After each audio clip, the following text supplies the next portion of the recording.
uh, welcome to the one, the only. Nah, shit. I still haven't found a piece of tape for my keyboard. I lost the fucking battery thing. God damn it. Oh, well, I found the battery thing. Alright, well, maybe I quit smoking cigarettes, but I'm gonna roll a cigarette. Just help my brain get going or whatever over here. I need nicotine. Nah, I don't really. Well, sometimes it helps you think. Where's my rolling papers? So, I guess maybe we should discuss, there's a couple Epstein notes that I found that was interesting, but that's not really what I'm trying to get into here. I think I mentioned them last night. I couldn't find this one, I'm just gonna do a whole screen here. Okay. Yeah, so we got Epstein talking about Nazis, talking about Nazi hat, whether it's original or a copy. So I thought that was strange. Why would they want an authentic Nazi hat? We got a Nazi bringing his breakfast. What else we got? He's calling Alan Dershowitz a blank Nazi. Blank blank. He's calling this Robert Shivers is calling Trump a narcissistic psychopath. So it's typical of the leftists to use names like this against people that are, you know what I mean? Like they'll just attach Nazi to everything. I mean that's okay. So, well, at the same time though, it is a tough call, you know, because they got a Russian Nazi coming around, Mr. Epstein. Epstein, Epstein, Epstein. Read all about it. This is talking about Nazis with the bank, but that's not really incriminating. Okay, so this uh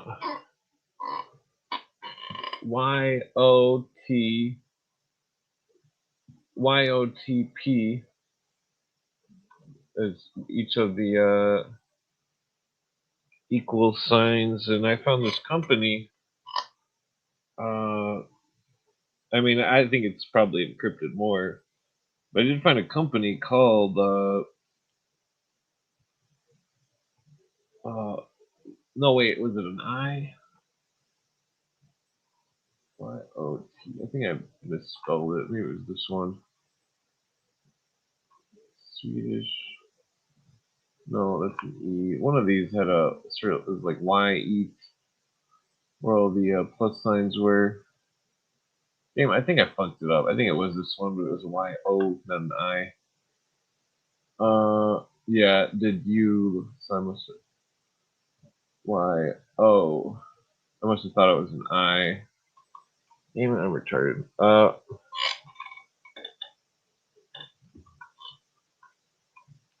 Well, I don't remember saying that. Everybody else did, but, well, I think everything should be analyzed, even if it's where's, I mean, I wasn't planning on looking at this shit all night, but the SS card, well, let's see.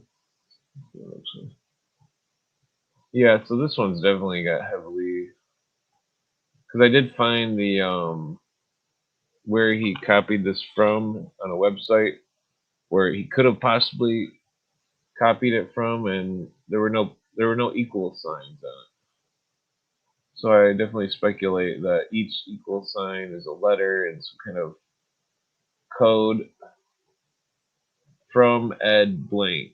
So whoever Ed is, what's a spectacular 2013 Edward J. Epstein review. Okay, so they did a review on it, but I still don't understand why there would be a. I mean, it could be that he. It looks like he kind of maybe copied this from the the coding thing or something, and this still doesn't explain the fucking equal signs. Like, 'cause I don't recall uh, digging into any coding stuff, and yeah, see, this is this had part of the where was that at the breakfast wheat or something. It said breakfast wheat. Where'd it go? I think I went too far. Somewhere around here there's it said breakfast wheat. The I could figure it out where. Oh, I don't remember what that dude was looking for. Let's see what we got. So we got LA Times.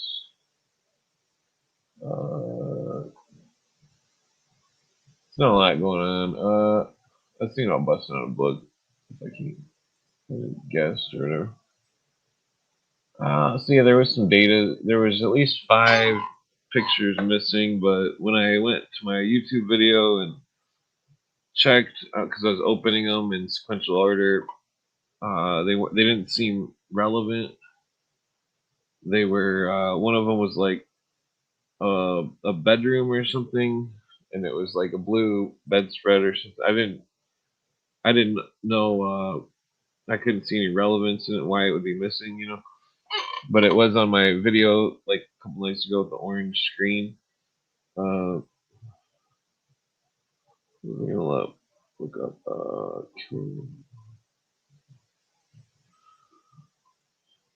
Yeah. Okay. I made a bet with somebody that they should go on the Tony comedy thing in Texas. How do you enter as comedian? I'm not sure how that works. Let's see. Bucket pulls. Show up. Okay. So you have to show up and sign up. Oops. Oh, god damn it. Yeah, it'd be funny to go to Texas just to sign up for the fucking the thing. When did that start? Okay, there it is.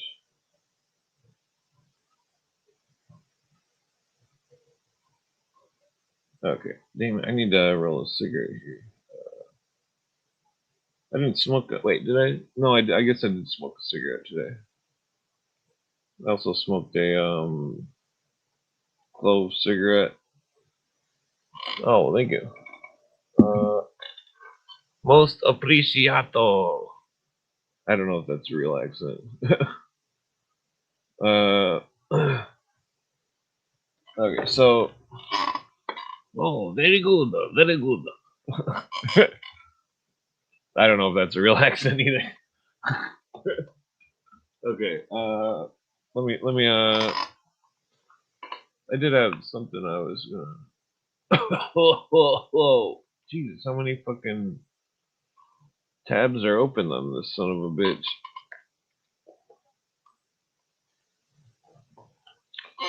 Okay. So let me just roll a cigarette first, I guess. What's up, Pedro? Uh, let's see. So the Cold War, Galen organization. What was I looking up here? I don't remember. But I thought that headline was funny. Management and mismanagement of intelligence. Let's see. Galen organization. I was looking up that for some reason. I think it was because it was being discussed. West German, blah blah. Let's see. Hmm. Yeah, so there's a lot of books, and the trick is to find the best one that's fucking It's got the best intel.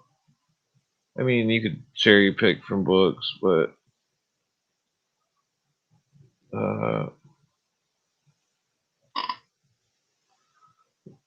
okay. So Reinhard Galen's command a vast network of immigrant phones.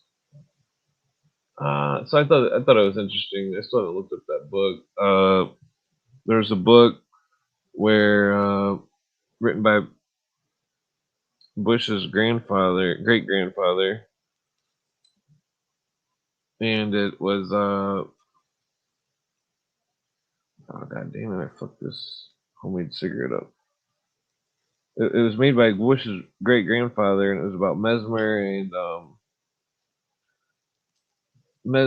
and the fuck was his name? It was about Mesmer and I'm having a brain fart here. Mesmer and oh, Swedenborg. That's it. Yep, Swedenborg. Yeah. So there's a book about Mesmer and Swedenborg written by Bush. Let's see if I can bring it up here. Mesmer, Bush, written by Bush's grandfather. Tools, books.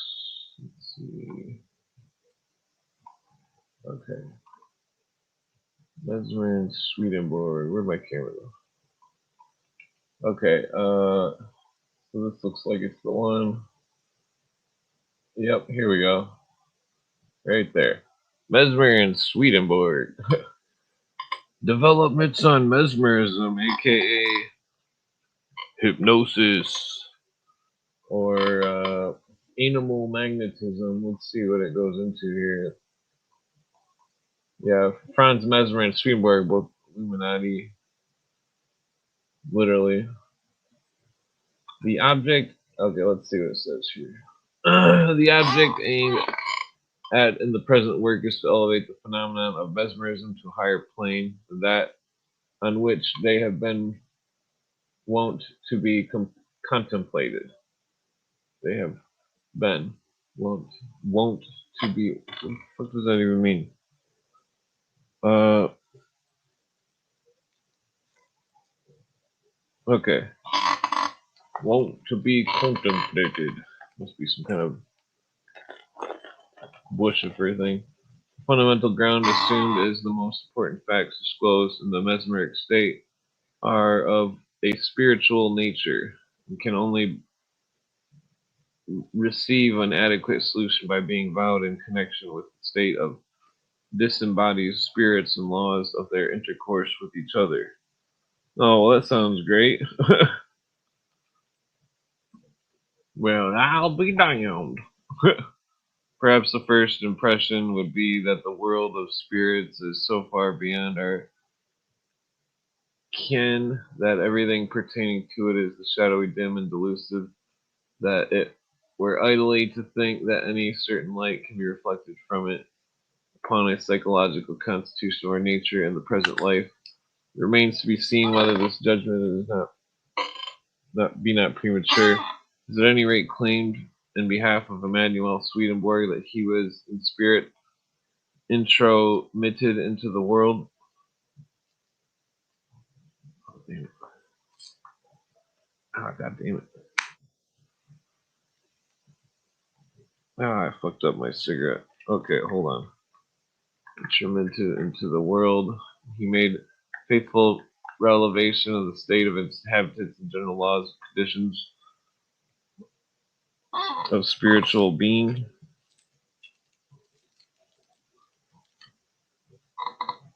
Okay.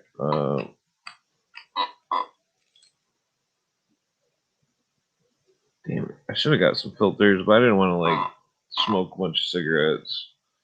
I figured I wouldn't get filters. Did it break? God damn it. It did break. Son of a bitch. Alright, whatever. I'm smoking it backwards.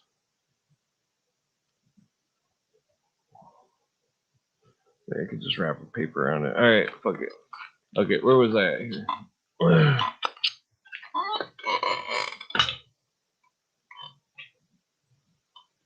Okay,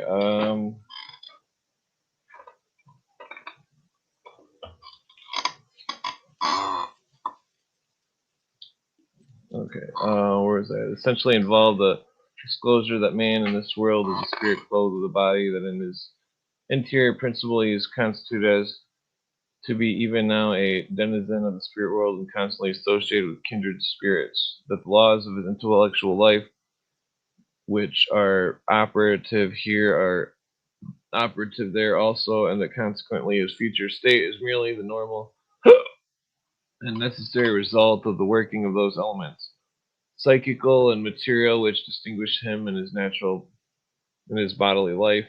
It is claimed, how, moreover, that many of the leading interior principles of his nature are developed under new aspect in the mesmeric condition, and that we are in full liberty to bring these developments into juxtaposition with those of Swedenborg to see how far they coincide.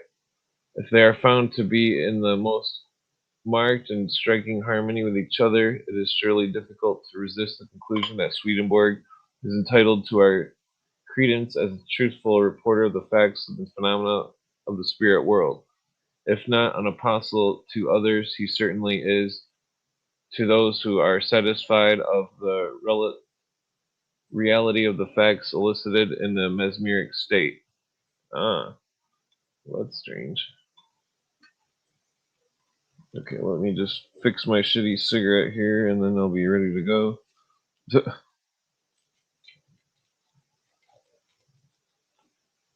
Okay.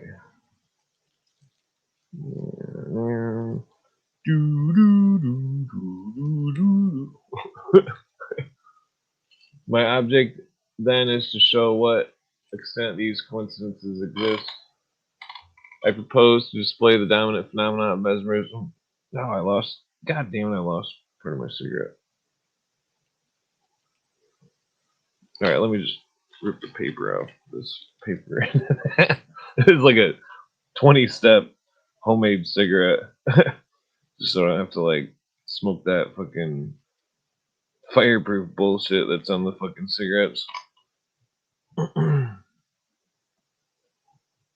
Basically, I ripped a filter off a brand new cigarette and just used a paper and made a homemade cigarette filter and then fucking oh damn it, I put the wrong end in. Oh, fuck it. Okay. The reader will thus have before him the adequate means of forming judgment on the grand question. It is not to be disguised that the very momentous issues hang upon the result of the investigation. I didn't think I would run into some ghost shit tonight on this.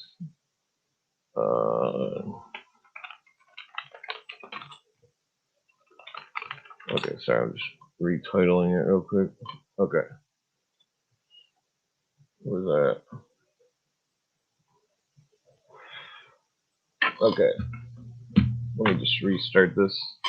My my object then is to show to what extent these coincidences exist. I propose to display a dominant phenomena of mesmerism for the side of the spiritual disclosures of Swedenborg. The reader will thus have before him an adequate means of forming a judgment on the grand question. It is not to be disguised that the very momentous issues hang upon the result of the investigation. Upon a rigid interrogation of the laws of our mental being, it turns out that what have been incredulously termed the reverse and dreams of Swedish seer are in fact no other than the eternal verities of things. A new complexion is at once put upon the sublime system of disclosure which he has been made the instrument of imparting to the world.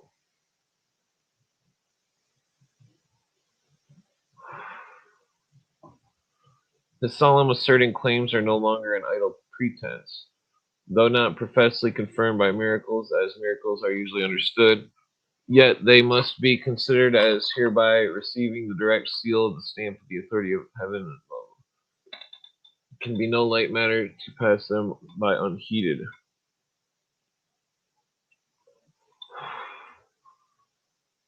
As he came avowedly not to usher in a new religion to the world, but to develop the interior and spiritual genius of one already given. Most his mission could only be authenticated by an appeal to the universal reason of man acting upon alleged accordance between the soundest inductions and intrinsic character of his expose. It is by this test that man, the cigarette sucks.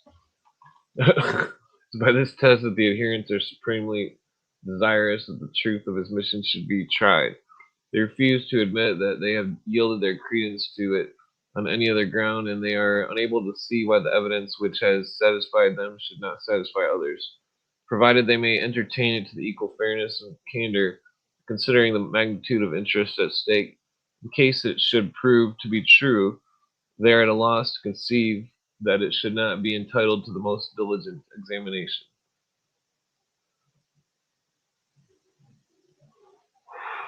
Man, this cigarette's just like hitting like shit.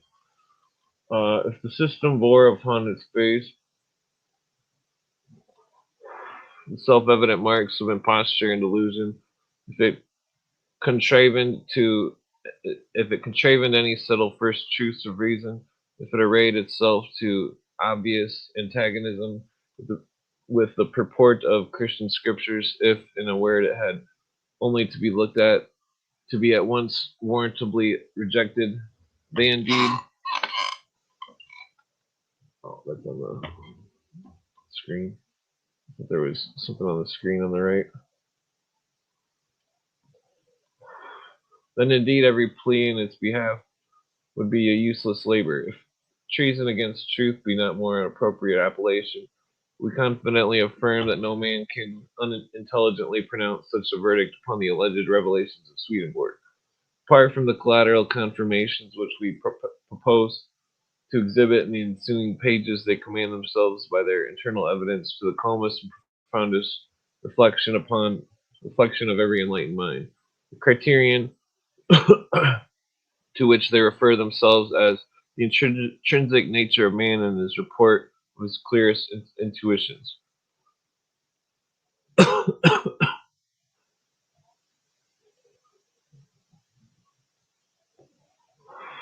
They do not abide this ordeal.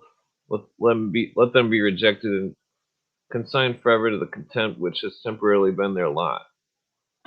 But we have no fears for the grand issue. The evolutions of providence may justly be expected. The evolutions of providence. To enhance testimony of truth which its counsels have purported to bestow upon the world. From a source but little anticipated, this witness is now forcing itself upon the human mind with an energy which cannot be resisted. The new phases of our nature has been recently developed, and its plan bearing is to fortify the conclusions of the reason by the demonstration made by the very senses. It will be seen that the ensuing discussion had little to say of the purely physical effects of mesmerism. That I propose no theory of nervous influence or any other by which to account for the phenomenon. I trust this may not be set down to the account of a defective mode of treating the subject. My aim is altogether different, involves no attempt to solve the physiological problems connected with the processes and results in question. I do not underrate such inquiries, nor do I doubt that the continual progress is making towards the discovery of physical laws upon which the physical manifestations of mesmerism depend.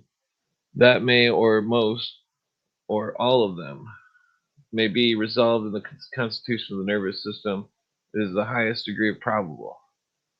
But at present, we know very little of the interior economy of the part of this our organism.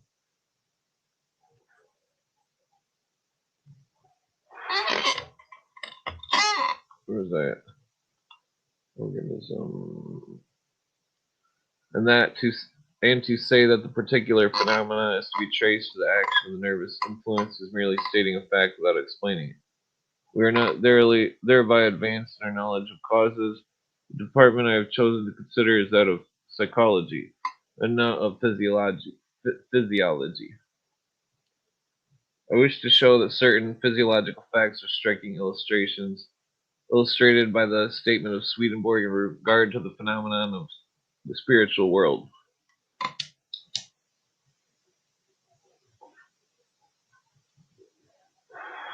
These facts undoubtedly rest in the measure on our physiological basis, but this we have not yet compassed, nor is it our impression that it will be compassed, except by the light reflected back upon it from the spiritual sphere into which we are conducted by Swedenborg's illuminated guidance. See, Great Grandpa Bush is definitely Illuminati.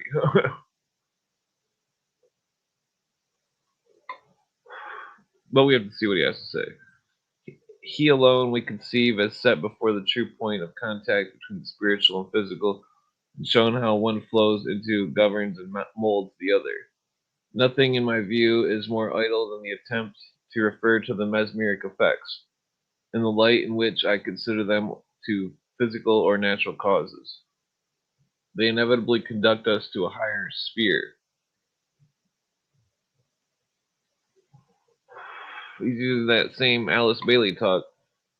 It is only the condition of our spirit out of the body that can unfold to us the laws and operation of spirit in the body and the fixed relations that subsist between them. Correct knowledge upon this point is the universal desideratum of the human mind. Nothing does it more earnestly covet than an insight into the mystery of connection between mind and matter. Solving of the mystery is one of the grand ends of Swedenborg's mission. For this he was providently prepared by those profound researchers in the whole field of science and philosophy, which had conducted him to such splendid results prior to his illumination. Hmm.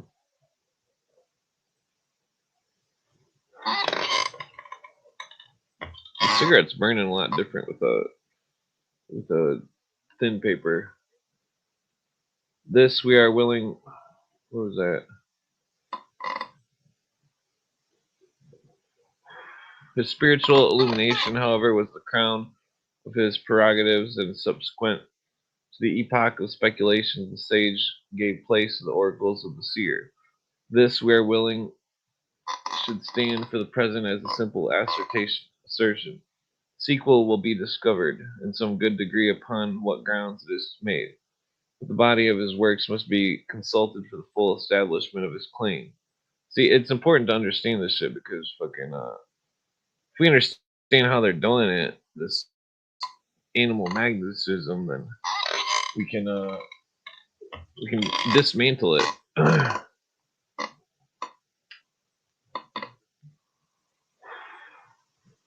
hardly fail to be gathered from the entire area of the present work that its ulterior object is too present, under a new form, a plea for the truth of Swedenborg's revelations. The author has no motive to disguise this as a real animus of the undertaking. In this he regards himself as entering into a direct cooperation with the designs of Providence. He has no scruple to avow it as his firm conviction that the phenomena of mesmerism have been developed in this age, the express design of confirming the message of Swedenborg, of testifying by external evidence to the absolute truth and disclosure of the doctrines which has promulgated the world. If they are God, they are worthy of special authentication at his hand.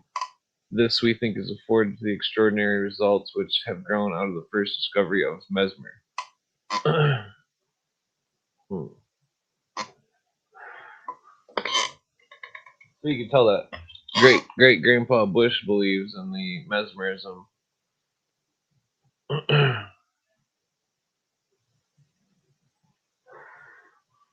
Let me, however, on one point be distinctly understood. I do not place the main evidence of Swedenborg's truth on the basis of discoveries through mesmerism. They are held upon to rest upon the immovable ground of their internal character of the accordance once with the voice of reason, the voice of revelation of the New Jerusalem.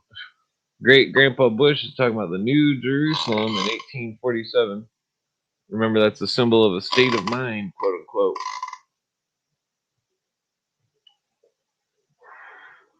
To which his announcements have, under God given birth, is not to be considered as compromised in any point of its faith by what is in these pages given to the world. It is but justice to the members of that body to say that they have never consented to assume any peculiar responsibility on the score of alleged phenomena, as though the system of doctrines they have embraced were in any way pledged for the variable character of the magnetic developments.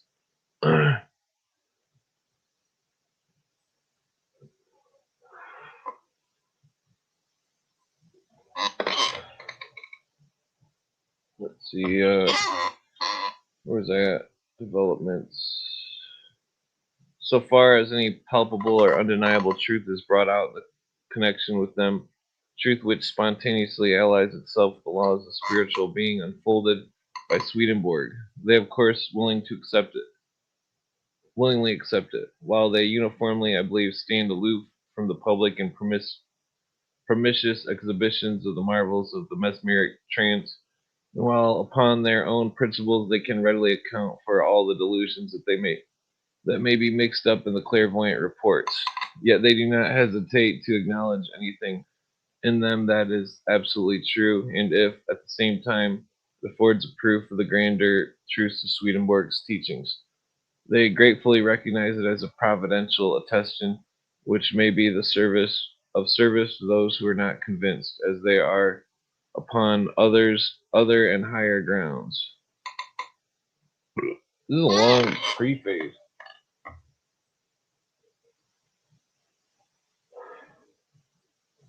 Okay. While I thus desire to be viewed as occupying the position in which shall in no way commit the interests of the new church with the issues of which what may be deemed as an uncertain science, I would also deprecate the inference that I approve of the indiscriminate practice of mesmerism from the motives of mere idle curiosity or public entertainment, especially by novitiate hands.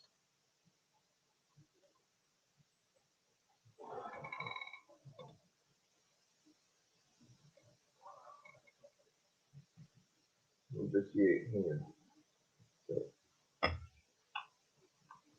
Indeed, I know of nothing more calculated to bring the whole theme of contempt with the sober-minded than such lectures as are frequently advertised by the iter, iter, itinerant magnetizers, who are willing to demean themselves by to making gain from the public exhibition of a power which can never be rightly regarded as but as the most sacred endowment that is positively profaned by being turned to an account independent of use and unprompted by benevolent motive. Moreover, when physically applied, it is frequently a perilous agent in its effects upon the nervous system.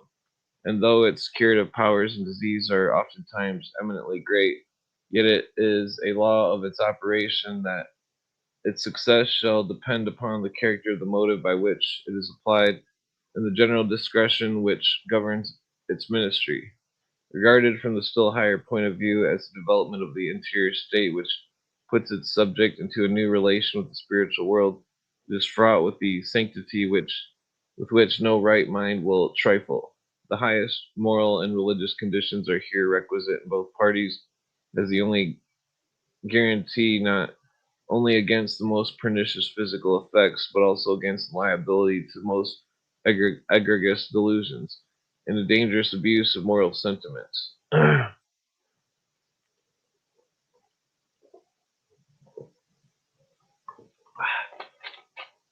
Remember, this is Great Grandpa Bush talking here. I ventured to express the hope that the copiousness of the quotations made necessary by the plan of the work. He's talking about the plan of the work will not mar the reader's interest in the perusal. Apart from the direct bearing in the general scope, they will be seen to possess an intrinsic value of the character of the psychological and moral principle which they embody.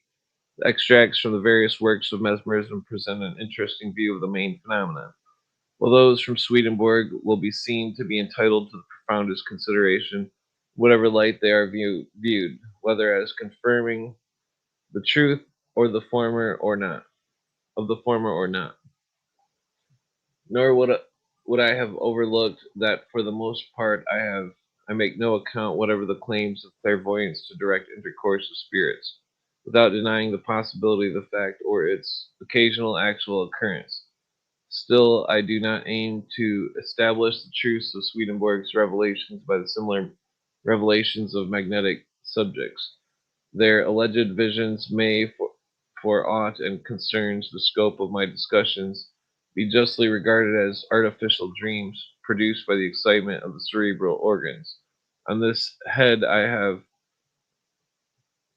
nothing to affirm, nothing to deny. I take simply the manifestations as developed in the ordinary state, and as evincing a peculiar mental relation between the parties, an endeavor to show that these facts receive their truth and only explanation from what Swedenborg has disclosed of the laws of spiritual intercourse in the other life. The ground of this is his own grand position that quote man is a spirit as to his interiors unquote and quote in virtue of that fact the unconsciously associated with spirits and governed as to his mental working by the same laws with them. The denial and refutation of this principle will be seen an absolute to be absolutely requisite to the rejection of the results which I have affirmed to flow from it. In relation to the extraordinary case of A.J. Davis, given in the appendix, I have indeed been compelled to view its phenomena in higher light than that pertaining to any other sample of clairvoyant power. It will be seen at once to be a case altogether unique and unprecedented. Still, even this is not the case if direct revelation of the facts of the spiritual world, like those of Swedenborg, it is one where the spiritual knowledge is displayed on subjects of which he is previously ignorant, and which can only be explained on the ground of the influx of the minds of spirits into his mind. This circumstance renders his state a remarkable illustration or demonstration rather the truth of Swedenborg's discourses, and how vastly is the evidence of this heightened when we find him unconsciously reproducing Swedenborg's own philosophy and making very long verbal quotations from his works of which he had never read a solitary page. The narrative I have given relative to this young man will doubtless encounter the most stubborn unbelief, but the facts of which by which it is fortified are beyond dispute. I offer it to the world without the slightest misgiving on the score of possible future exposure to the idle tale of imposition or delusion. That it will carry conviction to the mass of my readers, I do not venture to say, but that it defies contradiction in the form in which I have given it, I unhesitatingly affirm. Upon the evidence of the facts in the affair will depend the soundness of the conclusion I draw from it. If with the impregnable array of the facts before them my readers can draw any other conclusion, I am assuredly somewhat curious to learn what it is. Great great grandpa George Bush.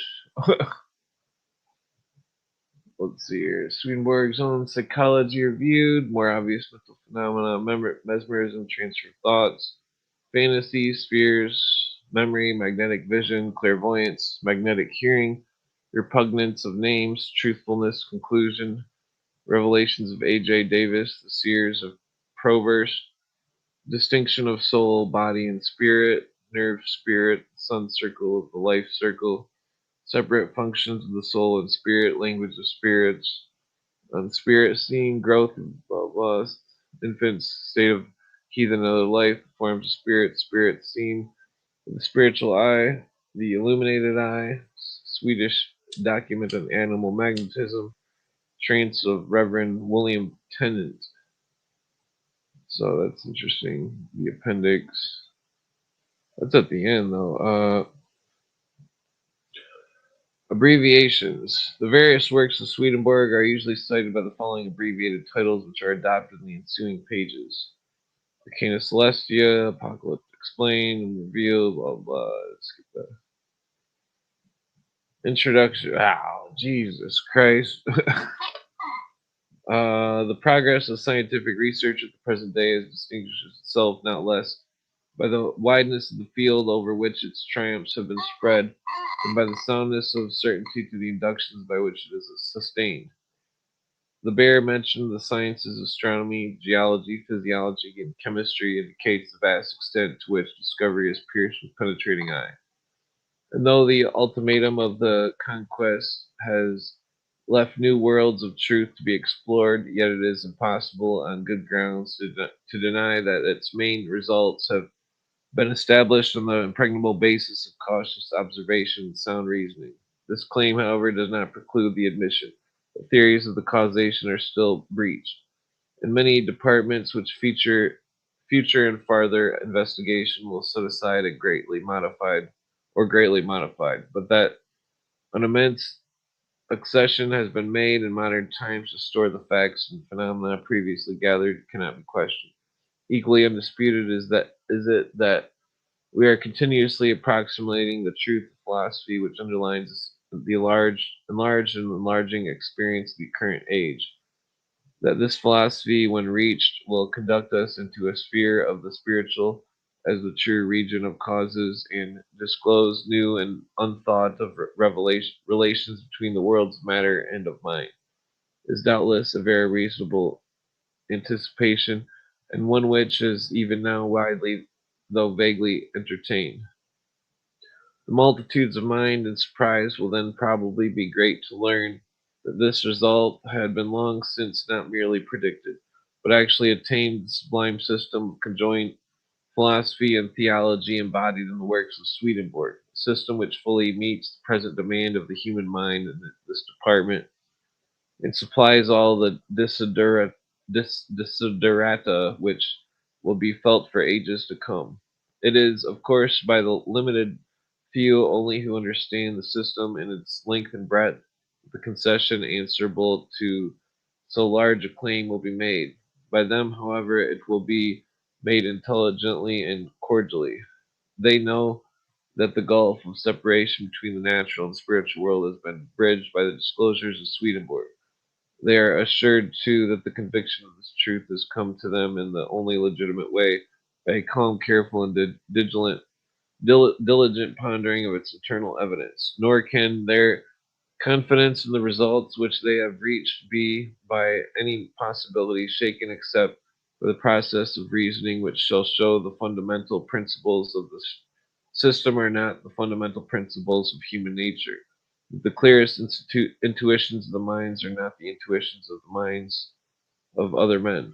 The priori objections go with them for nothing so long as the specific testimonies of Swedenborg's truth are not encountered upon their own grounds. Meantime, his adherents with one consent find themselves forced to recognize a divine origin of the revelations, as they refuse for one moment to regard them as the outbirth or ex excogitation of any mere human intellect, however exalted its order, however grand its endowment, however rich its resources, they naturally stand in watchful posture, looking for such incidental confirmations of the truth as the divine providence may see fit to bestow, for the sakes of those whose faith can only be yielded to higher varieties by being previously extorted to lower. Remember that upper and lower nature thing? Now, is it at all unreasonable to suppose that the same considerations which have dictated the bestowment of the new revelation of the world should operate in the gradual bringing forth of the mass testimony that shall go to authenticate its claims. In this light, the recent marvelous developments of mesmerism are undoubtedly to be viewed. These phenomena constitute a very interesting theme of study, considered simply in their grosser physical relations as pertaining to the human organism. But this is not the plane on which they prefer their highest claims to investigation. They bear as directly the psychology upon their physiology. They come into the sphere of anthropology just to the point where the anthropology weds or welds itself to theology. These two departments we hold to impossible, impossible fairly to separate. The truths of anthropology are the truths which take hold of the physical and psychical nature of man. They ascertain the constituent elements of his being. They develop the laws, corporeal and mental, by which he is governed in reference to the end of his being. Theology also deals with man as appointed destiny which shall be developed on the ground of his constitution as a creature, as well as his character and moral agent. In conducting inquiry on this head, we assume it to postulate that the facts of man's nature in the present world are to be regarded as criterion for the facts of his nature in the other world, or in other words, that what man is in the present life, as far as his spirit is concerned, is to be considered as an exponent of what he is to be in the other life. For we hold it to be impossible to conceive that he shall be substantially different in one state of his being from what he is in another. In the other, he lays aside indeed at death his gross material body, but the true man is the internal man or the soul, which survives the body and goes to the spiritual world in the full possession of the essential powers and faculties by which he is distinguished here.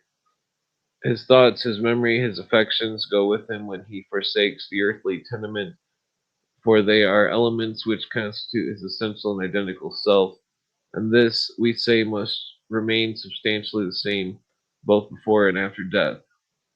It follows then from this that whatever goes to throw light upon the inner constitution and laws of the intellectual being while sojourning in the body tends at the same time to elucidate the conditions of our future existence. The more we know of ourselves here, the more we know of what we shall be hereafter. This knowledge is continually being augmented by the results of physiological and psychological research. In the field of science, it cannot be questioned that the phenomena of mesmerism have unfolded a new phases of our nature, complete with novel, striking, and momentous bearings upon the philosophy of mind. Whatever else may be said of them, they do assuredly disclose the entirely new class of facts in the department of psychology, facts the reality of which is it is impossible to explain away, the importance of which it is impossible to overrate. After every abatement to the score of delusion, whether voluntary or involuntary, after the fullest concession may be that may may be demanded as unhappy auspices under which the facts have often been exhibited to the world. Yet we confidently affirm that the leading phenomena, both physical and mental, have been clearly established, and the rejection of evidence of this, so largely accumulated, affords one of the most astounding proofs of incorrigible skepticism and direct hostility to truth that stands on record in the annals of the human mind. Falls not within the scope of the present essay to attempt to proof of the dominant facts of mesmerism, nor to deal with the physical branch of the subject any farther than may be requisite to the inadequate exhibition of the higher and more spiritual phenomena. The general truth of mesmeric influence we shall take for granted, because we consider it incontestably established, and we shall address our remarks for those who share with us this conviction. For ourselves, we have seen, heard, read, examined, and experimented, and having, in common with thousands of others who have gone through the same process, become perfectly satisfied as the leading facts of the case. We come before the world with the results of our induction into the particular development of the subject, the psychological or spiritual. To those who are invariably skeptical on the whole theme, we can promise neither satisfaction nor entertainment. We should probably be barbarians to all such. They they must first cross the vestibule before they can take place in the temple. We speak to those who can understand us, and of these happily the number is not small. Among them we have the inward assurances that they are multitudes who are darkly groping for the light which we hope to prefer them. They have become acquainted with the phenomena of a new and astounding character, in which they are confident are being referred to some grand or fundamental law of our being that hitherto escaped detection. They are therefore eagerly looking for some claw that shall guide, some clue that shall guide them the true solution of many marvels which cluster upon them. We have a strong conviction that this clue may be afforded. Not perhaps that every mystery pertaining to the subject shall be fully cleared up, but we are still firm in the belief that the certain may be in a good degree lifted from the hidden things of this science. This we propose to attempt, and that too by bringing the subject into juxtaposition with the spiritual disclosures of Swedenborg. The main phenomena of mesmerism are mental. They involve the laws of mental communication between one spirit and another. They bring us, therefore, into precisely that sphere of phenomena which Swedenborg professes to unfold. His claim, it is well known, to have been supernaturally put into a condition that enabled him to hold converse with the spiritual world and to lay upon the human view its otherwise inscrutable mysteries. This we readily grant in a high claim, and one that is to be substantiated by adequate evidence. Whatever may be our estimate of the intellectual endowments or moral worth of the man, his own bare assertion will be insufficient to beget faith in his own revelations. The requisite evidence must either be that of miracles or internal evidence pertaining to intrinsically or disclosures themselves, by which they shall so approve themselves to our reason, so seize upon and command our convictions, that the necessity of further testimony shall be superseded. It cannot be doubted that this latter kind of evidence is by far the most valuable and important. For though we do not hesitate to affirm that the miraculous testimony can be adduced in favor of Swedenborg's revelations, yet it is equally certain that those miracles would be explained away by the incredulous philosophy of the present age, nor have we any reason to suppose that they would have been admitted by the mass of men, even though they had occurred before their own eyes. They would have found some mode of accounting for them other than which implied their truth, just as Hebrews did in regard to the miracles of the Savior. The intrinsic evidence of the truth is no sufficient guarantee of its admission where the fitting moral conditions are wanting. Accordingly, Swedenborg himself never relied on them or referred to them in proof of the authority of his mission. He built his claims on credence on entirely another basis. He appealed exclusively to the intrinsic character of the things declared to be revealed to him. He submitted the whole matter to the intuitions of the human mind in regard to the fundamental principles involved in it. He left it wholly to the decisions of the universal reason of man, judging from internal evidence, to authenticate or annihilate the truth of his own pretensions. He is indeed to be considered as virtually, though not formally, making one simple demand, which will be conceded to be entirely reasonable in itself, viz., that sufficient time should be allowed for the maturing of the evidence on which the portion of his disclosures rested, and by which they are ultimately to be established. Thus, this I say as a reasonable demand, and so it will appear if it be considered that he grounded his disclosures of man's destiny hereafter upon the truth of man's essential nature here. Be this nature was not fully developed in the age in which he lived, the true science of man, like all other sciences, is progressive. His bodily and mental constitution it was not then sufficiently unfolded to afford all the test of the truth of his averments of which it was capable. nor is it yet by any means fully developed. But in the space of 80 to 100 years since Swedenborg made his revelation, great advances have been made in the field of anthropology, and we have at least neared the time when we are justly authorized to submit his claims to appropriate test. It strikes us that the condition is entirely equitable and that upon the grounds of it is a perfectly fair issue is made. A man rises up from the middle of the 18th century and assures the world that for moral ends at utmost moment of mankind he has been intromitted in a supernatural way into the spiritual world and been thereby enabled to make known to his fellow creatures the essential nature of heaven and hell, or in other words, the veritable state of human spirits after their department from the body. Uh, I'm gonna edit the title real quick.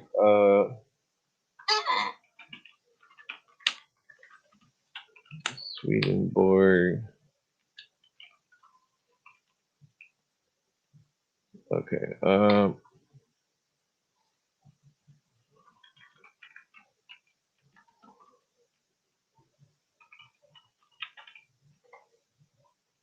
Okay. He must explicitly declare that the future destiny of every individual is the natural, normal, and necessary result of those laws, whether physical, psychical, or moral, by which he is distinguished in the present life. At the same time, he goes on the tacit assumption that the portion of those laws was not yet in his lifetime disclosed with sufficient clearness to make the truth of his revelations at once universally apparent. The time was to come when the great facts of anthropology would be so investigated and established and inevitably be, to compel their influence.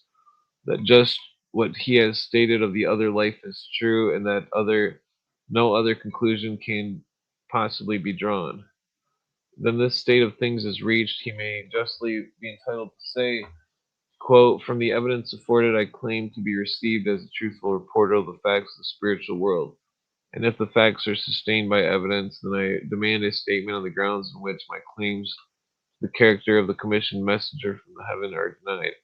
Could I have revealed the facts if I had not been divinely empowered to do it? Question mark. End quote. Can anything more fair and reasonable? Can any just exceptions be taken to the criterion thus propounded? The test is before us. We have only to apply it. Here then is the point where the phenomena of mesmerism come in contact with the professed revelations of Swedenborg, and the object we now have in view is to point out with as much distinctness as possible the coincidences between them. It will, we think, be granted that if we can be satisfactorily shown the leading facts of mesmerism and what may be termed its higher spiritual manifestations are precisely those which should be led to anticipate, provided Swedenborg's announcements of the nature of spirits and the laws of their intercourse are true. The inference cannot well be resisted that they are true. It is certainly upon no different principle that we receive the rest of the Newtonian theory and the great law of gravitation, viz., that the facts which come under the observation, which are just such facts as would occur on the assumption that the theory is a sound one. The theory accounts and accounts satisfactory for the facts. I know indeed that the asserted this guy needs to figure out how to sum this shit up. What's going on in the comments here? Oh yeah.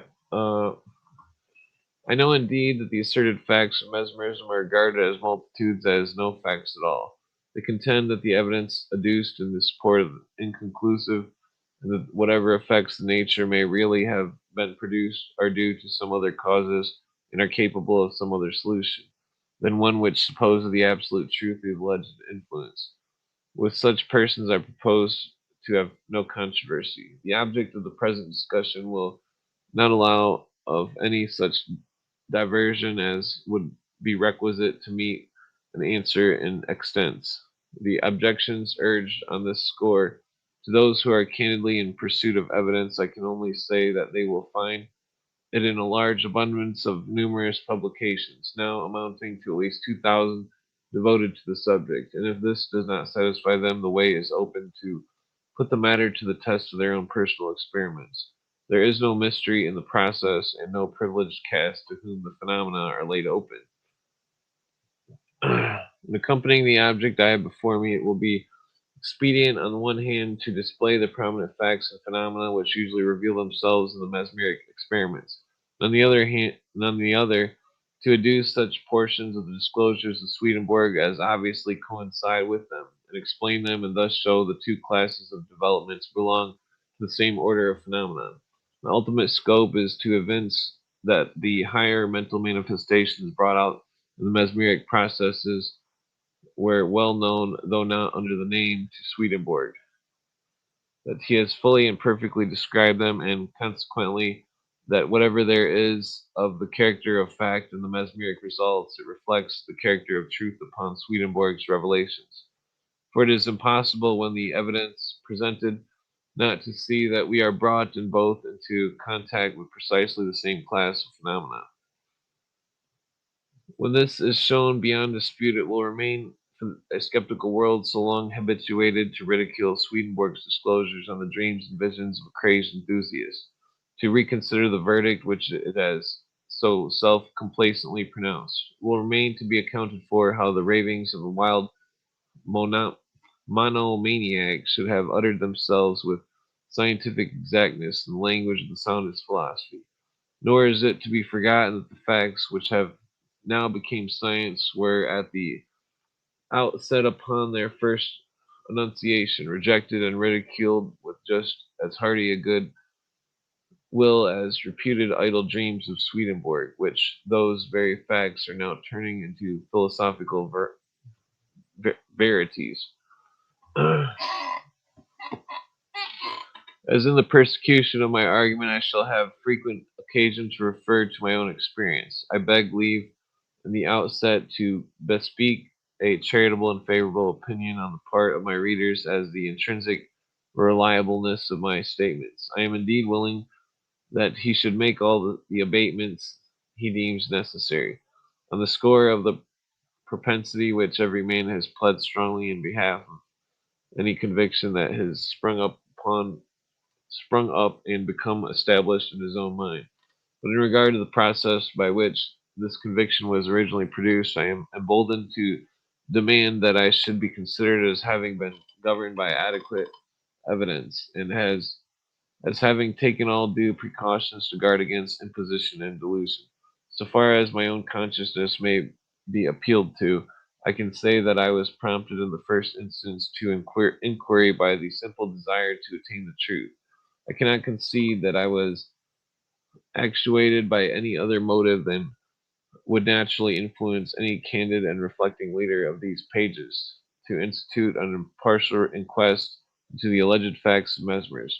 Having no personal interest to warp my judgment, and being well aware of the need of caution in dealing with developments of so strange a character, I proceeded, as I think any careful inquirer would do, to submit the matter to repeated and rigid tests, and that in any great variety of forms in which extend lists of cases.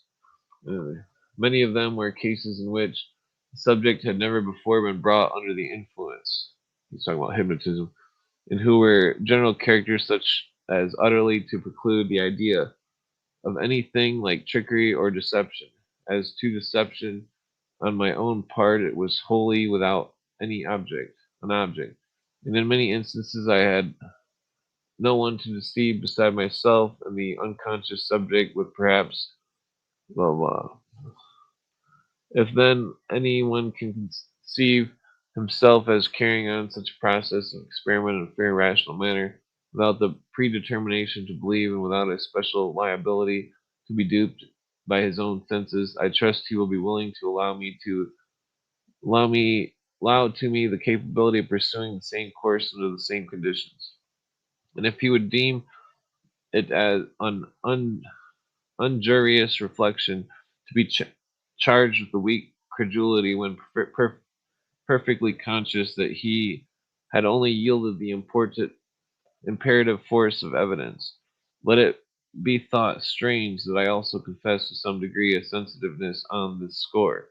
I ask therefore of my reader that he grant to me what he would deem it equitable should be granted to himself in like circumstances. Okay, so that's a fancy way of saying think of it like you're in his shoes. Okay, I think I'm gonna roll a joint. That cigarette sucks.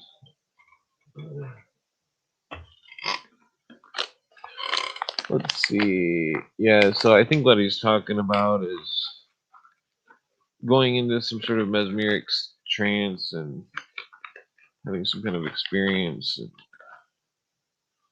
I'm just gonna roll up that big nug. Swedenborg's own state psychologically viewed. Chapter 1. Yeah, so we got through 21 pages. How long did that take? An hour?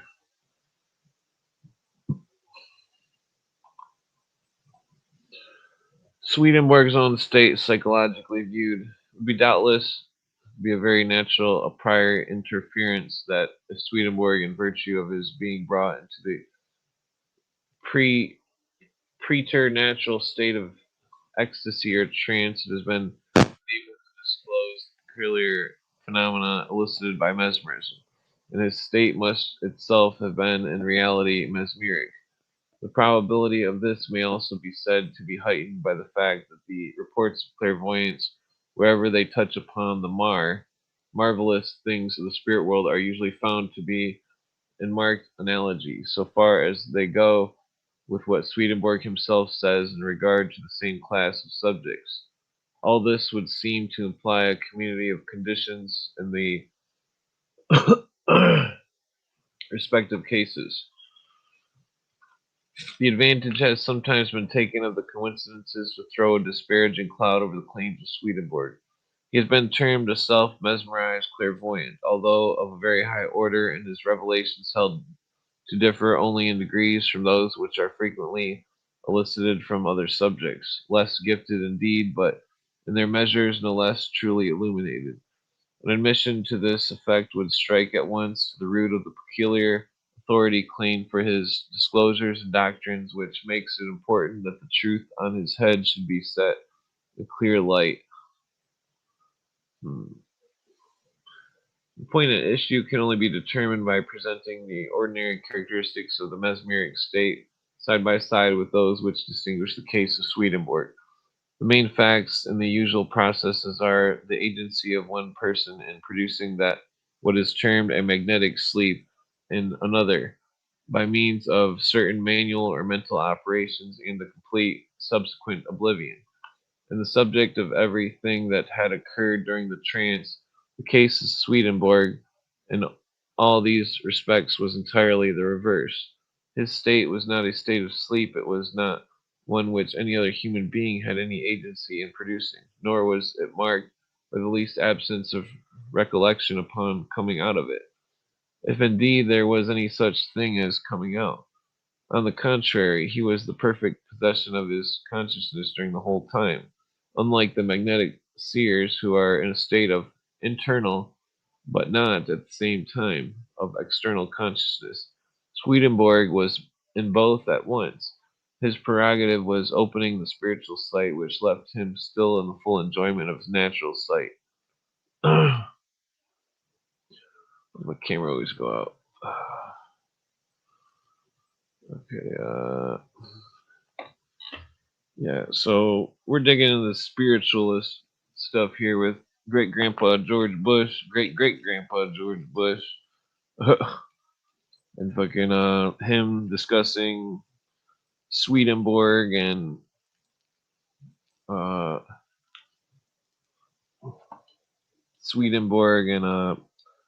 Mesmer, who were both Illuminati. I got so many lighters over here.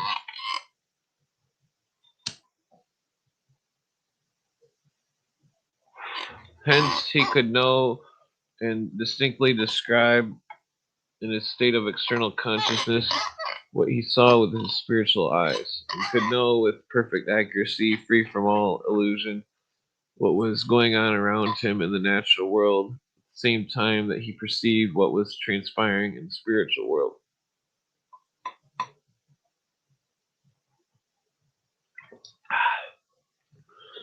And so perfectly he in the possession of external consciousness, while in the exercise of his spiritual perceptions, that in one occasion when moving in a funeral procession, he was actually engaged in conversation with the spirit of the person whose body he was following to the grave.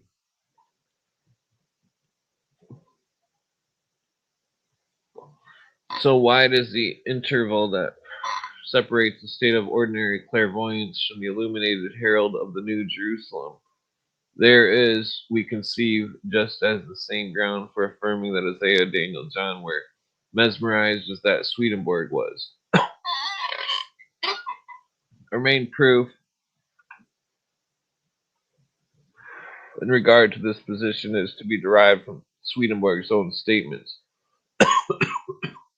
respecting the condition into which he was brought in order to be made a medium of divine communications. Excuse me.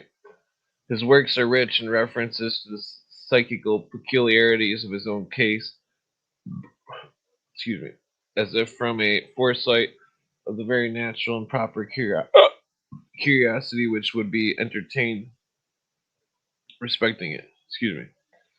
And the citations will be found highly interesting from the fact that in making the requisite discriminations between his own and all similar states, he was evinced a minute acquaintance with the prominent mesmeric phenomena, and that at the time when these discoveries of the same name were yet unknown to the world.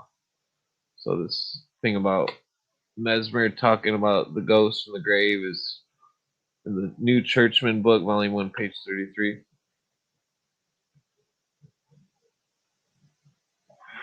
No one acquainted with the mesmeric effects can fail to recognize the most distinct portraiture of them in the following extract.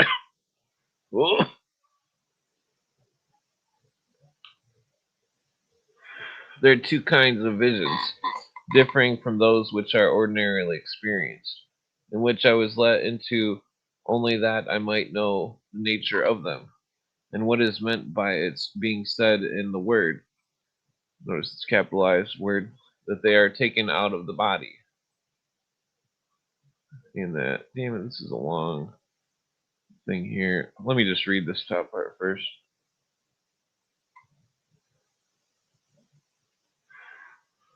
The following passages contains what is to be regarded as little short of a direct and formal enunciation of the remarkable power which has been so clearly developed since this day. The work from which it is taken, published in 1763, clairvoyant faculty was discovered not by Mesmer but by Poitsugar. Wow, that's interesting. I've heard that name before. Poitsugar. Where the fuck is the? Let's see. Poitsugar. Marquis Armand Marie Jacques de Chastanet, Marquis de Poissugar, the French aristocrat and influential student of Franz Mesmer. Mesmer credited with transitioning animal magnetism toward artificial somnambulism or hypnotism. In 1784, he discovered that magnetic subjects could enter a sleep, highly suggestible state, forming the basis for modern hypnosis, often focusing on therapeutic patient direct healing. Okay, well, I'm going to have to go into that later.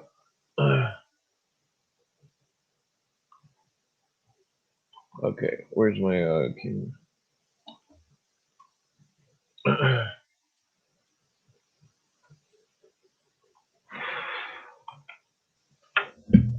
Human wisdom, which is natural so long as man lives in the world, cannot possibly be exalted into angelic wisdom, but only into a certain image of it.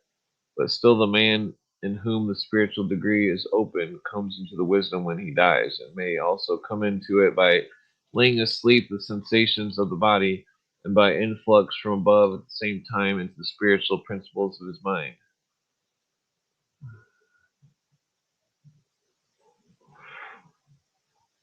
Even with the wicked, corporeal and the worldly things may be laid asleep, and they are then capable of being elevated into something heavenly, as is sometimes done with the souls in the other life, particularly such as the recently arrived, who have an intense desire to see the glory of God, because they had heard so much things about heaven, blah, blah. Those external things with such are laid to sleep, and that thus raised to the first heaven and enjoy their desire. That's weird. Okay,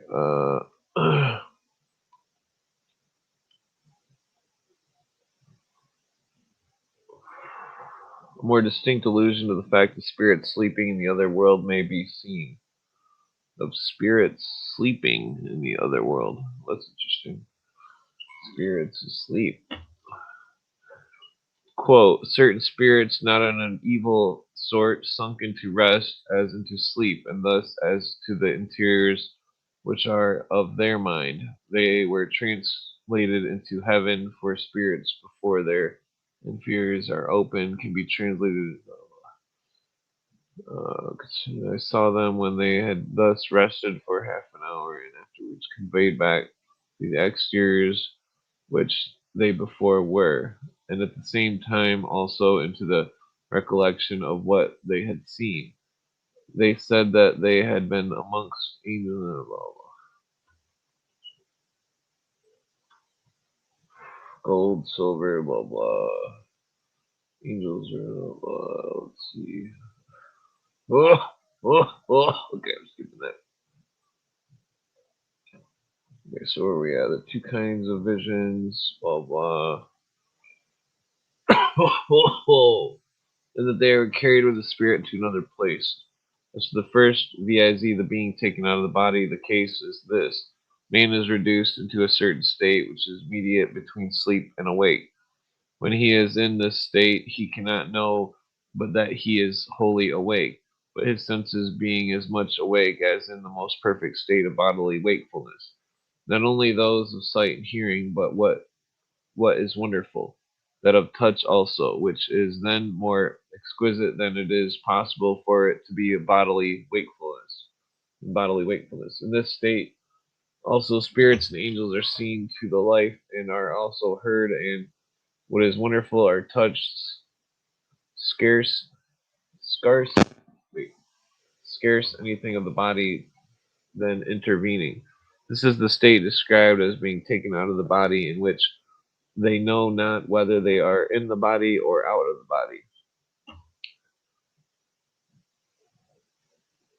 I have only been let into this state 3 or 4 times, just in order that I might know the nature of it, and that spirits and angels enjoy every sense, even touch, in the mere perfect and exquisite degree than that of the body. As to the other kind, viz., the being carried by the spirit to another place, the nature of this also was shown, blah blah, lively experience. I will merely relate the experience, walking through the streets of the city and through the country, and being at the same time in discourse with spirits. I was not aware but that I was equally awake and seeing as at other times, consequently walking without mistaking my way. In the meantime, I was in vision seeing groves, rivers, palaces, houses, men, and other subject objects. But after walking thus for some hours, on a sudden I was in a bodily vision, and observed that I was in another place.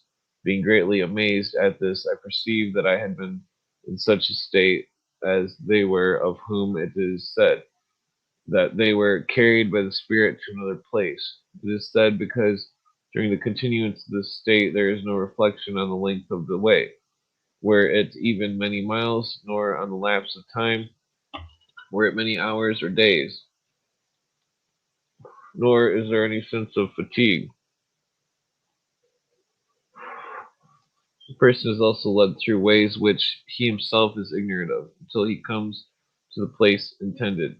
This was done that I might know also that man may be led by the Lord without his knowing whence or whither.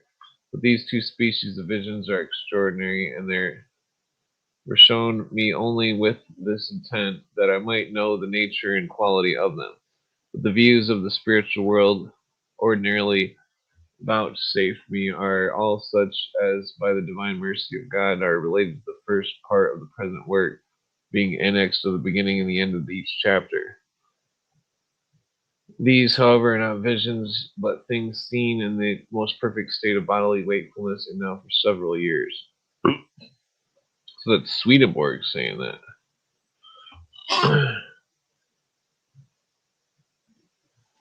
It cannot be questioned that this is a very striking description of the leading phenomenon of mesmerism. Yet the following extracts will show that the state induced upon Swedenborg himself was altogether of superior nature. Since by the spirit of man he is meant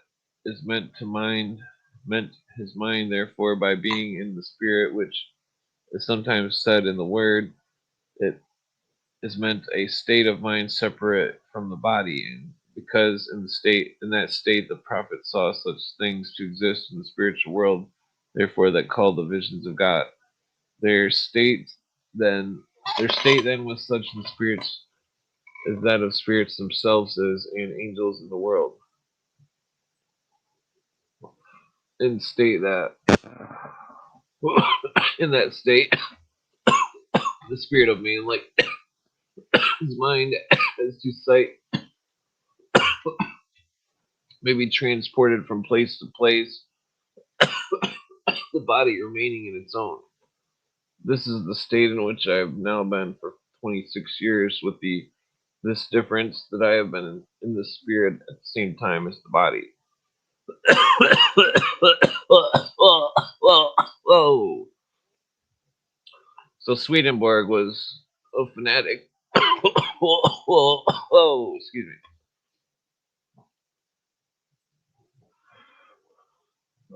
To the miracles, blah blah, manifestation of God, intermission of the spiritual world, the illumination by immediate light, blah blah.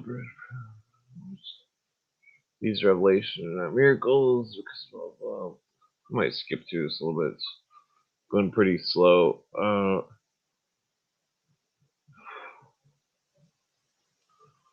Imagination but assert truth, blah blah. The New Jerusalem, quote unquote. Between heaven and hell. Okay, so these are a lot of weird quotes. Like the problem concerning the soul was canvassed and solved. The gymnasium I saw them coming forth. Order. Blah blah. It's talking about seeing ghosts. Oh, what the fuck? I just seen a fucking stink bug. Where the fuck did it go? I got the window open, so it might have came in through the window. Damn it.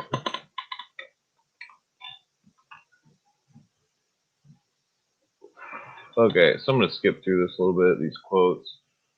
From the paragraphs, it is obvious that Swedenborg's ecstatic state was vastly higher order than that come under the orderly domination of magnetic or mesmeric, as he claims that, and that, as we believe, on valid grounds to have been selected by the Most High himself to be the depository of the most momentous revelations respecting the world of spirits, laws, the intercourse in the natural world. It is reasonable to suppose that he should have been gifted with an interior illumination far transcending that which is ever witnessed to the physical phenomena that ever every day elicited in the hands of professed magnetizers, and which are easily exhibited on the commonest experiments of the chemistry or natural philosophy. At the same time, we are ready to concede that there is not only a resemblance, but a certain kind of relation between the states of the clairvoyance and Swedenborg.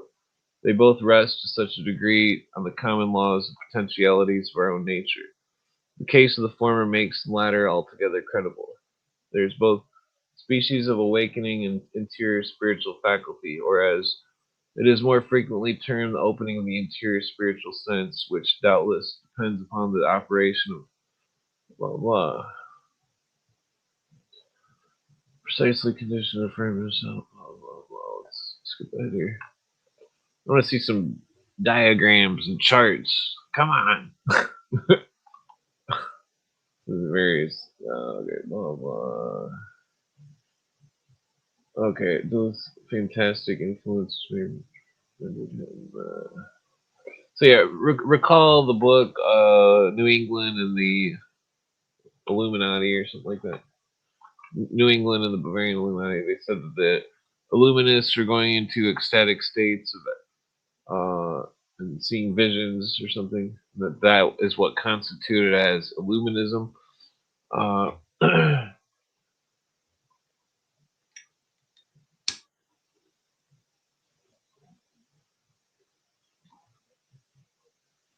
so I mean, it gets a little bit sticky where it's like is it all just hypnosis? Are they really having some kind of psychic visions? Are they is it all just bullshit and it's all just to play games? Or are they all just fucking whacked out of their mind crazy?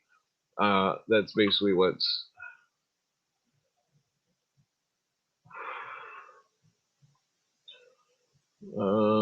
similar to the Aryans. What are they talking about Aryans there? I don't think that that phrase was going around at that time. The Aryans. Maybe I should read it. Also, that no other of the Quaker spirits operate upon Quakers.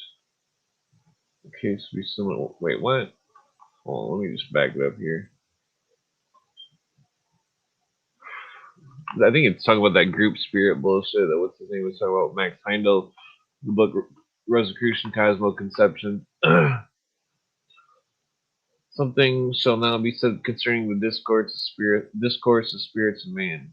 It's believed that many men may be taught of the Lord by spirits speaking to them, but they who believe this are willing to believe it do not know that it is connected with the danger to their souls. Man, so long as he lives in the world, is in the midst of spirits, and as to his spirit, and yet spirits do not know that they are with man, nor doth man know that he is with spirits. The reason is because they are conjoined as in affections of the will immediately, and as to thoughts of the understanding immediately. For man thinks naturally, but spirits think spiritually. Natural and spiritual thought do not otherwise make one than by correspondences. A union by correspondences causes that one doth not know anything concerning the other. But as soon as spirits begin to speak with man, they come out of their spiritual state into a natural state of man. And in this case, they know that my camera's returned. They know that they are with man, and conjoin themselves with the thoughts of his affection, and from those thoughts speak with him. They cannot enter into anything else, for similar affection and consequence thought conjoins all, and dissimilar separates. It is owing to the circumstance that the speaking spirit is the same principles with the man to whom he speaks, whether it be true or false. And likewise, that he excites them, and by his affections conjoin the man's affections strongly. Hence, it is evident that none other than similar spirits speak with man or manifestly operate upon him. The manifest operations coincides with speech. Hence, it is that no other than enthusiastic spirits speak with enthusiasts. Also, that no other than Quaker spirits operate upon Quakers, Moravian spirits upon Moravians. The case would be similar with Arians, with Sicilians, and other heretics. Oh, so he's calling Arians heretics. That's interesting. Because I thought he probably was one. All spirits breaking with man are no other than such as have been men in the world and were then of such equality. This is the case hath been given to me know by repeated experience. And what is ridiculous when men believes God speaks to him or operates upon him, the Spirit also believes that he is the Holy Spirit. This is common with enthusiastic spirits from those these considerations, it is evident to what danger man is exposed, who speaks with spirits, or who manifestly feels their operation. Man is ignorant of the quality of his own affection, whether it be good or evil, and with what other beings it is conjoined. And if he is in the conceit of his own intelligence, his attendant spirits favor every thought which is thence derived. In like manner, if any one is disposed to favor particular principles, enkindled by a certain fire which hath place with those who are not in truth of genuine affection, when the spirit from similar affections favors men's thoughts or principles, then one leads the other, as the blind, until both fall into the pit. The pit. Those who think much on religious subjects and are so intent upon them as to see them as it were inwardly in themselves, also begin to hear spirits speaking with them. For the things of religion, whatever they are, when man from himself dwells upon them and does not modify them by the various things which are of use in the world, go interiorly, and here subsist and occupy the whole spirit of the man, and enter the spiritual world, and move the spirits who are there. But such persons are visionaries and enthusiasts, and whatever spirit they hear they believe to be God, when yet they are enthusiastic spirits. Those who are such see falses as truths, and because they see them, they persuade themselves, and likewise persuade those with whom they flow in. Hmm. They who are simply called spirits infuse falses, inasmuch so much as they reason against truth, and are in delight of their life, when they can make what is true to appear as false, and what is false to appear as true. But they who are called genii infuse evils, act into the affections, and con- concep- concept, concept,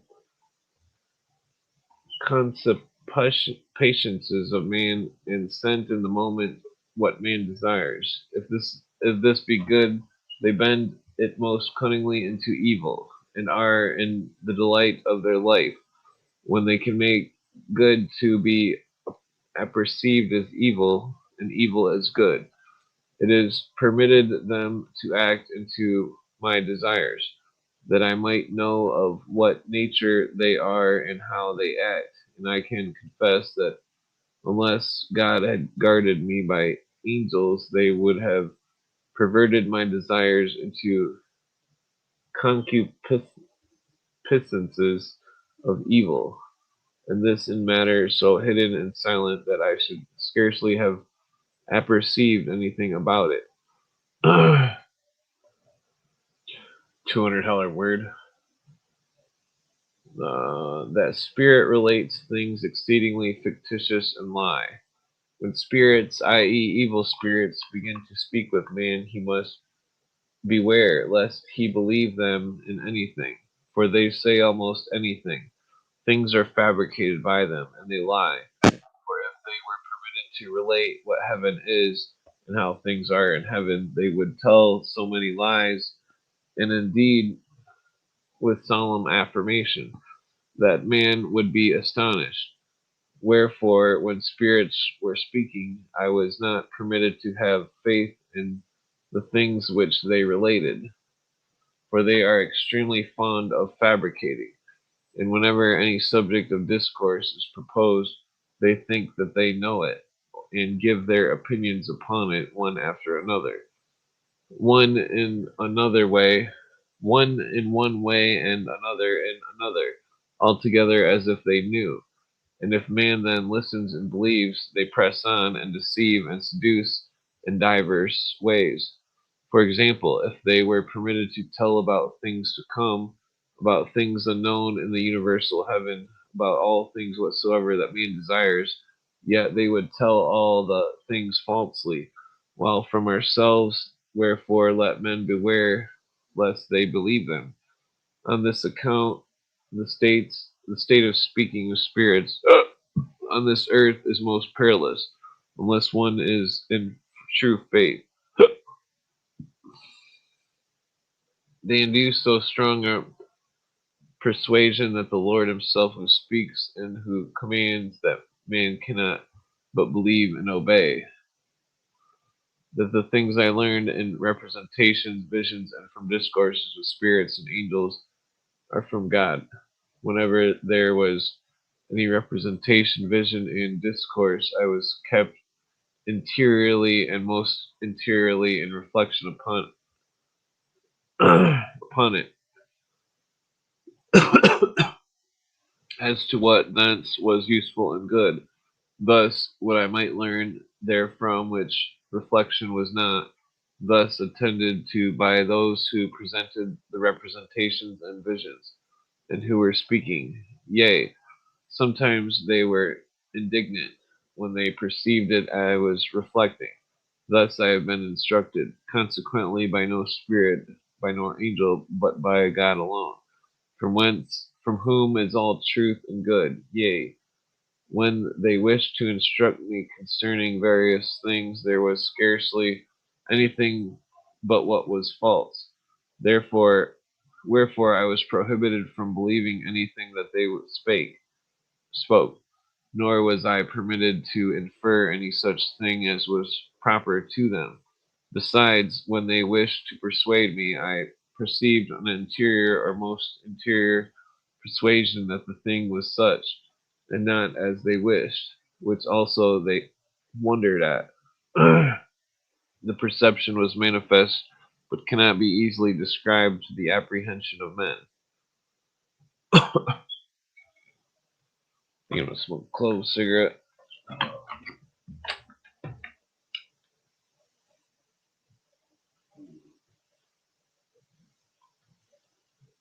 Oh, shit. I only got two left. Alright, whatever.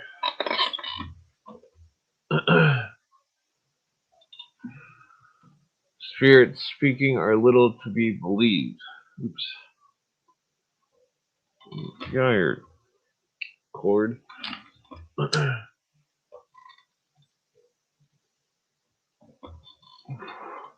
Nothing is more familiar to spirits who are speaking than to say that a thing is so or so, for they think that they know everything, and indeed solemnly assert that it is so.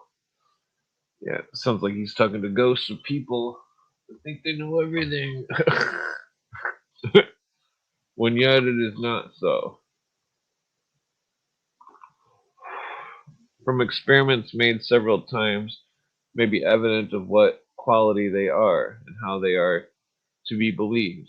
When it is asked of them whether they know how this or that is, then one after another says that it is so, one differently from another. Even if there were 100, one would say differently from another, and indeed for the time with confidence, as if it were so, when yet it is not so. As soon as they notice anything which they do not know, they immediately say that it is so. Besides very many other proofs that they speak as if they know, when yet they do not know. Okay, so that's, he could probably sum that up a little bit better. They lie. If he's not just some kind of maniac writing this shit. Spirits may be induced to represent another person. The spirit, as also he who was known to the spirit, cannot know otherwise than that he was the same.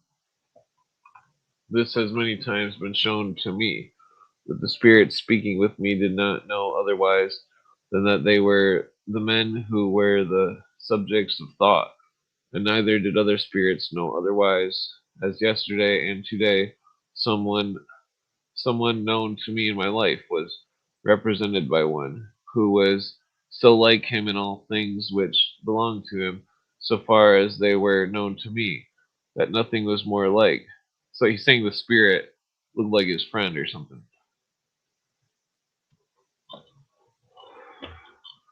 Wherefore let those who speak the spirits beware, lest they be deceived, when they say they are those whom they know, and that they are dead. Hmm.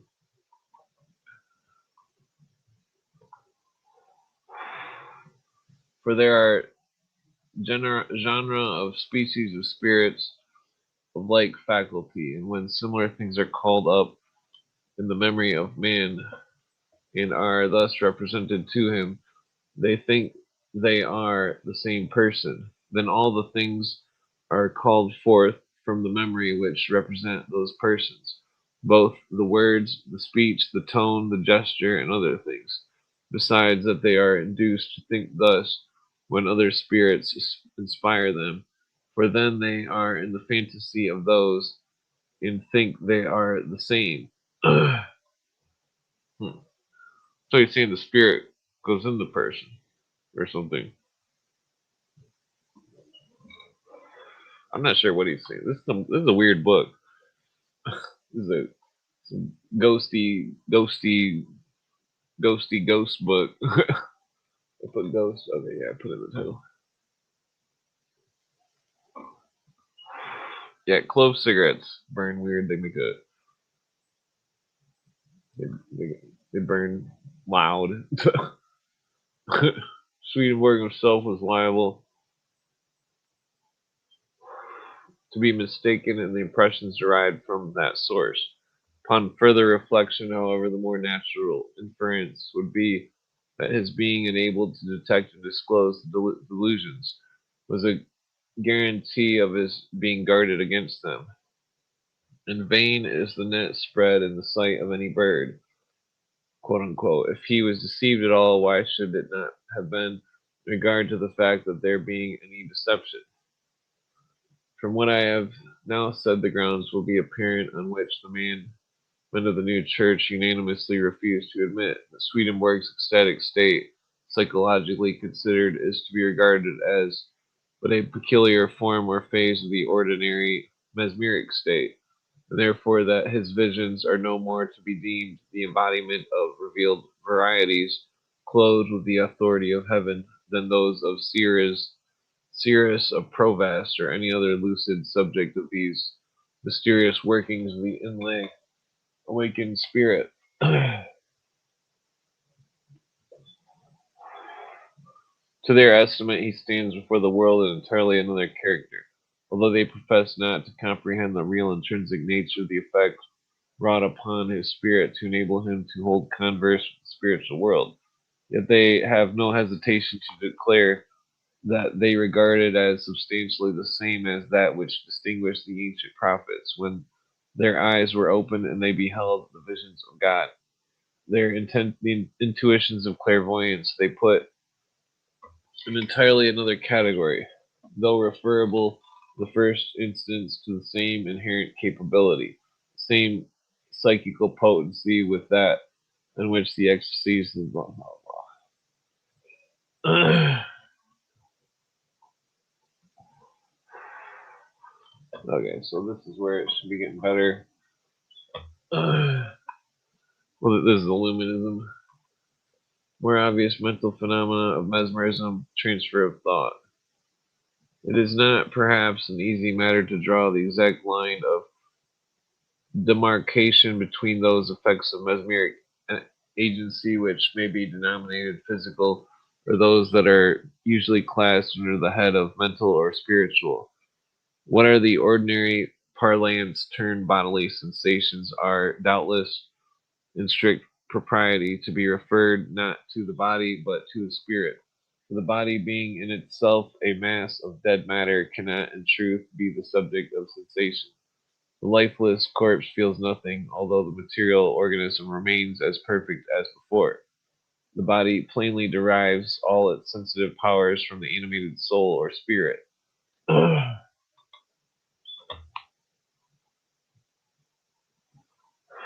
When therefore we perceive the evidence of certain relation established between mesmerizer and his subject, in virtue of which a sympathy of a community of sensation is manifestly seen to take place, we are doubtless dealing with phenomena which properly pertains to the mental sphere.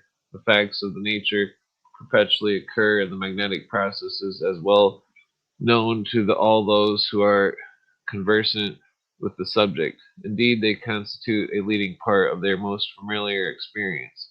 The operator, unseen by his subject, puts a pungent substance into his mouth.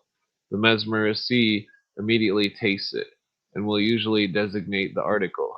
So they'll be able to tell what the person puts in their mouth psychically. They let the magnetizer receive a prick from a pin on his hand or any part of his person.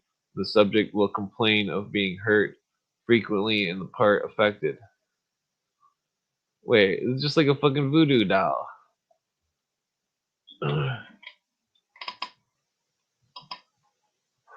But if not, there will still evince by uneasy and wincing movements that a sensation of pain is experienced. What renders the fact still more astounding is that in these cases the subject is in his own person, usually altogether partially insensible to pain from any source. Hmm.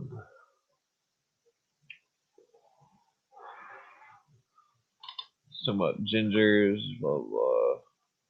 Put ginger candy in his mouth, pulled his hair, pricked his hand, blah blah. Oh, where'd the screen go?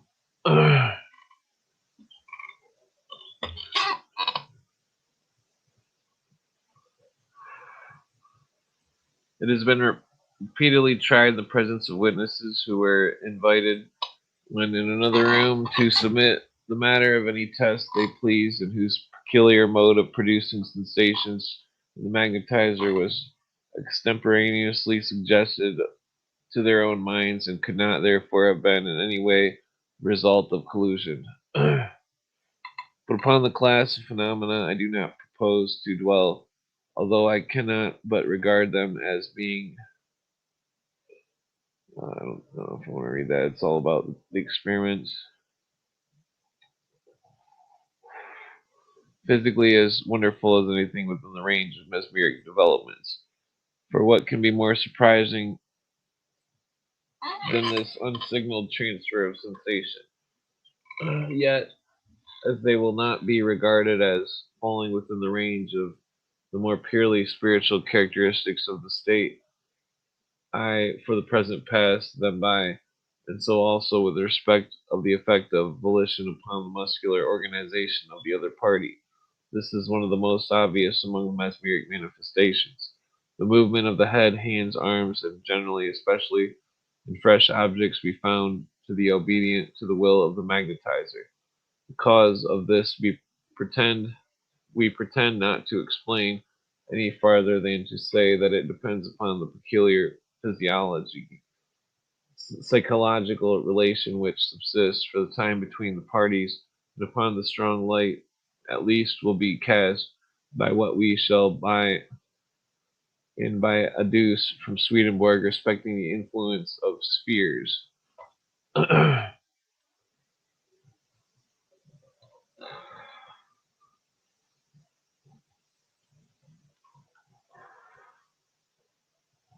Blah blah mesmerism. Let's see. So basically, wait, come into contact with that anterior physical apparatus which animates or is a physical organism in which they thought is least very intimately connected. How can it be more difficult for my thought to be reproduced in another than my taste, my smell, my sense of pain? Are not these all really mental phenomena? I say if these facts are true, the grand conclusion results. The substantial claims of mesmerism are established. Surely alleged facts of this nature are worthy of investigation.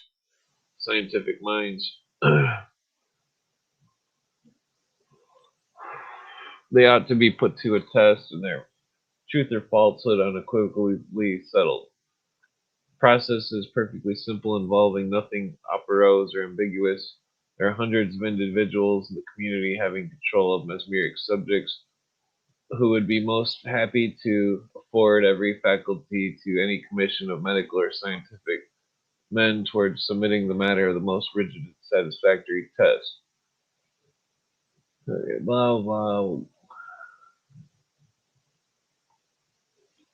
The professor sells able and entirely willing to afford the conclusive proof that our sensations and volitions are reflected without the use of any intermediate signs whatever in the person of mesmerized subject. So they can transfer thoughts, sensations, etc. It goes along with the hive mind shit. Uh, I might actually bumped into the mic or something with my headphones. uh, the transfer of thought in the mesmeric relation is conclusive to the minds of all who are conversant in with the subject. I shall make the theme of my present remarks. It is a feature of the phenomena that Swedenborg's elucidations preeminently apply. In deducing the proofs of the fact, I shall draw in part from my own experiments and part of the relations of others the truth which I know no reason, blah, blah, blah, blah, blah. Okay, let's skip ahead here. Engage ring. While engaged in writing the work on the resurrection of the body, I was put in communication with a lady in the magnetic state, to whom I proposed the question whether she would mentally visit my study, which, by the way, was my friend's as my friends can testify, does not afford a very remarkable specimen of ordinary arrangement. She alluded to this circumstance, spoke of the queer appearance of my books, that many of them were old, some open and some shut, but that they were in such strange languages that she could scarcely read one of them. I then asked her if she could see my manuscript papers. Yes, she replied, but I do not see how you are ever going to get them printed unless you put them together. Why don't you arrange them better? I had said nothing about my intention of printing. I then proposed the question whether she could tell me the subject I was writing upon, of which I am perfectly confident she had not the least intimation. Uh, let's see.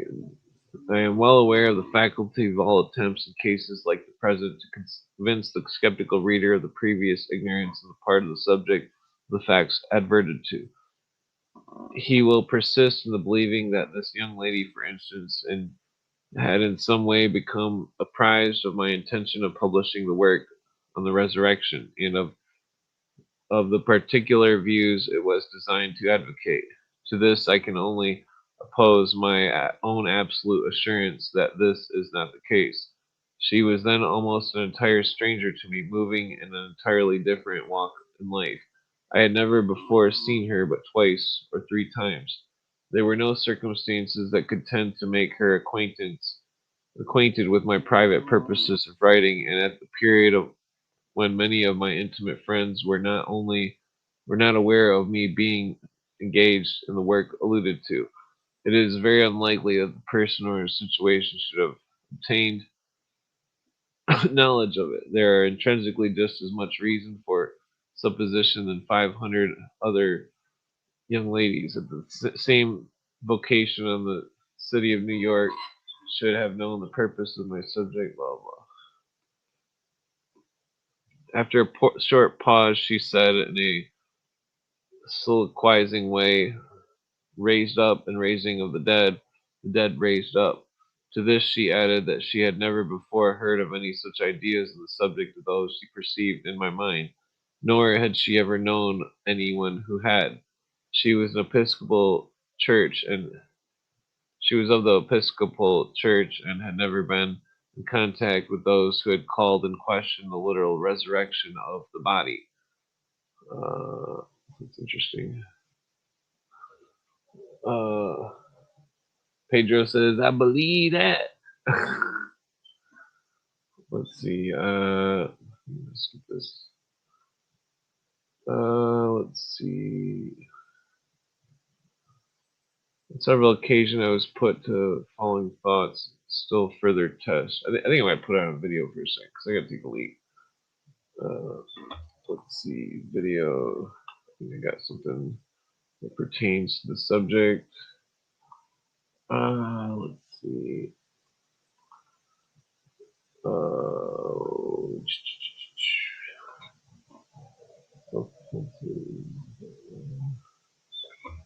Okay, so what do I got here? Subject. Damn it. This is weird. Okay. Spirit world. Nope. Damn it. Didn't show up. Okay. Let's see. Nope. Oh fuck. For some reason, it's not reading the files. I'm going to get something else put on here. Where the fuck's the movies? Let's see. Oh god damn it! Why does nothing want to read on this? Let's see. Check this. Does this work? Nope. Son of a bitch. Okay, well I might just put on something for a minute and just go take a leak. Well, there's gotta be something here that'll continue the ghost shit. Let's see. Okay. Hmm. Let's see here. There's a good ghost thing. Fuck. Nothing's coming up here when I go to the files. Oh, son of a bitch.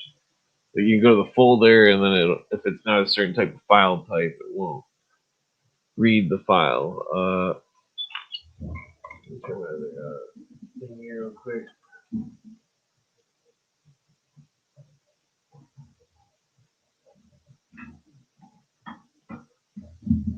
I could have sworn I downloaded something, but I can't.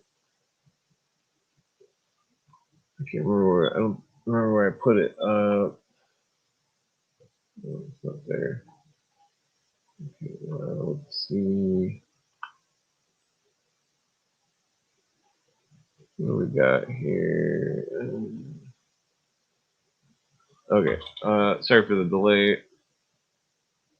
Let's see.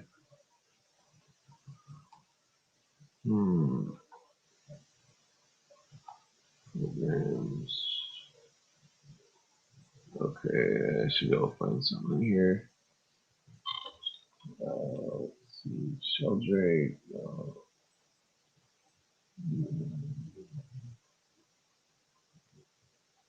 Okay, I guess I'm gonna put this on for a second. It's interesting. It didn't work. Son of a bitch. Okay. I probably could have just went and took a leak and been back by now. Let's see.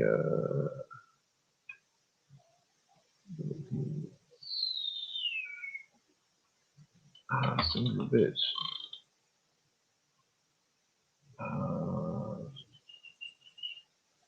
Okay, let's just put this on for a second.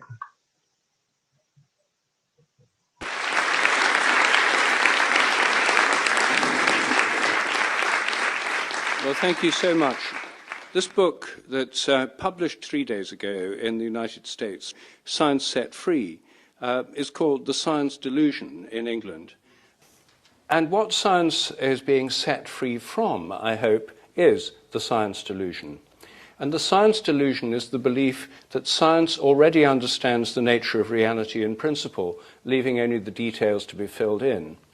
That, I think, is a profoundly mistaken view. Most people react with incredulity at first to this proposition. What could be more successful than science? It's given us cell phones, smartphones, computers, jet planes, keyhole surgery. There's huge benefits from the sciences and their technological applications. It looks as if nothing could be wrong with this. Yet, I think there's a great deal of mistaken thinking at the very heart of science, and that there's a conflict within science which is actually constricting science from what it should be doing. I see science as a method of inquiry, a means of exploring reality. But there's another side of science, which is science as a worldview or a dogmatic belief system.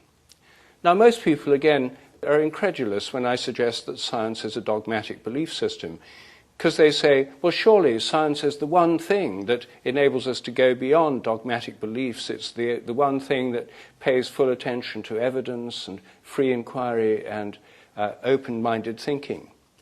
That's an ideal of science, and it's an ideal that I share, but it's not one that's usually put into practice. Within the sciences, there's a very strongly defined set of beliefs, which most scientists don't even realize are beliefs.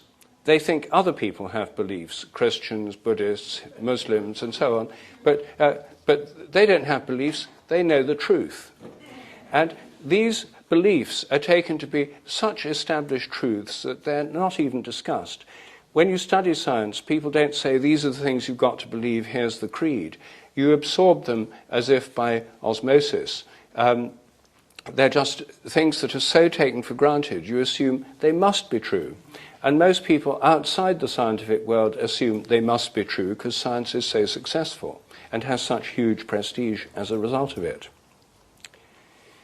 What I do in this book, Science Set Free, is take the 10 dogmas of modern science, the 10 most important dogmas, and I turn them into questions, treating them as hypotheses that can be tested rather than assumptions you can't challenge. The 10 dogmas are as follows. First, the belief that the whole world is mechanical or machine-like. The universe is a machine, animals are machines, plants are machines, humans are machines, lumbering robots, in Richard Dawkins' evocative phrase. So everything is basically mechanical. Machines differ from organisms in that organisms have their own self-organizing powers. They organize themselves. Plants grow by themselves, for example. They also have their own purposes or goals. Machines don't. Machines are designed from outside, and they don't have their own purposes. They just do what humans want them to do. They serve our purposes. The difference is clear if you compare trying to get somewhere in a car compared with riding there on a horse. If you get in the car, it'll go wherever you want it to go as long as it's in working order. If you get on a horse, it might easily have ideas of its own and not go where you want it to go because it's an organism. It's got its own goals. In the 17th century, by taking away purposes, designs, and so on from nature, and taking them outside nature, putting them in a transcendent machine-making God, the founders of modern science thought they were strengthening the case for religion by weakening the autonomy of nature.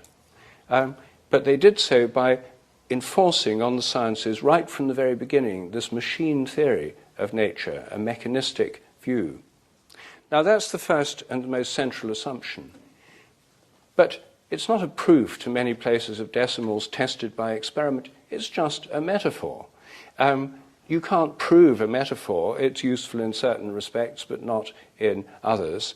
And my view is that nature is much better thought of as organic, as the universe is like a developing organism. Well, that's the first assumption or dogma. The second is that matter is unconscious. The universe is made up of atoms, molecules, stars, galaxies, crystals, all of which are completely unconscious. Everything in nature is unconscious, except human brains and maybe the brains of a number of other higher animals. Or for the liberal materialists, maybe going down as far as insects or worms. But nevertheless, matter itself is intrinsically unconscious. Then there's the assumption that the laws of nature are fixed. The laws of nature are the same today as they were at the moment of the Big Bang, and they'll be the same forever. And as well as the laws being fixed, the constants are fixed. The fundamental constants like the gravitational constant, the speed of light, and so on, have always been the same. The next assumption is that the total amount of matter and energy is always the same, the principle of conservation of matter and energy. Next, that nature is purposeless. The whole of nature is devoid of purpose, and the entire evolutionary process has no purpose or direction. Next, biological inheritance is material. Everything that organisms inherit is inherited materially, mainly as DNA or now there's added complexity through epigenetic modifications of the DNA or through cytoplasmic inheritance. But essentially, most people treat the word hereditary as if it's synonymous with genetic. Assumption number 7 is that memories are stored as material traces inside the brain. Everything you remember is somehow encoded and stored inside your brain. Dogma 8, the mind is inside the head. Mental activity is brain activity. It's all inside your head. Assumption 9, dogma 9, follows from number 8. Psychic phenomena are illusory. Things like telepathy may appear to exist. Lots of people may believe they've had telepathic experiences, but that's because they're not smart enough to realize it's just coincidence or must have some other perfectly normal explanation. It's an illusion. And dogma 10, mechanistic medicine is the only kind that really works. Alternative and complementary therapies may appear to work, but that's because people would have got better anyway, or it's just the placebo effect.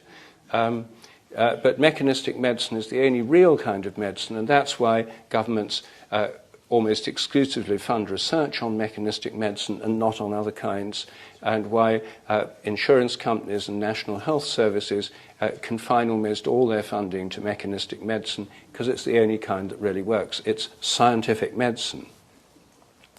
Well, those are the 10 beliefs which underlie the modern worldview.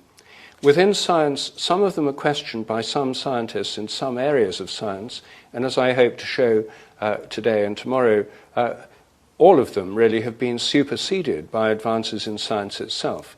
But nevertheless, these are the beliefs that most people pick up during the course of their scientific education, or indeed in the course of any kind of education, because almost all modern people have been brought up to have a respect for science and to believe it must be true. So these are the default assumptions of most educated people. Now, when we turn them into questions, things look very different. First of all, within science, you're not meant to question them. If you question them, you break taboos, and there's all sorts of sanctions against breaking taboos. I don't have time this evening to go into all 10 delusions, but I'll just deal with 2 or 3 of them. Tomorrow I shall speak in more detail about these in the workshop at CIIS. I'll start with the total amount of matter and energy is always the same. This very familiar assumption.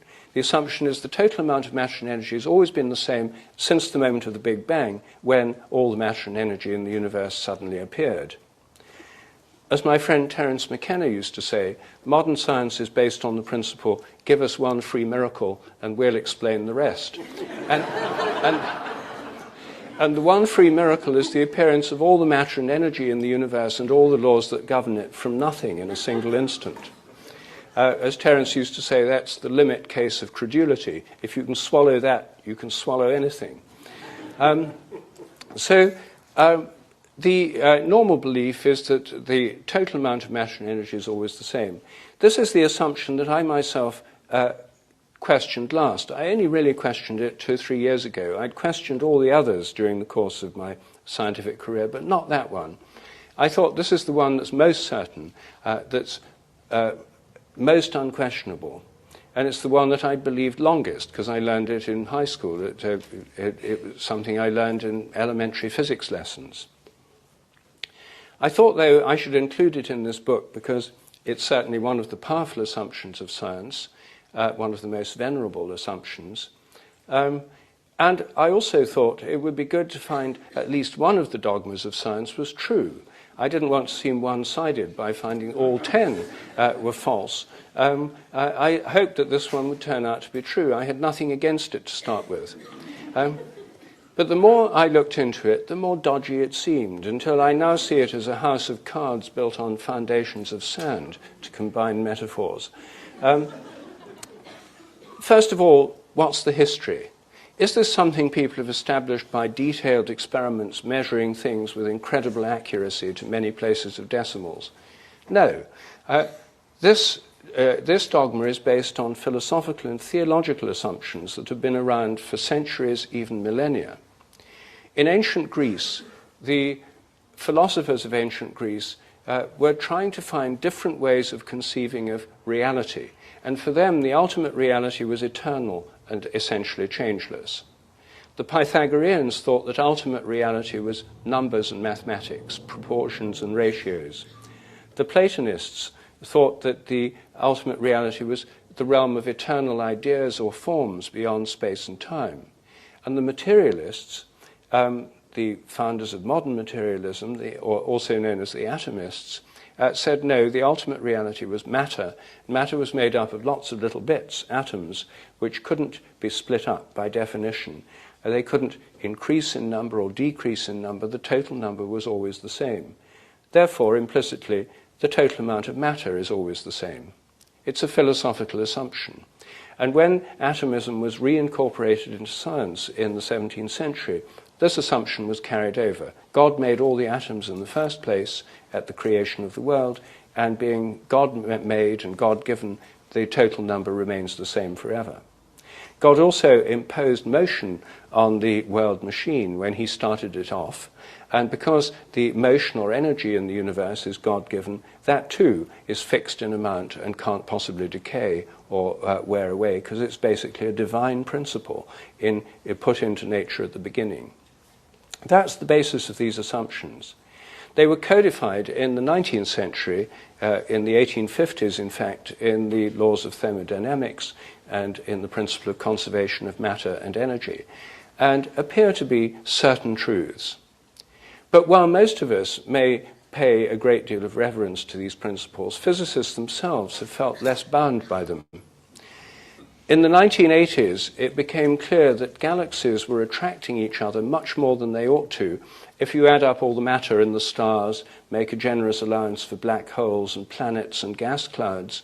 You think all the mass they might have, and they were attracting other galaxies much more than they should by gravitation if you add up all that matter. It also turned out that stars within galaxies were being attracted much more than they should have been, according to the amount of matter in the galaxies. So something was wrong with this model. So how could physicists fix it? Well, simple. They could increase the amount of gravity by just adding in more matter to their equations. They add in exactly the right amount to make the equations balance. And what is this matter they've added in? Well, it's dark matter. We don't know what it is, but we know it must be there because it makes the equations balance. To this day, nobody knows what dark matter is. Its nature is literally obscure. And there's 5 times more of it than there is of regular matter. Now, is dark matter conserved? Is the total amount always the same? Can it be converted to regular matter? So could regular matter just appear from nowhere or disappear into dark matter? Nobody knows, because nobody knows what dark matter is, how it works, or what it does. But this caused a new problem, because suddenly there's all this extra matter in the universe, which meant the whole universe was more massive than anyone had previously supposed. And now what about the expansion of the universe? The universe is expanding, but it's also being pulled back by gravitation, the gravitation of everything within the universe. So now there's a lot more matter in the universe. It ought to be causing the universe to slow down in its expansion and finally stop expanding and then begin to contract. In the 1990s, that's what most cosmologists thought, that the universe was going to slow down, then contract, until it all ended in tears, in the reverse of the Big Bang, known in the trade as the Big Crunch. Everything would finally implode into a black hole. But around 1998, it turned out that, from observation of distant galaxies, that far from slowing down, the expansion of the universe was speeding up. Things were expanding faster and faster. Now, how could you explain that? There was nothing in physics that could explain that, and yet it seems to be happening. So, simple. I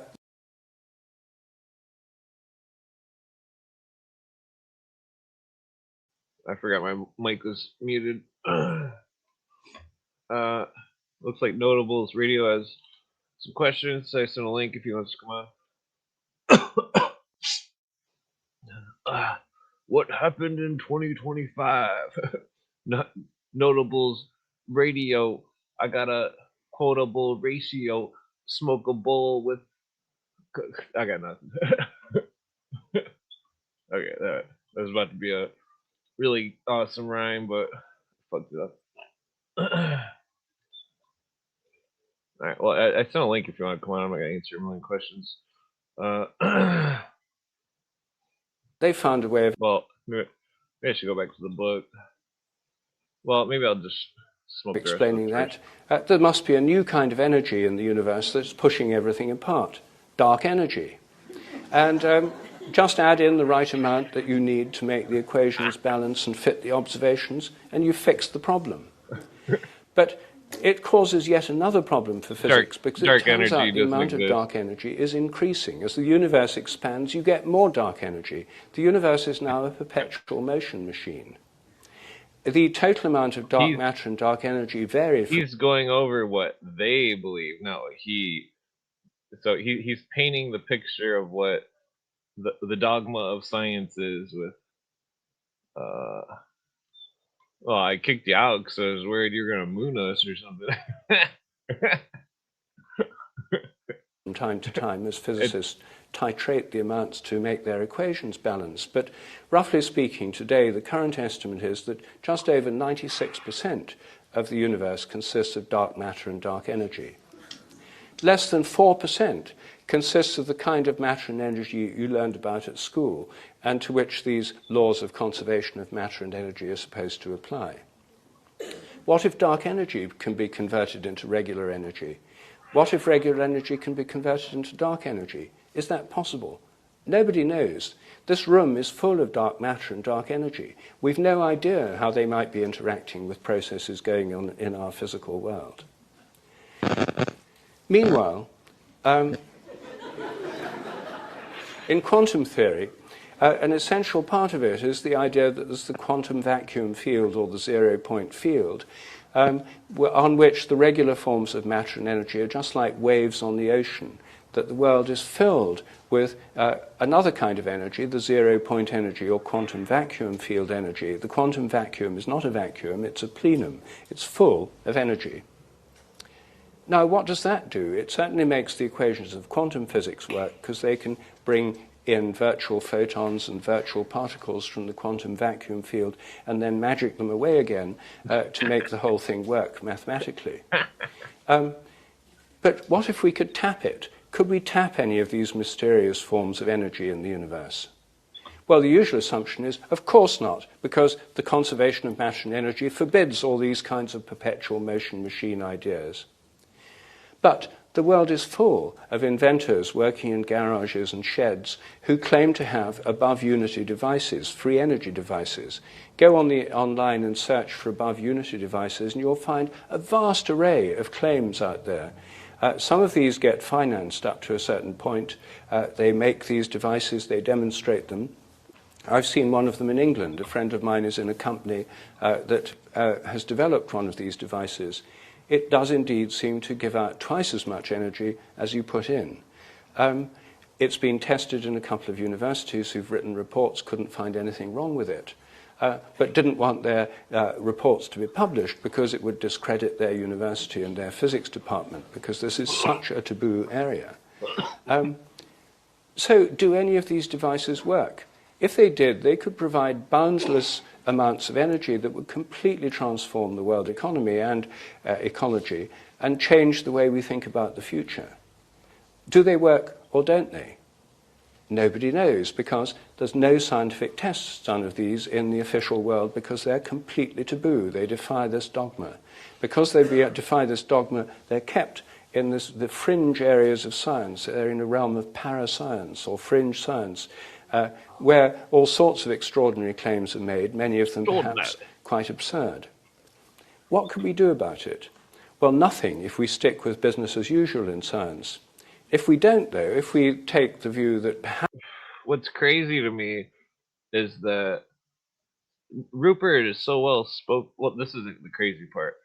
Rupert is such a well spoken, kind person. Like, he's very. There's nothing that, like, people. I don't know why anybody would hate Rupert. Rupert Sheldrake, the person speaking. But when he went to Texas or some shit, somebody tried to kill him or something. And fucking, that's fucked up because what the fuck is wrong with people? I sent a link if you want to come on Notables Radio.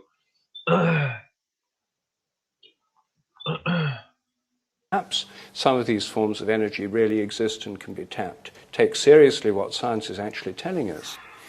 How would you find out? Well, my suggestion is a competition, $1 million prize. The best above unity device would win the prize. People could submit their various claims, their devices, have them tested by engineers and physicists who would not be trying to debunk them, but give an honest appraisal of whether this is working as it seems to. Some have already been tested and do seem to work as they're claimed to. Kind of is. If anyone wins this prize, I think it would change the climate, because people would then invest in these things and things would happen. Right now, they have small investors, but as soon as they go to the big investors, like the big energy companies, they then call up their physics advisors, and within 5 minutes, the guy will say, these people are claiming it's above unity. That's impossible. This is just another perpetual motion machine crank. Forget it. So the prejudice is so great that it's very hard for them to get investment. If anyone won this prize, I think the climate would completely change. And if nobody won it, because if none of them really work, the conventional people would have the sweet delight of saying, I told you so. But for the first time, we'd have experimental evidence they're right, instead of just an assumption and a whole blanket denial of alternative possibilities. I forgot my pop. It turns out that the principle of conservation of matter and energy, when applied to living organisms, is equally dodgy. And this was one of the most shocking discoveries for me. I'm a biologist, and I'd always taken for granted that living organisms follow the law of conservation of matter and energy. When I looked into the history, I found that it wasn't at all clear what was going on. In the early 19th century, particularly in Germany, many biologists thought that living organisms had another kind of energy over and above the regular kinds, they called it vital energy or life force.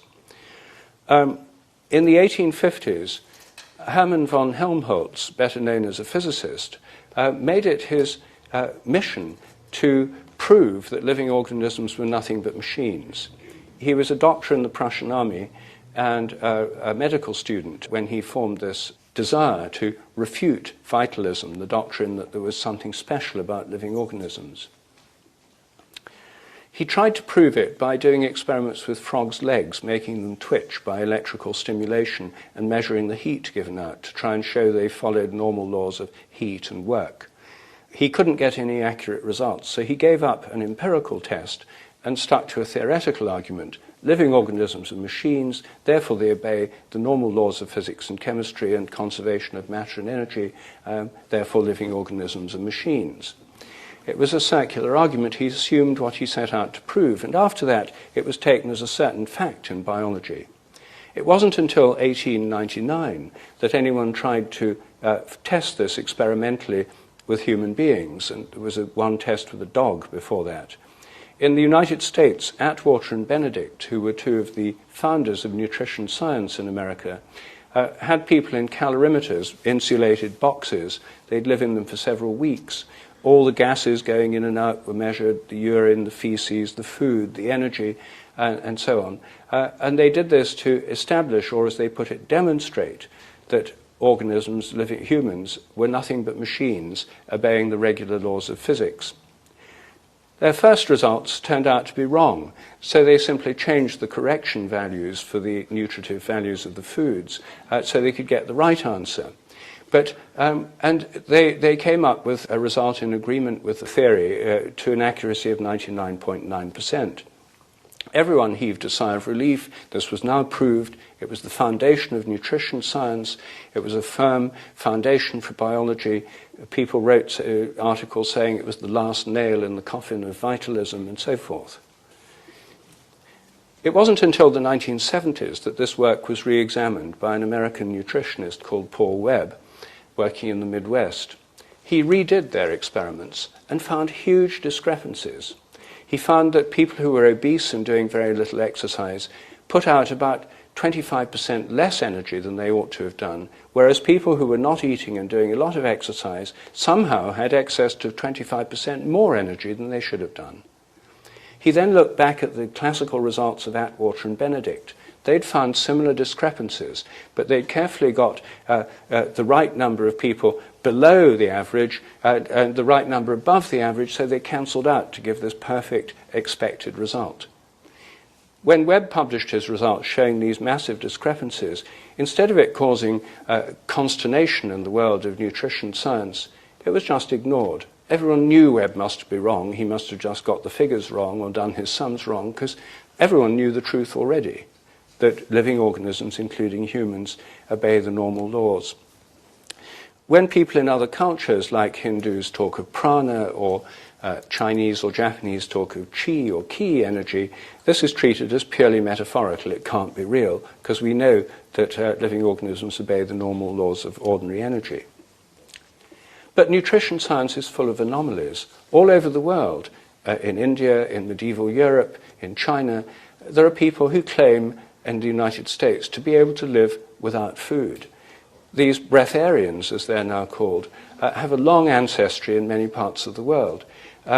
Some have been tested and found to be fraudulent. Some have been tested by scientists over the centuries, including quite recently in India, and found to be mysteriously able to live in apparent defiance of the normal laws of energy. Now, the normal assumption is these people are complete frauds. Anyone who investigates them must be a flaky scientist. Any results that don't debunk these people must be fraudulent or flawed, and the issue's closed. But what if it isn't closed? If I were a nutrition scientist, this would seem to me one of the most interesting questions that we could possibly ask. Is there some other form of energy? The one certain finding in nutrition science in the last 20 years is the important effects of caloric restriction. Organisms that are fed half the normal calories, generally speaking, live much longer than those who get the normal diet. And this applies to people, mice, yeast, all sorts of organisms seem to follow this principle. Something may be going on with drawing in forms of energy, maybe from the quantum vacuum field, that mean that the standard assumptions of nutrition science are simply false. And it's not as if nutrition science is the most brilliantly successful of all modern sciences. 1 billion people in the world are obese, and no one seems to know what dietary systems work best, and if they do work well, why they don't work for very long. This is not one of science's greatest triumphs, this area of inquiry. It also has a bearing on medicine, because many medical systems from other cultures are based on forms of energy ours isn't. Well, that's one set of assumptions. The total amount of matter and energy is always the same, the dogmatic assumption. When you look at it, as you see in both in physics and biology, the picture that emerges is not one of total certainty and 100% success. It's one of dogmatic beliefs and extraordinary anomalies, including 96% of the universe not being regular matter and energy, and discrepant experimental results. Now, if we look at some of these other assumptions, we find similar anomalies. Take the idea that the laws and constants of nature are fixed. Now, this is something I've been challenging for a long time. The idea of morphic resonance, which gives a kind of memory in nature, suggests that the so-called laws of nature are more like habits. That's the basis of my thesis of morphic resonance, and some of you have read about it in my books, A New Science of Life and The Presence of the Past. And I'm not going to speak about that now, because I'm not here particularly to push my own theories, but to open up the much bigger question in science. So instead of looking at the laws of nature, I'll look at the constants. Finally, he starts. This is something where I've done very little work of my own, except for reviewing the existing literature. Now, are the constants fixed? Is the gravitational constant or the speed of light, for example, completely fixed? This is where it gets good. Well, you might assume they must be. Surely this is something that's well known. But if you look at the data, a very different picture emerges.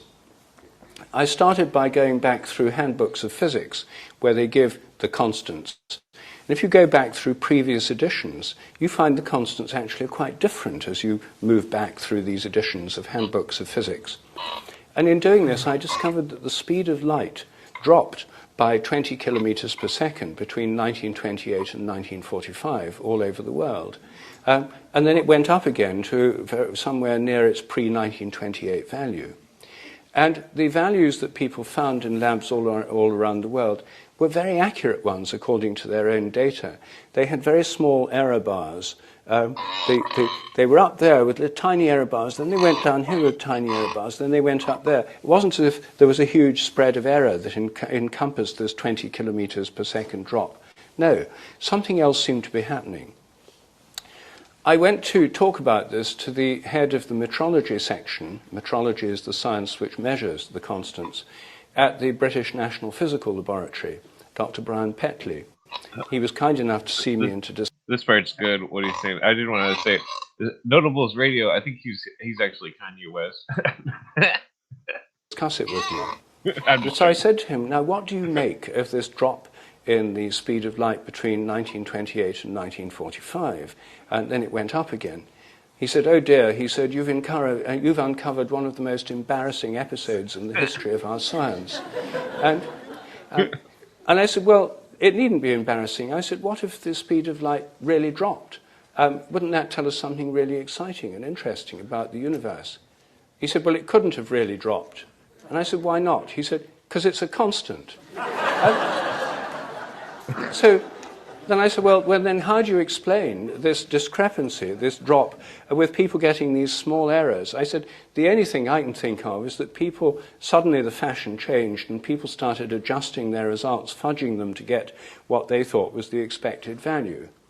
He said, "Oh, we don't like to use the word fudging." And I said, "What word do you prefer?" And he said, "We prefer to call it intellectual phase locking." So I said, "You mean that all around the world people intellectually phase-locked on this new value, discarded discrepant values, corrected them till they got that right value, and then published values that agreed with what they thought everyone else was getting?" He said, "Well, more or less."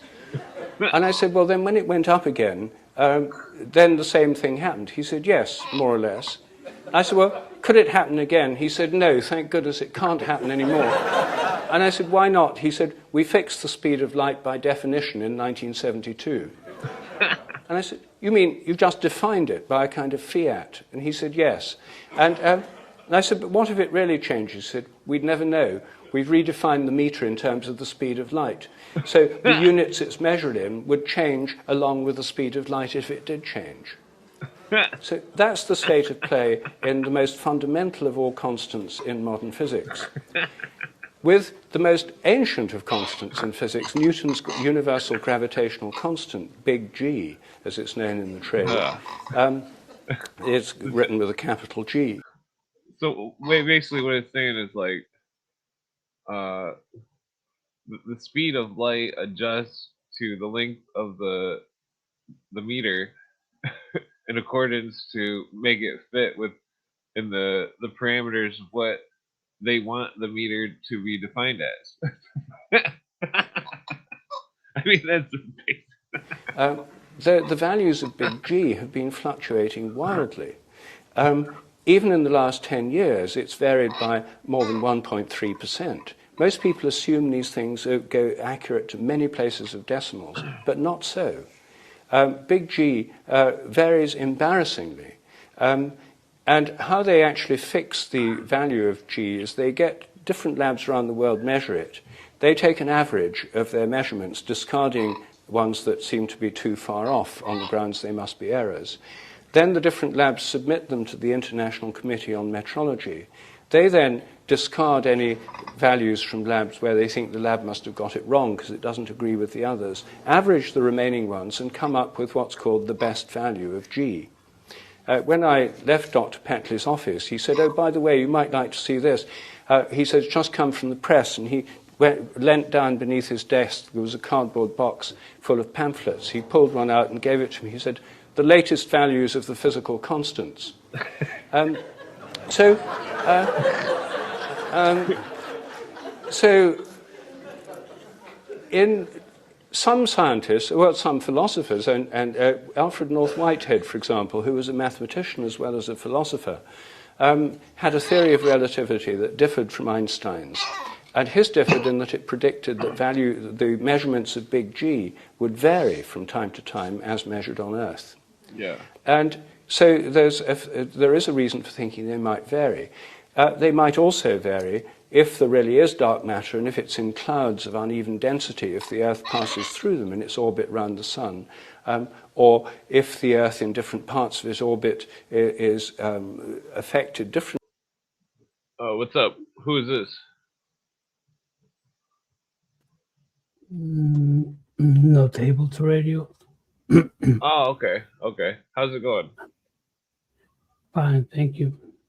So you're in South America? Yeah, Oh, that's cool. What's the weather like down there? now summer, but I don't believe in weather. Oh yeah. What are you south side of South America, north side, west side, east side? Chile, Oh, Chile. Okay. Uh, have you but been here? have you ever drank ayahuasca? Have you been here in Chile? No. I've read about it. You should. Let me ask you a question. Do you prefer mountains, river, beach, desert, ice, forest? Do you have a favorite one? I think I like the woods, forest. Okay. Well, Yeah. if you have the chance, you should come here someday. We have it all. We have uh, any environment. Oh yeah. Yeah, I've seen this TV show Dual Survivor. The guy was eating. No, it was Dude, I'm Screwed was the name of the show. Dude was fucking some old dude was eating lobster on the beach. He's like, oh, I should just stay here. He's talking about Chile. Well, I'm waiting for the big shake. Oh yeah, yeah. Are you familiar with the ayahuasqueros? With what? With what? Is there ayahuasqueros in Chile? I don't know what that is. Is they drink the ayahuasca? Ah, well, I know some people that they are real guides of ayahuasca, but I don't know that much. Okay. Yeah, I drank it once, like 12 years ago, I think it was. Where? Uh, in an undisclosed location. Yeah. Did you saw the geometries, the ayahuasca vision, the geometries? Yeah, I seen this stuff. Uh, it's definitely interesting. This That's is some cool. kind of ghost lady. Ghost lady. Yeah, the Senorita Ayahuasca, they call her. Oh, there are many senoritas. It's like a ghost that it's supposed to be the ghost of the plant that you drink. Were you afraid? What's that? Were you afraid? No, it was actually really cool. I mean, it was super relaxing. So it's not a ghost, bro. Well, it was definitely a ghost. Well, I mean, it was a living ghost, the ghost of the plant. I mean, according to the witch doctors, the brujos, the well, let's see. You got any commentary on the video? What? You got any commentary on the video, or Of you this said you video had that you're questions? showing? Yeah, or you got Oh, questions? no. I haven't affirmation that this guy doesn't know microbiotics diet and the lectures of Michio Kuchi, so he doesn't know shit when he speaks about food, vitamins, nutrients. Well, I mean, he's just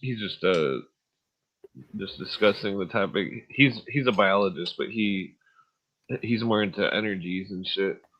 Uh, he's got a theory about, you know how like when the birds fly and they're all flying in the same pattern and they all move and shift at the same speed. Uh, Yeah, yeah.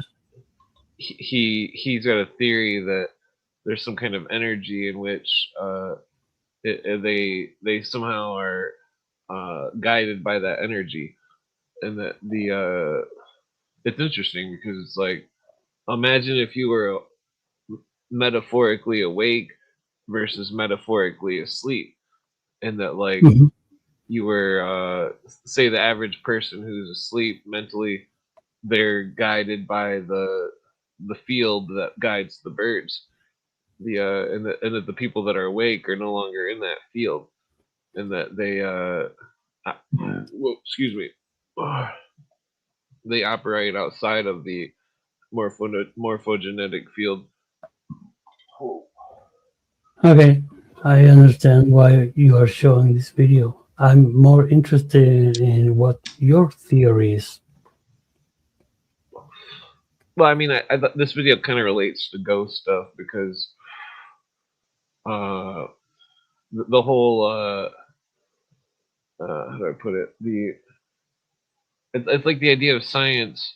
Science is denying that the constants, the scientific constants are constant. Or they refuse to admit that they aren't constant. Excuse me, and that so like when he's talking about gravity or the speed of light, you know, they literally set the measurement of the speed of light to adjust with the meter, so then it would always look like it's the same number. And so what they've done, they've like engineered a way to lock us out of knowing any change in the speed of light. And but like the relevance of that is that, say it was a constant and then it wasn't, and so if it was a constant and it went outside of its boundaries of being a constant, that would mean that the laws of reality may have been broken down for a period of time or something. Uh, okay, So it's I interesting because understand. he was saying that that for that period of time, there was a change in the speed of light. At the same time, there was also two world wars going on. So, I mean, that's Makes interesting. sense. Makes sense. Yeah. Oh yeah. Well, I guess people are voting to put the video back on. By dark matter out there in the galaxy, it could affect Oh, these measurements. So the question is, do these measurements vary similarly all around the world? In 1994, in my well, I guess I forgot to ask. Are you new to YouTube, or do you have a YouTube yourself? I had a channel, but YouTube eliminated because I was showing content that I think it wasn't allowed, and mm, I had just like 300 subscribers, but I didn't know none of them, just two of them. So in the end, when YouTube removed my channel, I built this new one. So they make me a favor. Okay, you got a Twitter or anything? Yeah, yeah, I have a Twitter, but I don't participate in that much. No, yeah, we should definitely make a new Twitter and. Cool. book, Seven Experiments That Could Change the World, I tried to encourage metrologists No, to I guess. Have you ever talked on the podcast before? Yeah, the first time that I went up to United States channel, open panel, they thought I was AI, and it was really funny Okay. because they asked me to take my glasses and scratch my hair. And when they saw that I was real, they started sending me emails. Oh, I'm sorry that I thought that you were fake, and it was very funny. Oh yeah. Are you related to any native tribes in Chile? Tribes? Yeah, like native. Oh, I have friends that belong to tribes, but I don't belong to any. But I respect the cosmovision of every native here. We have different Indian native people per se, Yeah. and the cosmovision is very interesting. Oh yeah. So you speak Portuguese or? Now I speak Spanish. Castellano chileno es el español que nadie puede entender porque es muy rápido. And I speak English. Okay. I took Spanish in middle school, but I can hear about half the words. Yeah, I think the most articulate Spanish in South America is from Peru. They speak very clear and very pronounced Spanish. Chilean Spanish is like the worst Spanish. Oh yeah.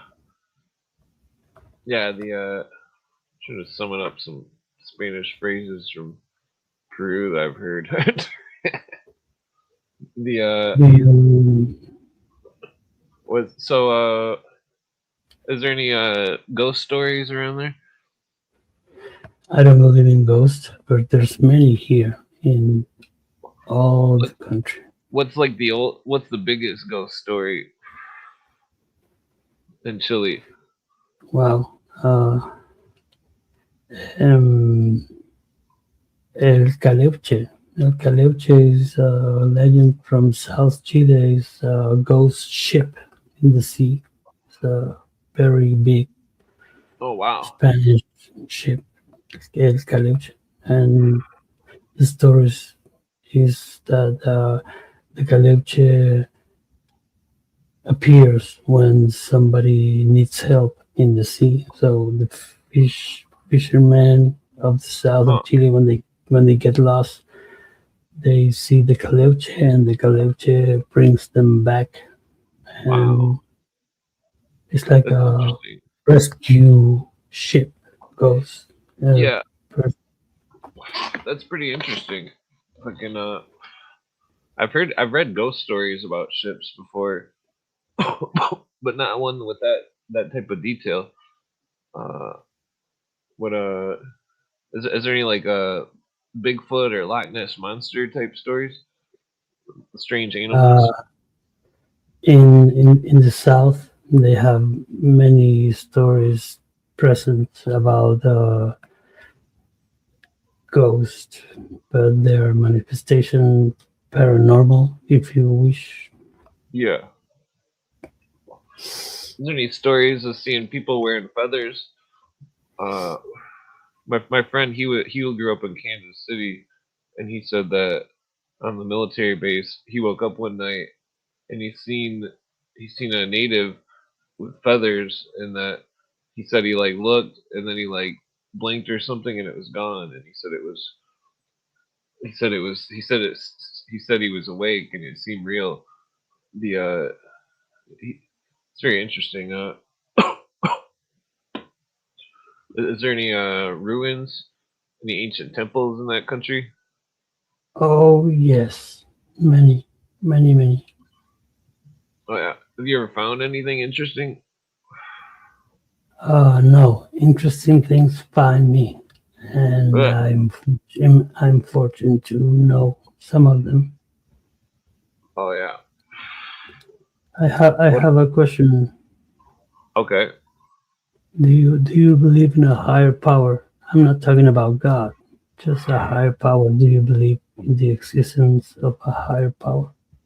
Yeah, I believe in the ghost world and the God that made the universe, some kind of helper spirits, some kind of guardian angels or something. Uh, Cool. Have you saw any angel? nah, well, I mean, I used to see weird shit when I was a kid. Only like twice though. It was only two times. It was once I seen an orb of light. The other time I seen a glowing white person come up and they touched my forehead, and then I couldn't see anything, and it was really weird.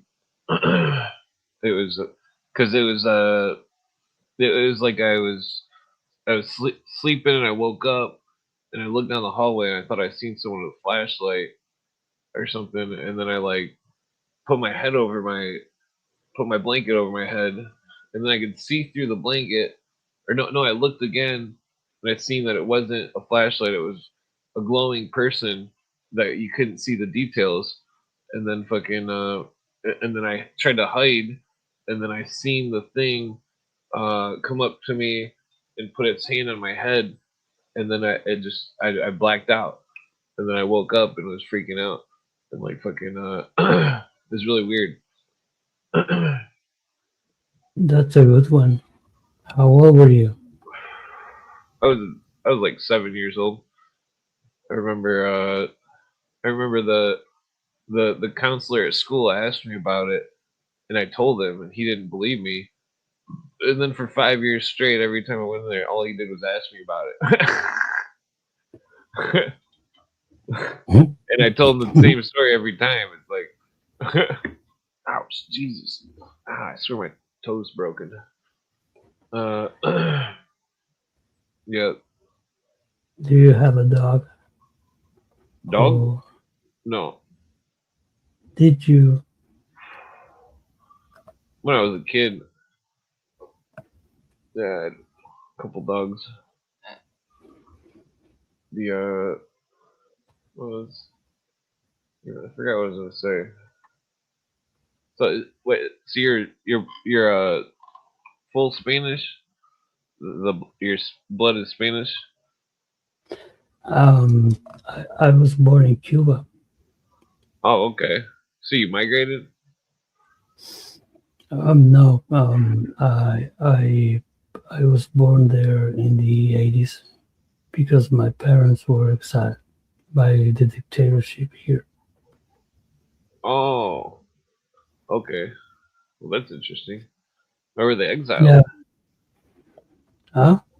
Why were your parents exiled from Chile? From Chile to Cuba. They went to Cuba. Yeah.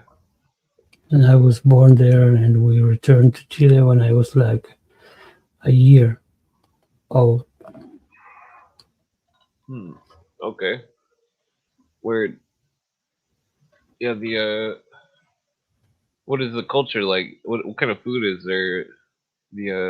I think I've seen TV shows. They got lots of different varieties.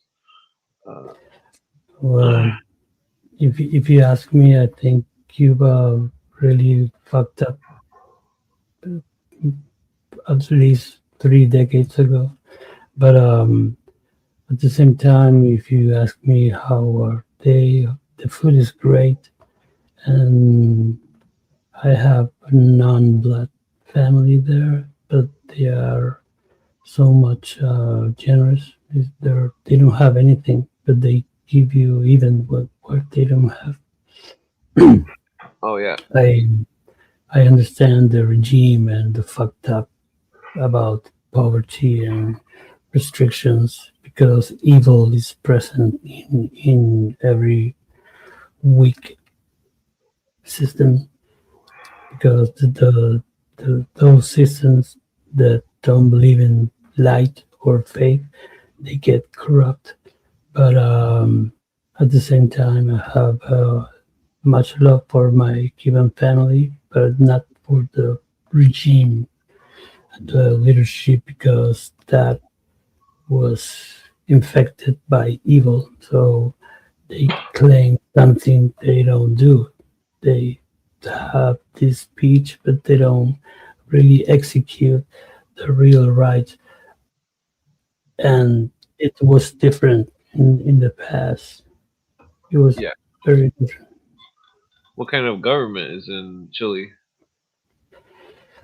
Well, we have a democracy. We are a republic, quote unquote Oh republic. yeah. Do they take But a percentage? Do they take a percentage of your paycheck? of course, Oh yeah. Does you have to pay car insurance or insurance, health insurance, or anything? Or yeah.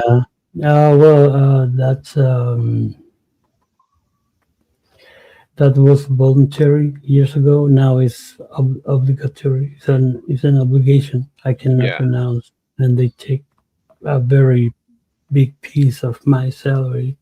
yeah, So I don't pay that shit. I do my work and I pay in yeah, cash. I receive my money in cash in the best scenario.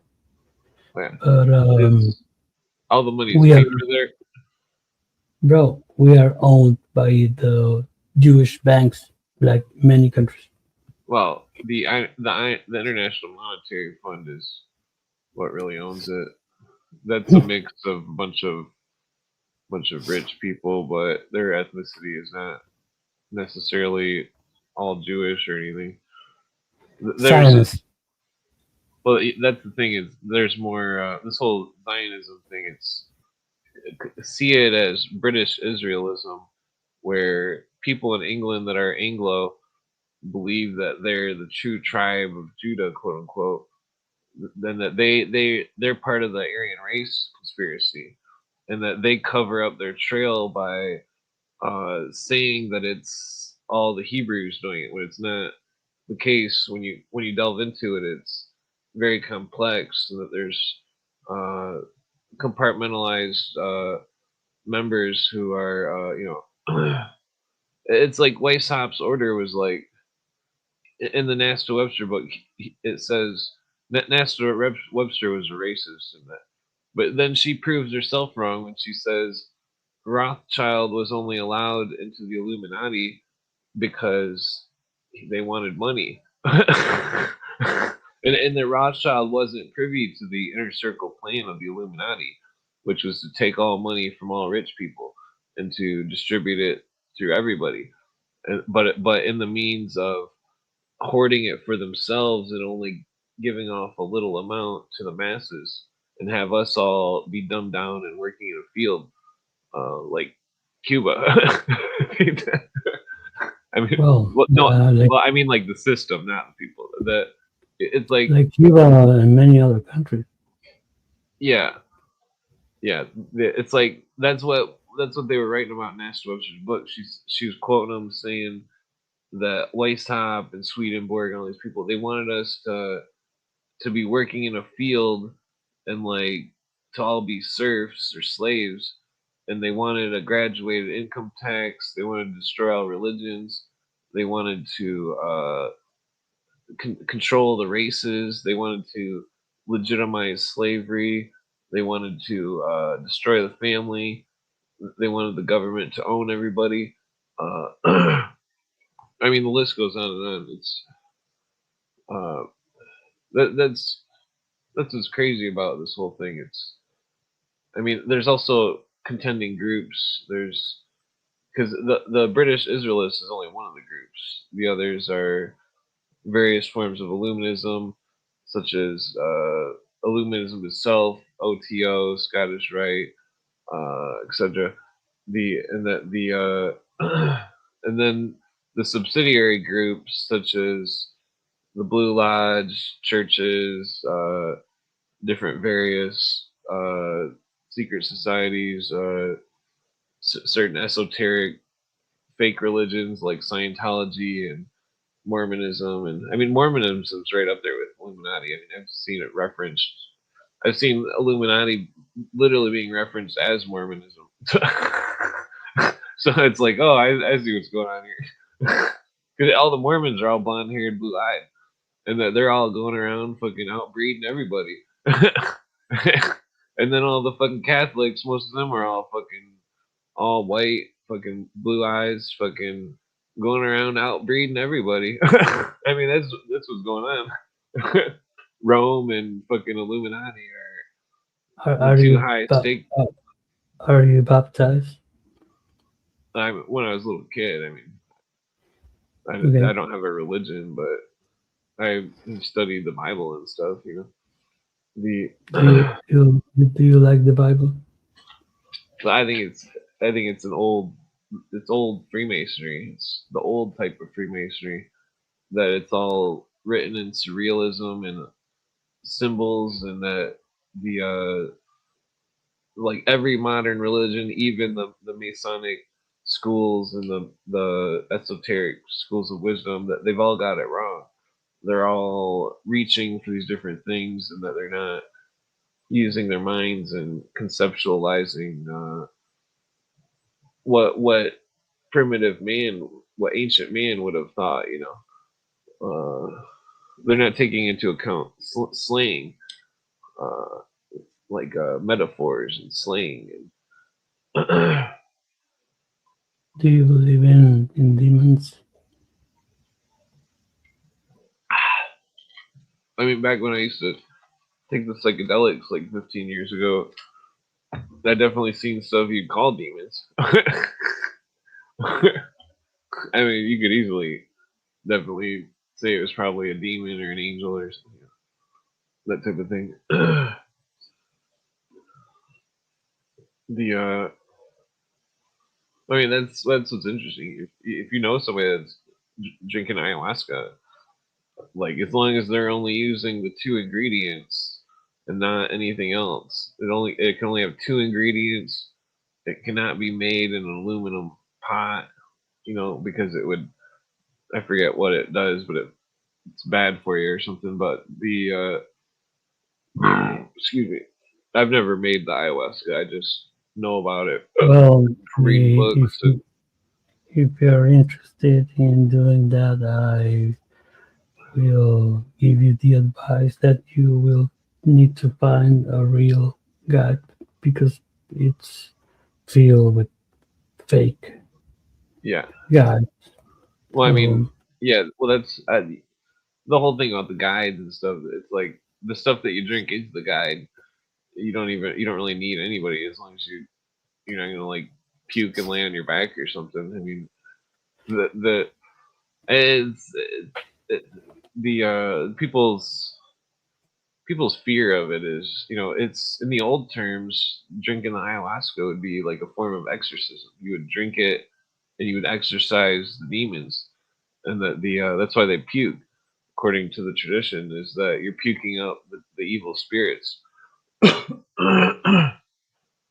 So it's like the time I drank ayahuasca like 12 or 13 years ago. I drank it like 5 times. The first 3 times, the first 3 or 4 times, it didn't give me any buzz, and I puked stuff up over and over.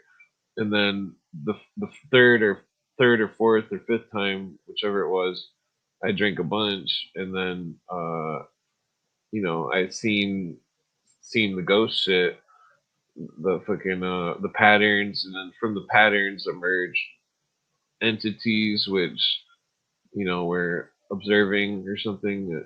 That's what I mean. I remember seeing in the thing, fucking. I was sitting there and I like looked over or something, and I seen a fucking. I seen a native, and he was. And it wasn't a North American native. It was a South American native, and had like a feather, like a parrot feather or something, and it looked like a real person, and it was like it didn't say anything, it just looked at me, and then I looked at it, and then I just looked away and it disappeared, and fucking it was like a ghost of a person or something, or I don't know, it was weird. It was really interesting. It was indescribable. I mean, there's no religious tradition outside of the mushrooms or the ayahuasca which uh, bring about, you know, ghost shit, basically. I mean, that's what's interesting about this book. It's like Swedenborg, he's talking about all these secret societies, like, oh, we all meditate and find this fucking out of body experience and all this weird shit. And it's like, when I was a kid, I would read all these books and try to meditate and do all this stupid shit to try to like have some kind of magical power or something. It could never. It was all just bullshit. And and I'm just like, this is. And so So, so you don't have magical powers? well, then the hypnotism thing. That's where it comes in big with the secret societies. It's like they're practicing No. hypnosis. Wait, I'm asking you. You don't have magical powers because you don't search for them anymore? Well, it's. I think that just simply knowledge and understanding. I don't believe that. I mean, you could have a psychic influence on something. I would say, or like, Hmm. well, I mean, I believe in telepathy. That's definitely real. It's just all a matter of remembering what someone else is thinking. I mean, if that makes sense. If it makes sense to you, that's fine. I mean, that's when I experienced it. That's basically what it was doing. It was like I could like remember what someone else was thinking, and it was like what the fuck, like this is weird. You know, and that fucking there's definitely there's something to all that Brujo stuff. The Brujo Hmm. stuff. That's the only thing I've ever seen evidence that was real evidence of something. It was from Brujos, the Brujo stuff of Mexico or South America. That type of shamanism. All the other, but there's a lot of fakes. There's many fakes out there. There's Terrence McKenna warned of fake shamans in the Amazon that would add third third they would add third ingredients to the ayahuasca, and the third ingredient was the Yeah, yeah. datura, which is evil. The datura plant is known as black magic, and that the what was uh well, somebody in the audience is asking you to introduce yourself. Uh, what was your name again? I forget. I'm Radio. crazy. Yeah, Uh, my channel is Notables Radio. My name is Cremos from Chile. Nice to meet you. oh yeah, yeah. So what was I saying about? So, oh yeah, there was dark side of shamanism. They were using datura in the ayahuasca, and that they were that the datura cults, you know, such as the dark side of voodoo, the dark side of India, the datura cults use hypnosis and datura, and then they put their initiates under the spell of datura and the dark witch, and the I think you are absolutely aware of your extrasensual attributes or powers, and I think you should go deeper and believe in them because I think you're resisting your own knowledge about this extrasensual stuff. well, I mean, I'm going to the bathroom. I'll be right back. I send you in the private chat a link about Michio Kuchi. oh yeah, all right. Well, I'm gonna put the video on for a The second. raw data and see, are they all, Oh, where'd it go? or the values of G all up, say in June and down in July or down in December? Do they vary together? Is there a cyclical variation in these around the world? They refused to do it because they said G is constant. This is a meaningless question. But the data are there. It wouldn't cost very much to do this. It's terribly frustrating that it hasn't been done. I think if it was done, we might find meaningful variations in G which could actually be analyzed and give rise to new science. Now, this isn't a terribly fundamental thing, it's a fundamental constant, but we're talking something fairly simple to do here. A graduate student could probably do this analysis. It might turn out, in fact, that the constants, they all vary as measured. The usual assumption is these variations are all errors. It might turn out that they vary within limits rather chaotically. The day may come when we open scientific journals like Nature every week, and there might be a page like the stock market reports on the constants. This week G held constant, C was up a little bit, the fine structure constant was down, there's been a fall in the charge on the electron. It might be that there's a quality of time, perhaps a little like that astrologers think in terms of, but which might, because of different balances in the strength of the different constants. It would mean different things could happen.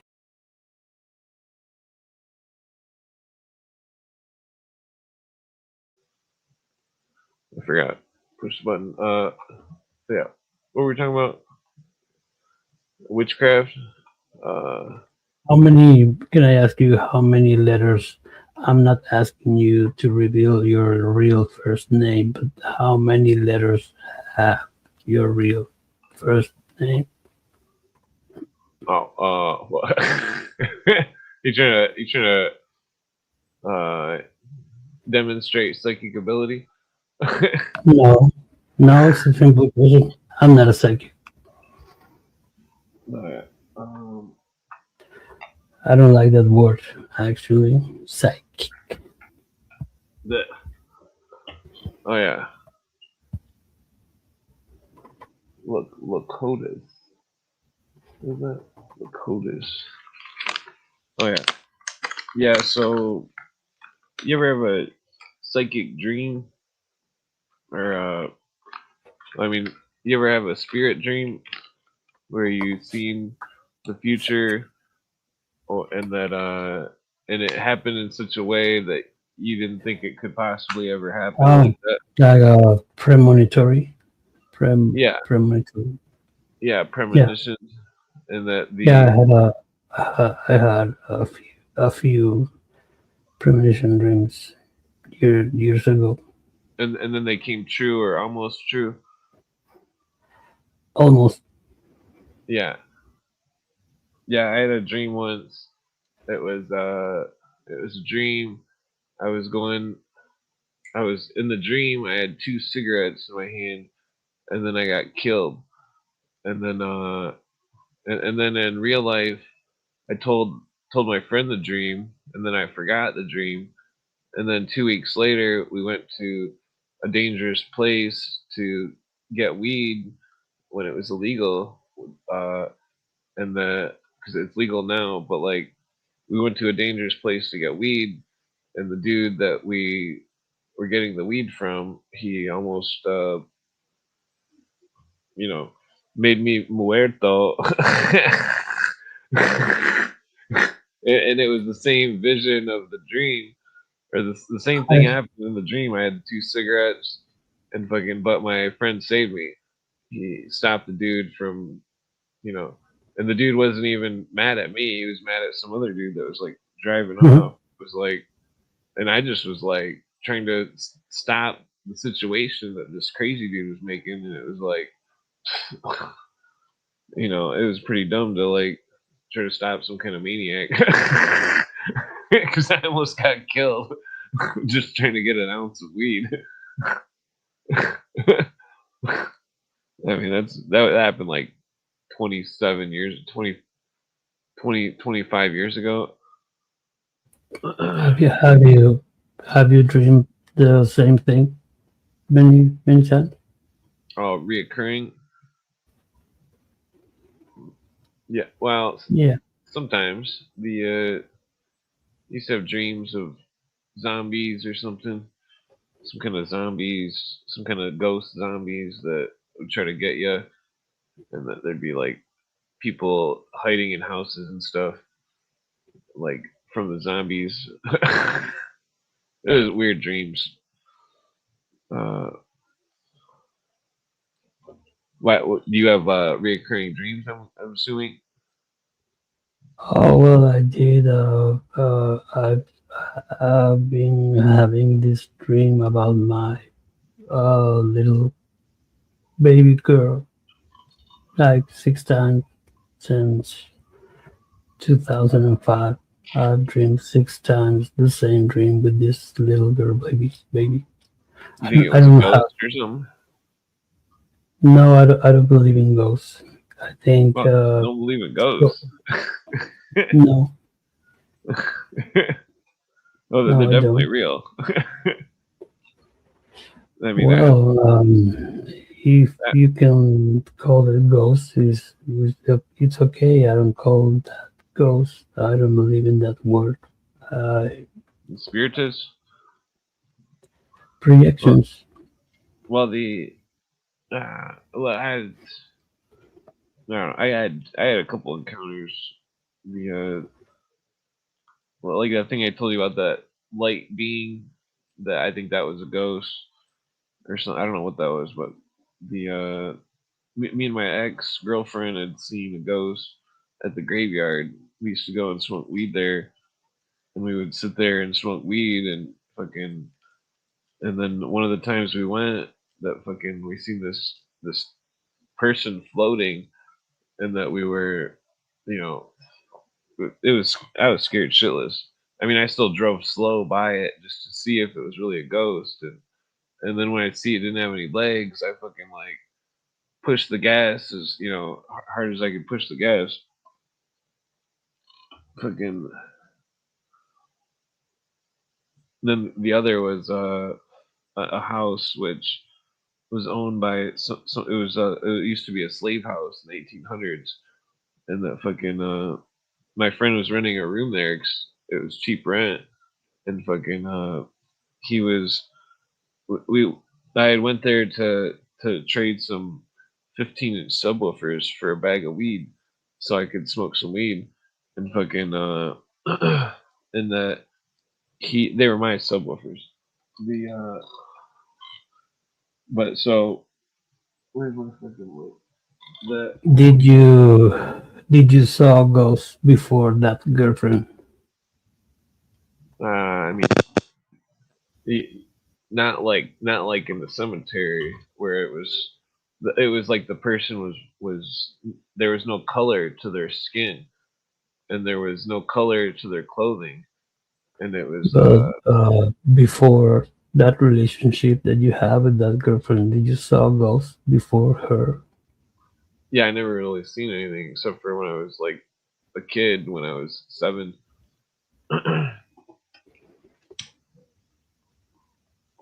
Yeah, because we were in the graveyard smoking, and like, and that fucking back in like whatever year it was, like 15 years ago or something, and the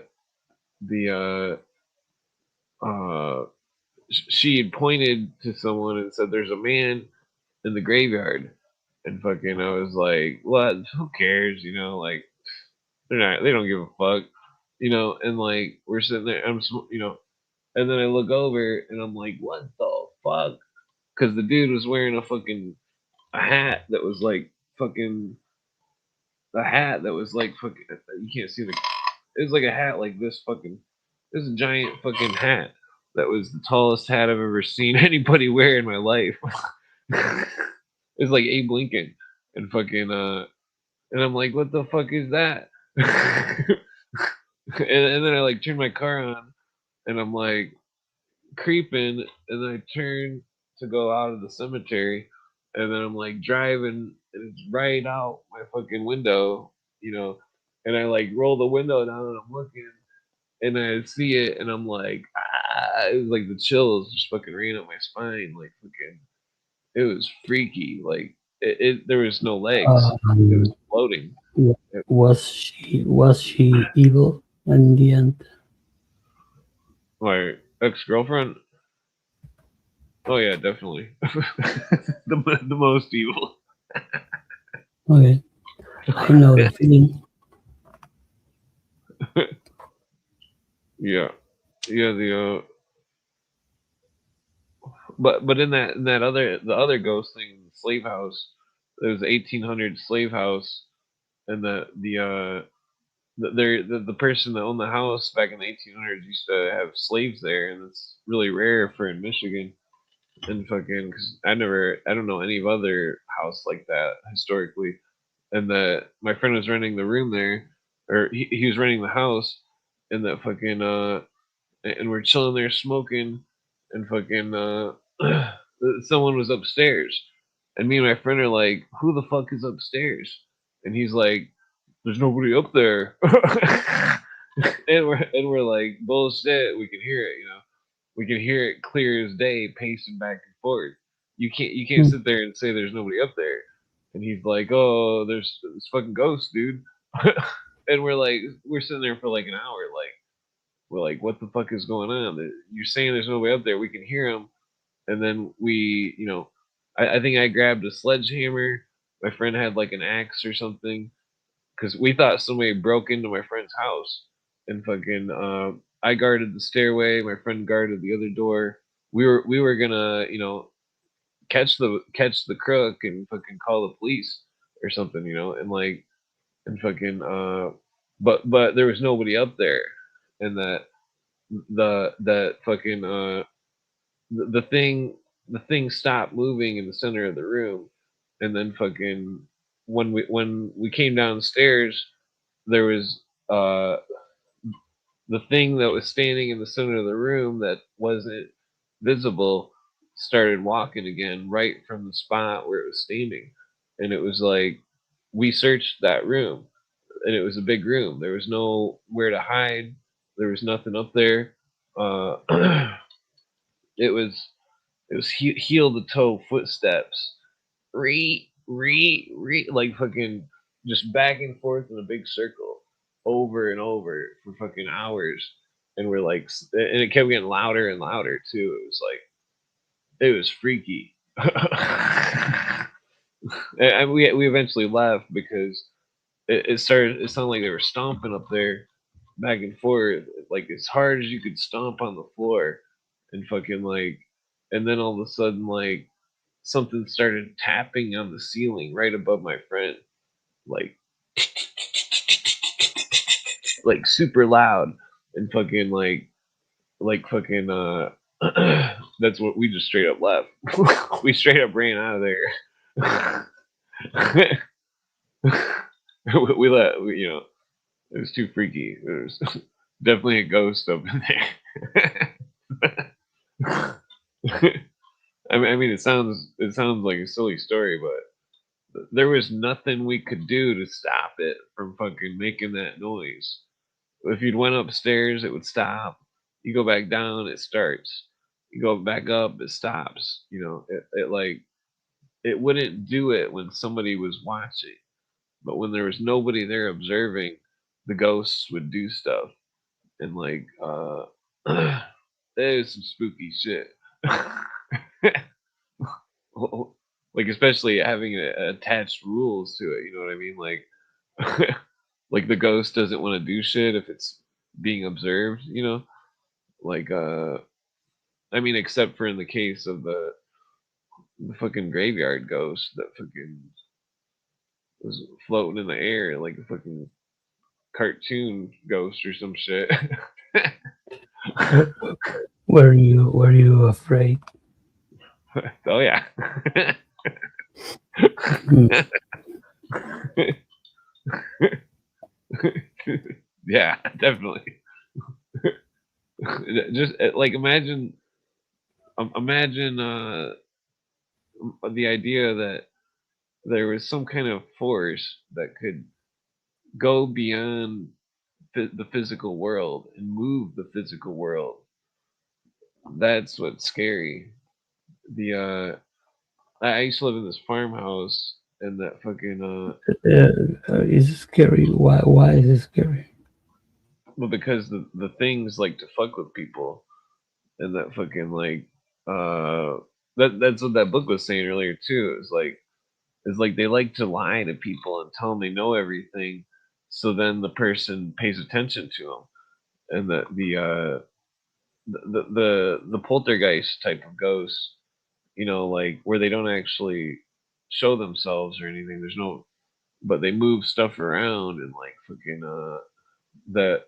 There's people I've seen videos and stuff where like people's glasses and all sorts of weird shit will move around and security footage and stuff. And like when I used to live in that farmhouse, I swear to God that fucking when I was a little kid that somebody was going into my room and they were moving my shit, and I was like convinced that it was my mom or my stepdad back when I was a kid, and I was like, this is fucking bullshit. It's like I don't care if they're just moving it a foot. I don't want them to come in my room and move my fucking shit at all. You know what I mean? And like, so I'm like getting this huge arguments with my mom and my stepdad because I thought they were going in my room and touching my shit and moving it or something. And like, they were like, "Oh, we didn't move shit." And it's like, "Well, who the fuck is?" Because somebody's How moving shit in my fucking room and how fucking how how many years you spent in that relationship with that girl? the chick. Yeah. I think it was like 2 years or something. Okay. Maybe three. I don't know. I think it was two. Maybe it was I only a year think and a half. she was the one who was repeating ghost, like the word ghost. Oh, there's somebody in there. There's something. She was the one who was seeding the idea of a ghost of Well, something. she. I always thought she was retarded. I mean, not literally, but I always thought she was just stupid. Like oh, this chick claims she sees ghosts and stuff. Like oh, you know, that's retarded. And like same thing with UFOs. And it was like I thought Well, it was mm, well, it was let me like tell you. Let me tell you something. When I ask you about how many letters has your first name, uh, I want you to remember this question because when you see the number of letters that your first name has, you will think about this number and you will remember this because that number will appear in the big signs in the highway or in the ticket of the store, and you will see how this number is going to give you other places to go. And in fact, that number will give you the other name of these things that you are calling ghosts that I think are visitors for you, good ones. So well, I mean, there's nobody can tell you that those visions are evil. If somebody is telling you that, they are trying to contaminate your your belief system. So they tell you ghosts. Oh, well, be afraid. I don't think they're evil. Their ghosts are just Oh, ghosts. so why to be afraid? Well, it's definitely. Well, I was afraid because it was the laws of science were being violated. Yeah, I think there's.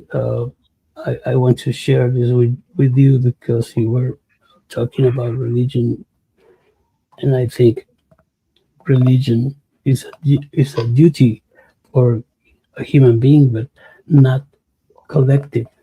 I think religion is a individual phenomenon that needs to be created by yourself or yourself, and you can share it because it's flexible, and I can have my book, my own book of my religion, and I can give it to you, and I can tell you, hey, please write your opinions and be flexible, not trying to convince you and not trying to impose on you my truth in my book.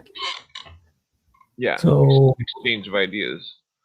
yeah, my point is that I can create, build ideas of spirits or religion or whatever, and I've been working and it is working.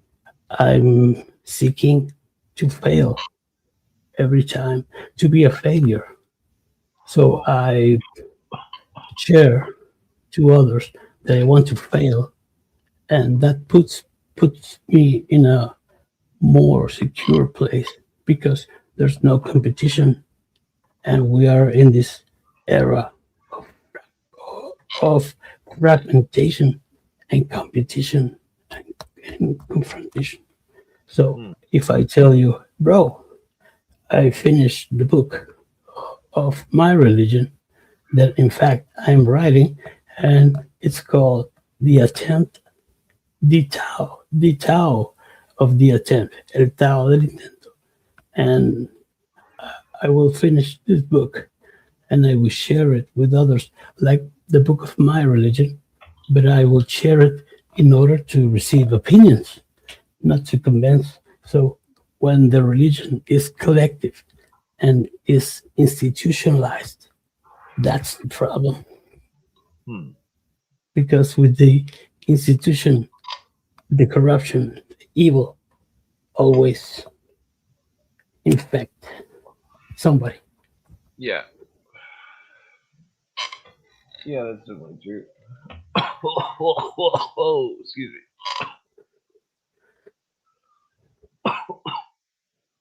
Yeah, it's good to have other people analyze what you think and stuff.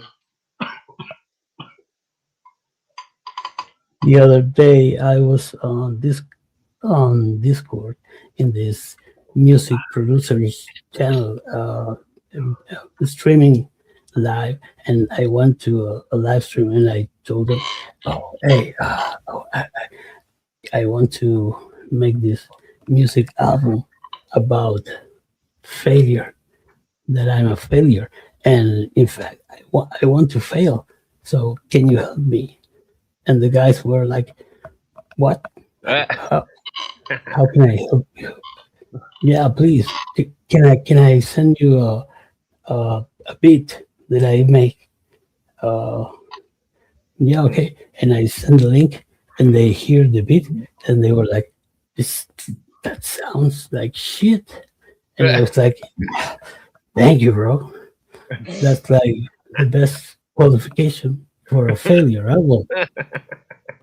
And the guys then kicked me out because they didn't want to hear about the Well, are failure project. you familiar with the Sioux tribe? I think it is the Sioux tribe of America, the native tribe. Well, they got a No, concept that's very similar to some of the Jesus philosophy, where when it's hot out, the Heyoka says it's cold out. when it when it's look, when it's I think we are participating in a very particular way of slavery because I think a huge part of humankind are slaves of the result of the outcome. Everybody freezes and they are hooked up when they are going to do something and when they are need to hear and they will see the result. So before the result, human is going to be a good one or a bad one. I'm going to fail or I'm going to succeed. When I will a failure or how? And when human are building a project, they are thinking on the result. So they are stressed all the time and they have a very bad time because they are building something creative, but they are thinking in the result. So they miss all the things that happens in the attempt. So for me to spread and share my failure attempts of projects is very funny because somebody understands. Someone, what the fuck? I'm not gonna fail with you. what's What are you the talking about? You it's the see, Heyoka spirit. H E it's funny. Eh? You, H E Y A wait no HeyokA. Hayota. Yeah. So So it's like there's a Jesus verse where he's like, if somebody asks for one, give them 10. to be the last one, nobody wants to be the last one, and everybody wants to know the result before it happens. So when you force to know the outcome before it naturally happens, you start making erratic decisions because you are forcing the result just because you don't can handle the uncertainty. Everybody wants certainty. So when you are expecting a result, you're desperate and you make decisions to force. You follow, you follow, right? Yeah, yeah, that's a good So observation. I they messed definitely up. We mess everything when we force when you do nothing. That is called wu wei, no action, no action. So you're in the middle of the crisis and you need a result and you don't do nothing. You can see everybody's decisions, how move yeah, the things, and in the exact moment now, and you make a decision, and it's easy because you're not trying to fight to know the result. Nah, yeah. Well, it's, that's a, it's like to resist. You're you're almost peeing yourself, and you resist, and like you go.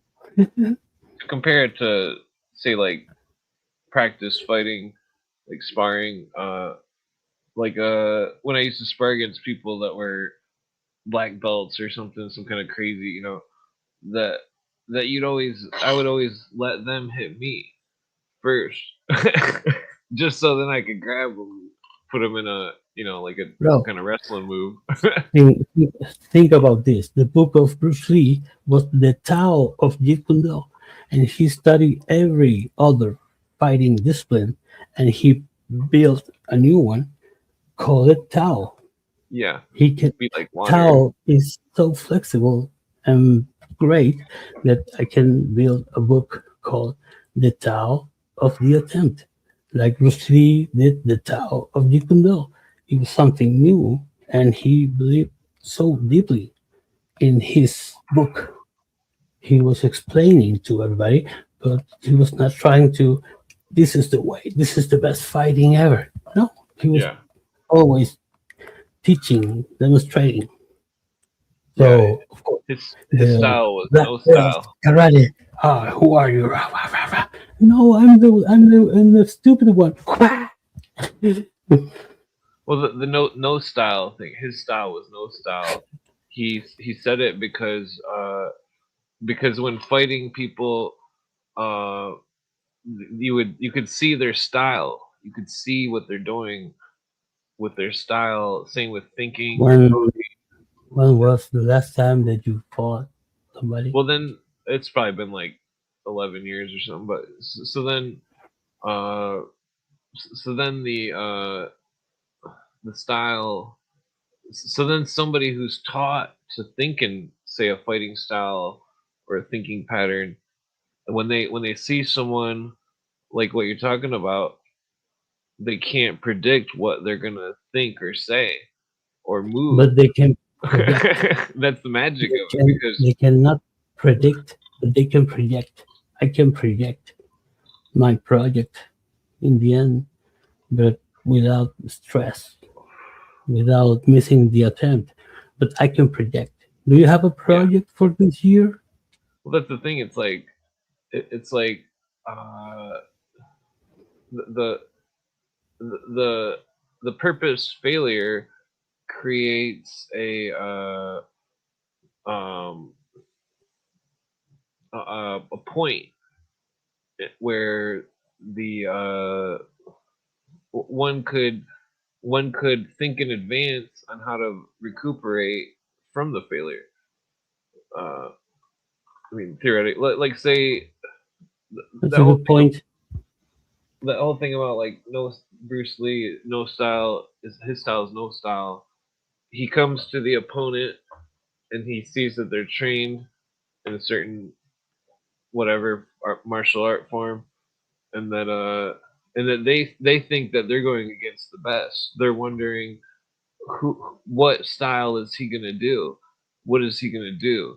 And then he does something that they cannot predict, which then makes him win the match.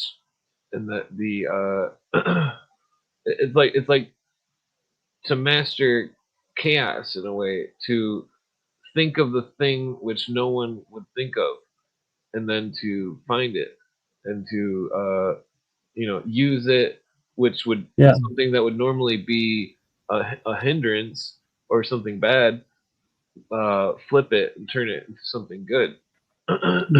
you said something very so impressive. The To deal with your frustration, with the failure, to deal with the failure, right? Yeah, And make sense in terms of the fucked up feeling of fail. To fail is a very fucked up feeling. yeah, So when you are aware that it's a possibility to fail, to deal with it in the best way, responsible way possible. But it's really interesting because when people are so hooked up in the result, when they fail, everything crumbles like shit. So they're depressed a month yeah, instead of okay, suffer. I failed. Fuck. Okay. But then keep going because okay, I failed, but I learned so much because I was focused in the attempt and everything that happens in the attempt. So yeah, I think humankind, most of the humankind are hooked up, slaves by the result, the outcome. So social media, if you think about it, it's a fucking festival, evil feast of excessive information in total confusion, confusion and fragmentation. Everything is against something. yeah, But you have videos of cows in the field, yeah. They're and living that's in dualism. it. Yeah, Yeah, the dualism is which blinds them for what seeing what reality is. Uh, in a way, the not as well. I mean, not applying that to good versus evil or anything, but the I mean, I, it's I think it's like that. It's evil is light versus evil versus darkness. That's the yeah. question that I wrote. Do you Well, I know mean, that white is not a color and black is not a color? remember they said God was truth and the devil was lies. Truth versus lies. God is truth. The devil is lies. The it's all symbols. The I mean, I still think Lies, God. lies, always disguise of Oh yeah, family, of women, girlfriends, friends, bosses, colleagues, the evil, the lie disguise. So it trick you, or when you are having a very fucking bad year, or you're yeah, angry. There's this guy or this girl in the street always, hey, what the fuck are you talking about? Hey, what the fuck are you looking at? And they try to provoke you, yeah, and you punch in the face, and evil feeds of your anger. yeah, So there are many parasites there trying to provoke your anger, your humiliation, shame, embarrassment. Why you did that? Oh, you're a failure, and you feel frustrated. Women, mostly. I'm sorry. I'm sorry to say that that's my experience. oh yeah. Well, it sounds if you drink some ayahuasca, you'd definitely be healed all stuff. Fucking that shit's fucking some miracle shit. I felt like $1 million the next day. I was like, man, this is crazy. I feel like I like woke up at like 8 in the morning or some shit. I can like wake up early somehow, you know. Bro, I'm not gonna tell you the story, but I almost got married with a witch, and in the Why do you last think she was moment, the witch? I proved it. What do No, you it's a mean? long story, but I proved that. I know. I was the. No, I'm not gonna tell you the story, but the universe, like at the last moment, took me and get the fuck out of here, and then everything revealed. Like Hmm. Oh yeah. it's No. funny now, you know. You to, I can sometimes make the joke out of it, but it was Oh yeah. painful. Well, don't worry, because time heals all. Hmm, thank you. You're right. the you get to smoke weed down there. Yes, Oh yeah. Is it easy to? Is it cheap or is it it's expensive? legal. I mean, is it cost a lot to get the good stuff? 1 gram. How much do you pay for that? Uh, like Are you in the U.S.? yeah. Okay. I mean, it depends on what if you want like super one good. gram of the good stuff of the great stuff. Probably like $5. $5. Yeah. Are you for real? Yeah, Seriously? but Shit. well, I mean, It's it's cheaper, always bro. Here's more expensive. oh $5 well, for that real? God sucks. damn. Well, there's so many stores and stuff. Here's like a $12 minimum. one Gee, gram of the great stuff. you should become a farmer.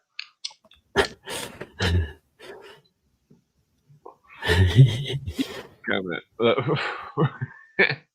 uh, See, uh, my it, friends it, when I was younger, my friends were yeah. farmers. They Well, were really good at it. you should bring your friends when you came to Chile. If you like Oh yeah. food, I we mean, I have could. we have we have everything here, bro. It's amazing. And tourism is it sucks Oh, because the well, I the, got a the question. people tell me Do you have is there any caponari trees there?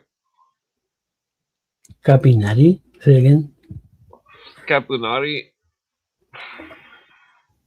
any caponari trees? I don't know Capinari. It's got a tree sap. Is there any well, okay, I'm pretty sure that isn't Chaca Piedra, isn't that from your area, Chile? They got Chaca Piedra down there. Chancapidra, a tree or what? It's a small shrub, it's like a tea. You drink it. Like a cactus? Like a cactus? It's like a looks like a clover or something. It's like a small, it's got little leaves, little tiny leaves on it. Bro, Or you're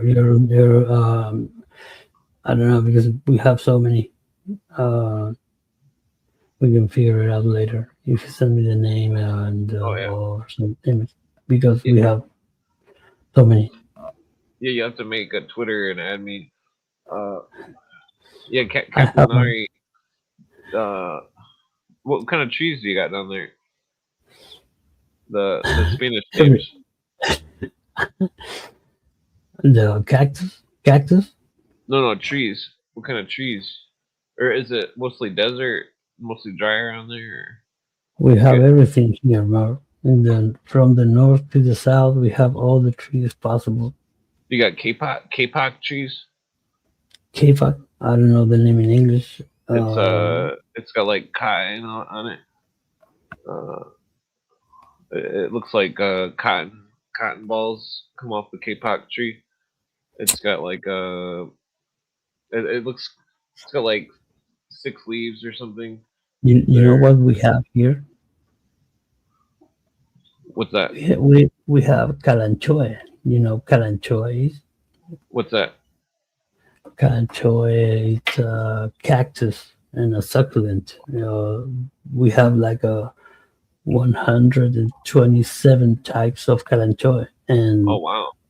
of those 127, you have like 40 they are for cancer treatment and cancer prevention.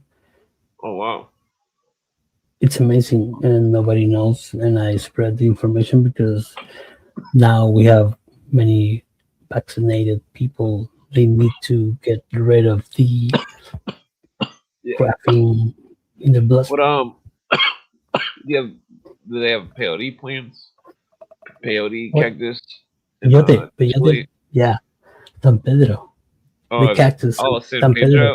Pedro. Whoa, be careful with that one. Oh, you've ate San Pedro? No, Have you eaten peyote? no. Oh, I remember this is about 15 years ago, I think. 20 years ago. Yeah, it was 20 years ago. Fucking, I ate some peyote and fucking, I was laughing my ass off. And my friend, he was puking his brains out. I was laughing Risky. at him.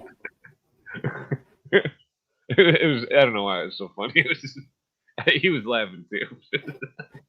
Yeah, well, it is cool, but if you have a bad trip, is very no, could be very dangerous. Oh yeah. Well, the way to get out of a bad trip is just to sing. You gotta sing a song.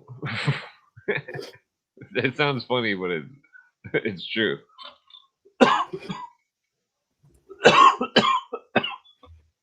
Well, excuse me.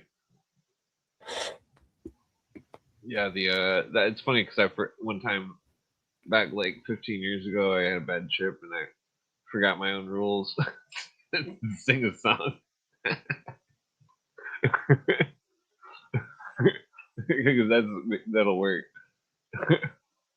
Some of the singing drives off evil spirits or something. How old are you? I'm over 40. Me too. I'm an old man. No, no, no. Old man. No, no. Bring me a cigarette. No. Old man that doesn't exist, bro. Well, I mean, it seems like I'm aging pretty well, I guess. Besides all the broken bones.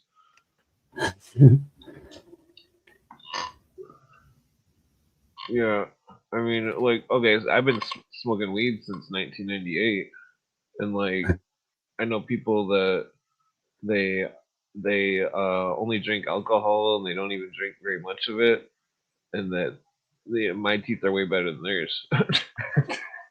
No offense to anybody with, no offense. But It's okay.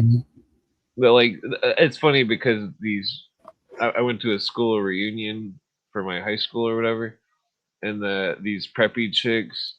This was a couple of years ago. These stuck up rich preppy chicks. They were they were all looking pretty rough, dental wise. No offense, but it was just funny because they were rich and it was like I grew Dental up wise. poor. Yeah, like they had some rough looking teeth, the but I mean it was like I don't know. I don't believe in karma or anything. That freaking because I definitely would never. Even if somebody had bad karma, I wouldn't want them to have bad luck or something. The Well, you don't need to show that you believe in something yet. Maybe you will. Maybe you don't. I try to be a skeptic, even though I've seen so much. The That's that's the freedom I think is real. you are not I used to have these making some. dreams. I used to have dreams, reoccurring dreams, and that they were there would be a bird man. He had a head of a bird, and he'd come to my dreams, and he would show me books or something, scrolls, and that every night I was having the same dream of this bird man showing me these scrolls, and I swear to God, it was fucking weird. It was it was it's very bizarre. I mean, they stopped eventually, but it went on for like a year. It was like I don't know. The house could have had black mold or something. Can I? I'm gonna send you a link if you want for later, whatever. It's a video that I did because I lived in San Pedro Atacama 2 times in my life, and the last time I was making 360 VR videos of the tours. So Oh, weird. Oh there's yeah. it's interesting because we were the only agency, and the tourists came. And what about that tour of what in Cascada? Do you want to see it? And we put a VR glasses. The people Hmm. Oh yeah. inside the tour. We sell as fuck. Man, so you've never eaten the San Pedro or the peyote? No, I didn't. Oh man, you should eat both. Mix them together. Risky, too risky. I mean, You it's need legal in your country, isn't it? no, but Oh, in the desert, whatever, oh, I see. Okay. Well, I mean, it's risky. I ate it before, like 20 years ago or something. I thought it was a great time. I thought the only thing that looked different was the colors looked different. Like green was more blue and red was more blue or something. The colors seemed like they were opposites or something. Like blue looked yellow or something. Uh, it was interesting.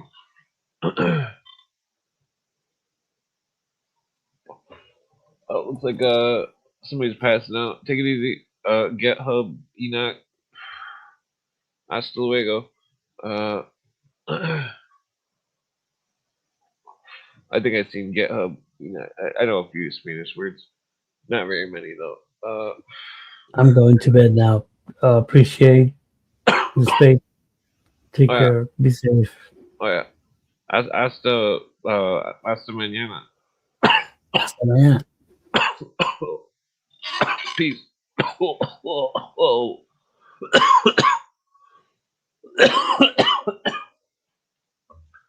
This is the only thing that I know. This is if I ever had to go to Mexico, this would get me through.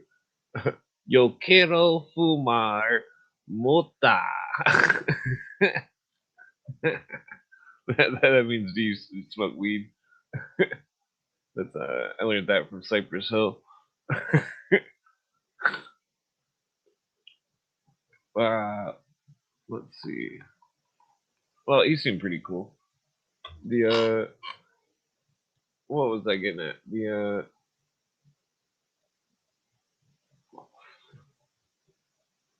yeah. I mean, if my stomach didn't hurt, fucking, I would definitely trip. But I can't trip anymore. Yo quiero fumar mota. Yeah, I haven't tripped in quite some time. Fucking like 10 years or so. And every time that I did trip, it was my stomach would hurt so bad. I'd just lay on the floor in a ball because it was just I mean, I was still having fun, but my stomach was like ah. It definitely wasn't fun. Uh, uh, but the I don't know. No, it's like normal people, they don't have extreme ulcers from. I don't even know why I have ulcers. I think it's.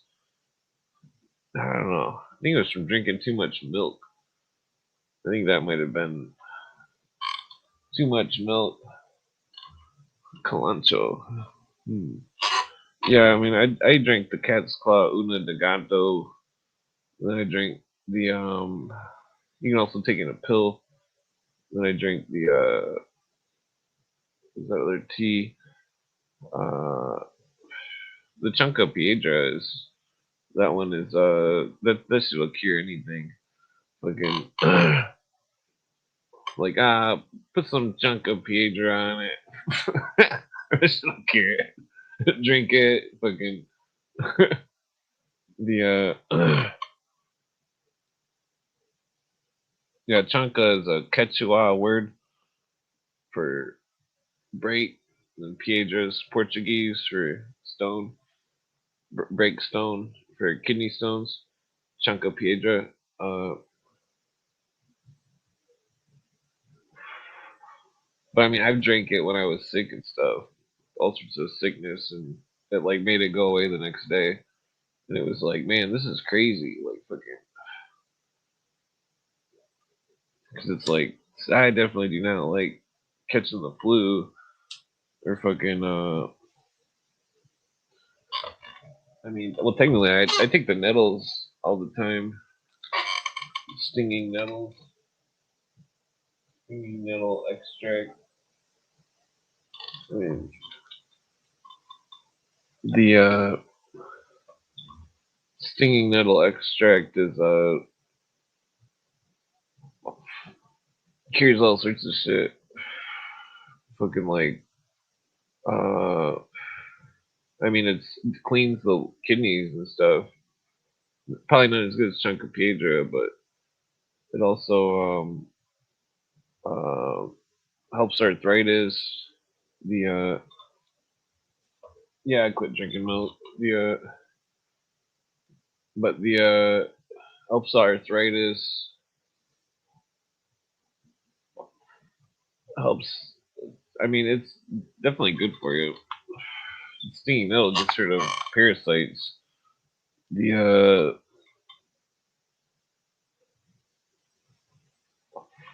parasites are definitely bad. I mean, the statistics on parasites are through the roof. You know, like fucking. I mean, it's crazy. When I did a report when I was in school as a kid, my report was I'd never seen anybody react to anything being read worse than what my report on parasites was.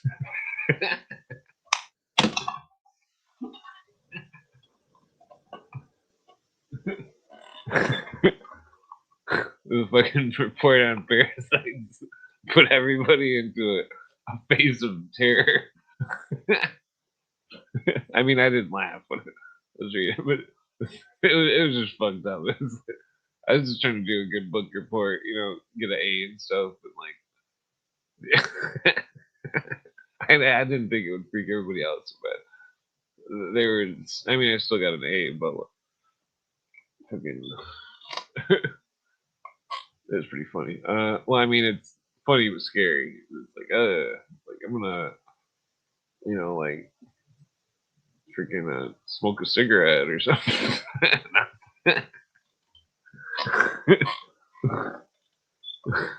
I mean, I don't think there's definitely a difference between rolling the cigarette with like a rolling paper versus the filters, the paper that the cigarettes are in. the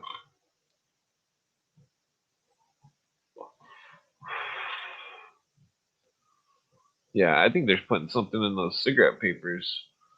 The something that's I don't know, maybe. Well, it's just weird. I mean, maybe it's just the burning of the paper burns tobacco better or something. I don't know. It just seemed like it burned totally different and I tried to roll them the same and made the homemade too with the paper and stuff. It didn't seem like it was. I don't know. It seemed way less appealing somehow. Seemed like it would have been better though because it had like a real paper, not some kind of thick cigarette paper.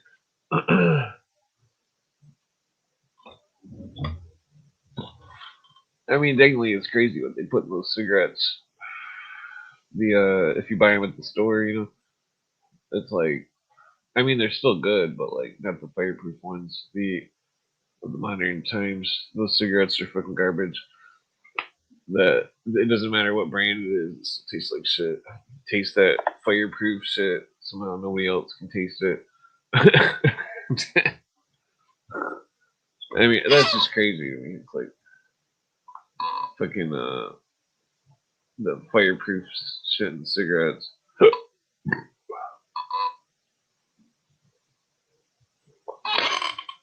Yeah, that's why I'm quitting cigarettes. I'm just gonna smoke weed. You can get like an ounce of weed for like $30. Freaking in Michigan. I mean, that's crazy. But I mean, it lets you smoke a bunch of weed for really cheap, which is cool. Uh, but freaking what was I getting at? I guess I'm gonna play the video. Happen at different times. All these things are possible. But we'll never find out if we have the dogmatic assumption they're constant and all the variations are ironed out.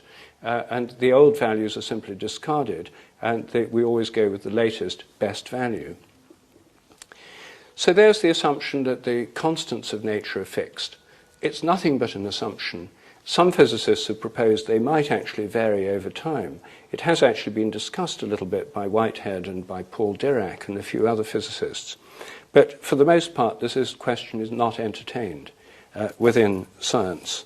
But there's no reason it shouldn't be. And it's not as if science as we know it will collapse.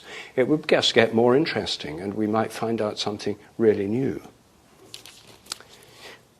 Now, I'll take another of these assumptions now, that memories are stored inside the brain. Now, this is something that not just scientists take for granted, but most people take for granted. If you just ask the average person you meet on the street, where are memories? They'd say, oh, in your head. It's just a standard assumption of our whole culture. It's where a scientific assumption has spread through the whole culture and is taken for granted. Now, where's the evidence that memories are in our head? Well, many people would say you don't need any evidence. It's obvious. They've got to be there. Where else could they be? Some people say, well, you might have tissue memory, muscle memory, etc., but it's still physically located in the body. It's got to be there. How else could it possibly work? This is an assumption. There are actually alternatives.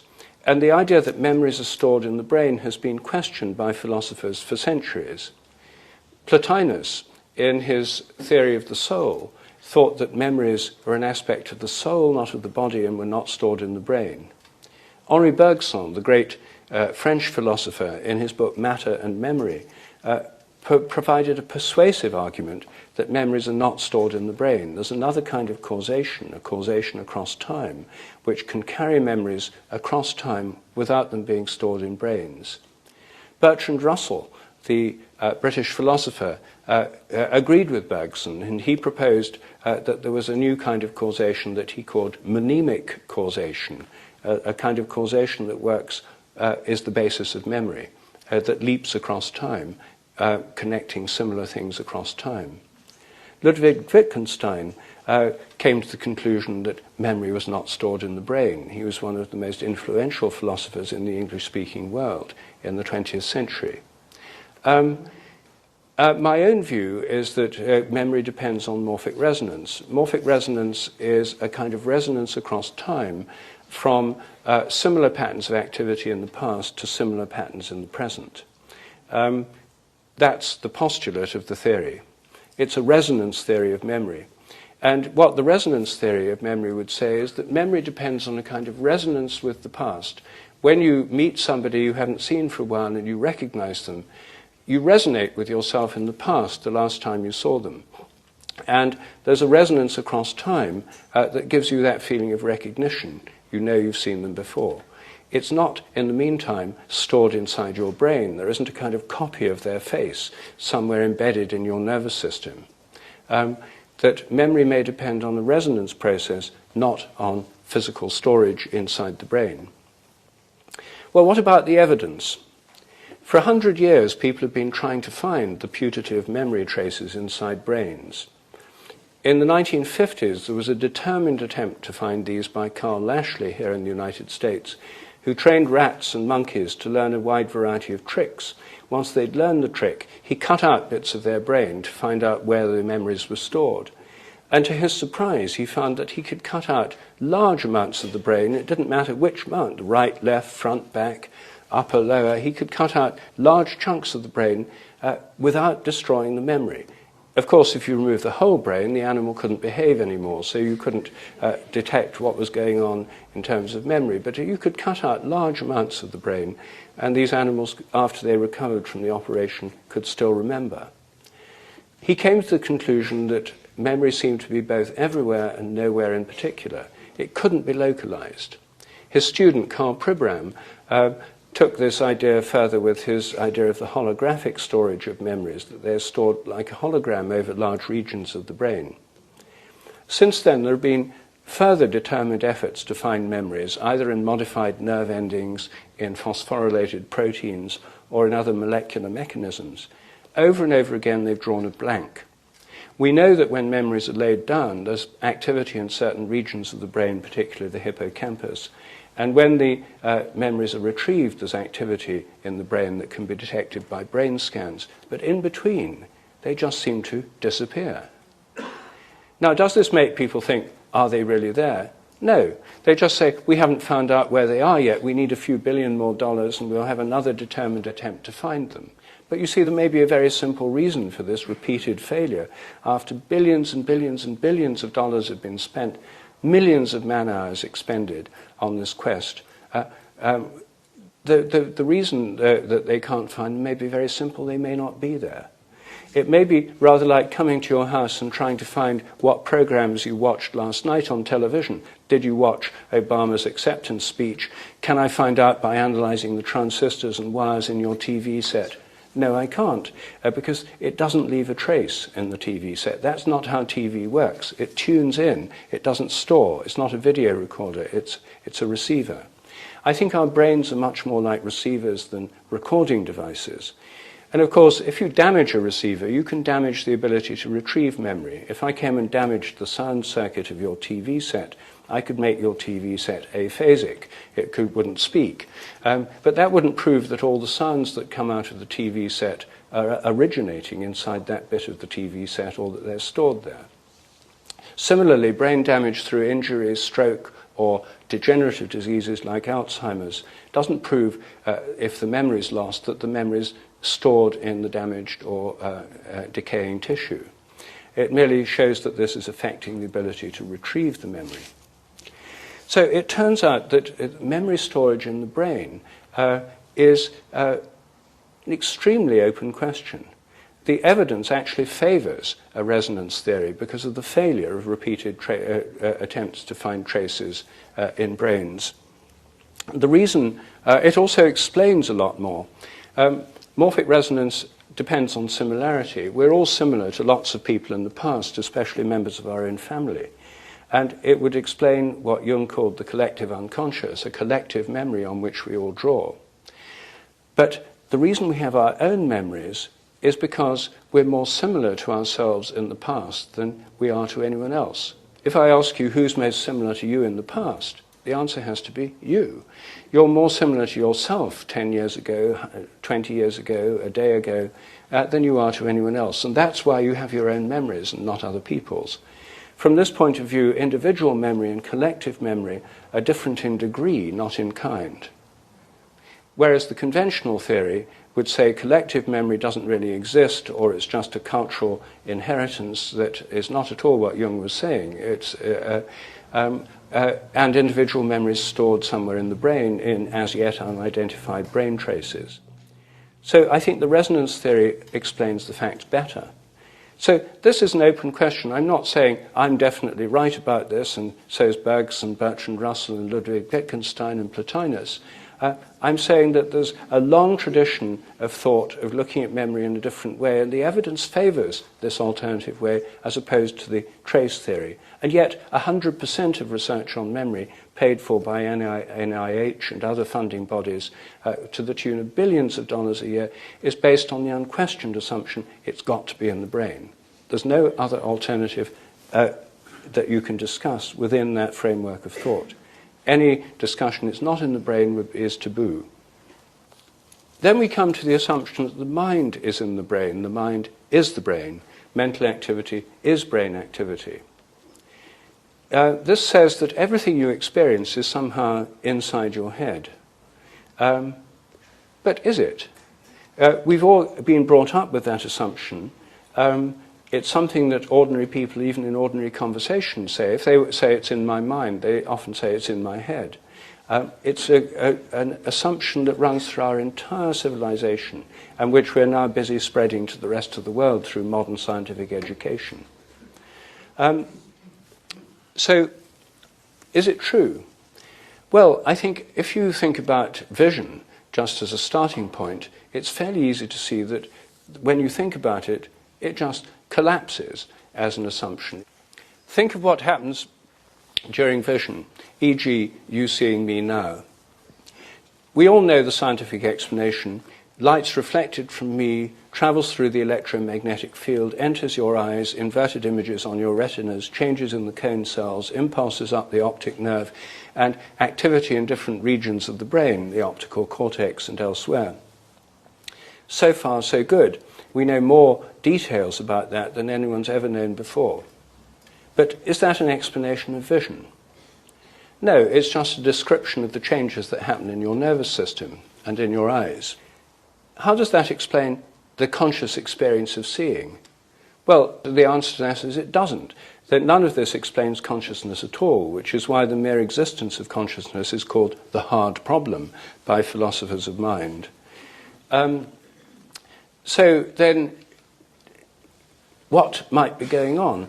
Well, where are these images located? The usual assumption is that your nervous system mysteriously generates a virtual reality display in full color and 3D inside your head, and that's what you're experiencing. Well, that's quite a stretch. No one's ever seen a virtual reality display inside a head. But let's just stay with this conventional view for a while. That means that when you see me standing here now, your image of me isn't located where it seems to be. It's inside your head. There's a little Rupert somewhere inside your head. And if you look at the sky, then the sky you're seeing is inside your head too. Your image of the sky is inside your brain.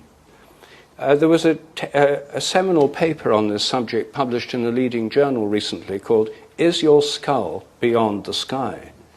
And the author of the paper concluded, yes, of course it must be, because everything you experience is inside your brain. So your skull is beyond the sky. Everything you experience is inside your head. The head you seem to experience that seems to be there is just a visual illusion produced as part of the virtual reality display, because the real skull is outside your whole realm of experience. That, believe it or not, is the official view, taken to its logical extreme. The view I'm putting forward, by contrast, is so simple that it's hard to grasp. I'm suggesting your image of me is located right here. It's in your mind, but not inside your brain. Vision involves an inward movement of light and an outward projection of images. That everything you see in the world around you is projected out. Your mind extends far beyond your brain. If you look at a distant star, it extends out of literally over astronomical distances. So the projection of the mind in every act of perception is something that's not confined to humans. I think that's the way all image-forming eyes work. The world is full of invisible visual projections of other people, of animals, of birds, of insects. Just as this room is full of invisible electromagnetic radiations carrying cell phone messages, TV and radio programs, So when you go outdoors on a nice bright day like today was in San Francisco, the world is filled with these visual projections from all these creatures that are seeing the world, not just humans.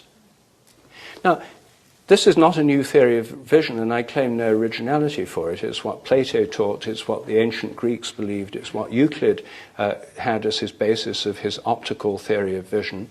It's the way in which he explained mirror images. The reason you see things behind a mirror, the virtual images, is because when you project out your image, being mental projections, they're not bent by the glass, they go straight through it, and you create these images behind the mirror. That's still the theory in physics textbooks today. It's basically based on the idea of an outward projection of images. Most children under the age of 10 believe that the eye projects out images. Jean Piaget, the developmental psychologist, found that under the age of 10, most European children believe that vision involves an outward projection as well as an inward movement of light. However, Piaget said, rather pleased with himself, that by the age of 10 or 11, the average child learns the correct view, which is that thoughts and images are invisible things located inside the head. Now, most of us have taken that on trust, but no one's ever seen a thought or an image inside a head. All they've seen is electrical changes in brain activity. So, is this just a philosophical question, or can it be tested? Now, as some of you already know, this is something I've devoted some time to, because if your mind reaches out to touch what you're looking at, you should be able to affect what you're looking at just by looking at it. If it's another person, if you look at them from behind, through a window, they can't hear you, they can't smell you, they can't see you, they don't know you're there by any other means, can they feel your gaze? Well, as soon as you ask that, you realize this is a common experience. Most people have had the feeling of being stared at, and have felt when people are looking at them from behind. I've done lots of experiments. Some of these experiments are so simple a child can do them, and in fact thousands of children already have done them. They've been done in primary schools and secondary schools in Britain, Germany, and throughout the state of Connecticut. And these experiments have given consistent, repeatable results. People can tell above chance when they're being stared at. This experiment's also been running in the Amsterdam Science Museum, the NEMO Center, for 15 years now. Tens of thousands of people have taken part. It's one of the biggest experiments ever done. The results are overwhelmingly positive and statistically significant. The sense of being stared at seems to be real. Yet regular science can't explain it at all, and it's treated as a completely taboo or paranormal topic outside the remit of conventional science. It's not mentioned in regular psychology courses except dismissed as a superstition or an illusion that the uneducated are prone to believe in because they haven't learned a proper scientific theory of vision. Yet, ordinary people may be completely right about this. I think it's a very fundamental ability. Most animals have it too. I think it probably evolved a very long time ago in the context of predator-prey relationships. A prey animal that could tell when a hidden predator was looking at it would tend to escape better than one that couldn't. And so I think this is very fundamental, very basic. It's found all over the world. Over 90% of people have experienced it. And it fits with a theory of vision that doesn't confine it all to the inside of the head. For that reason, it's completely taboo within science. And yet, it seems to happen. It's not expensive to do this research, and it's in fact very interesting. So I think the idea that the mind is confined to the brain, this is one line of argument that I think is persuasive in showing that the mind isn't confined to the inside of the head. The same theory is taken to mean that all our sensations of our body are in our brain. If I feel a pain in my toe, the pain isn't in my toe, it's in my brain. And it's referred to my toe in a rather unexplained way. What I'm saying is that just as my image of you is where it seems to be, namely outside me and where you're sitting, if I feel a pain in my toe, that pain is in the toe. It's not inside my brain.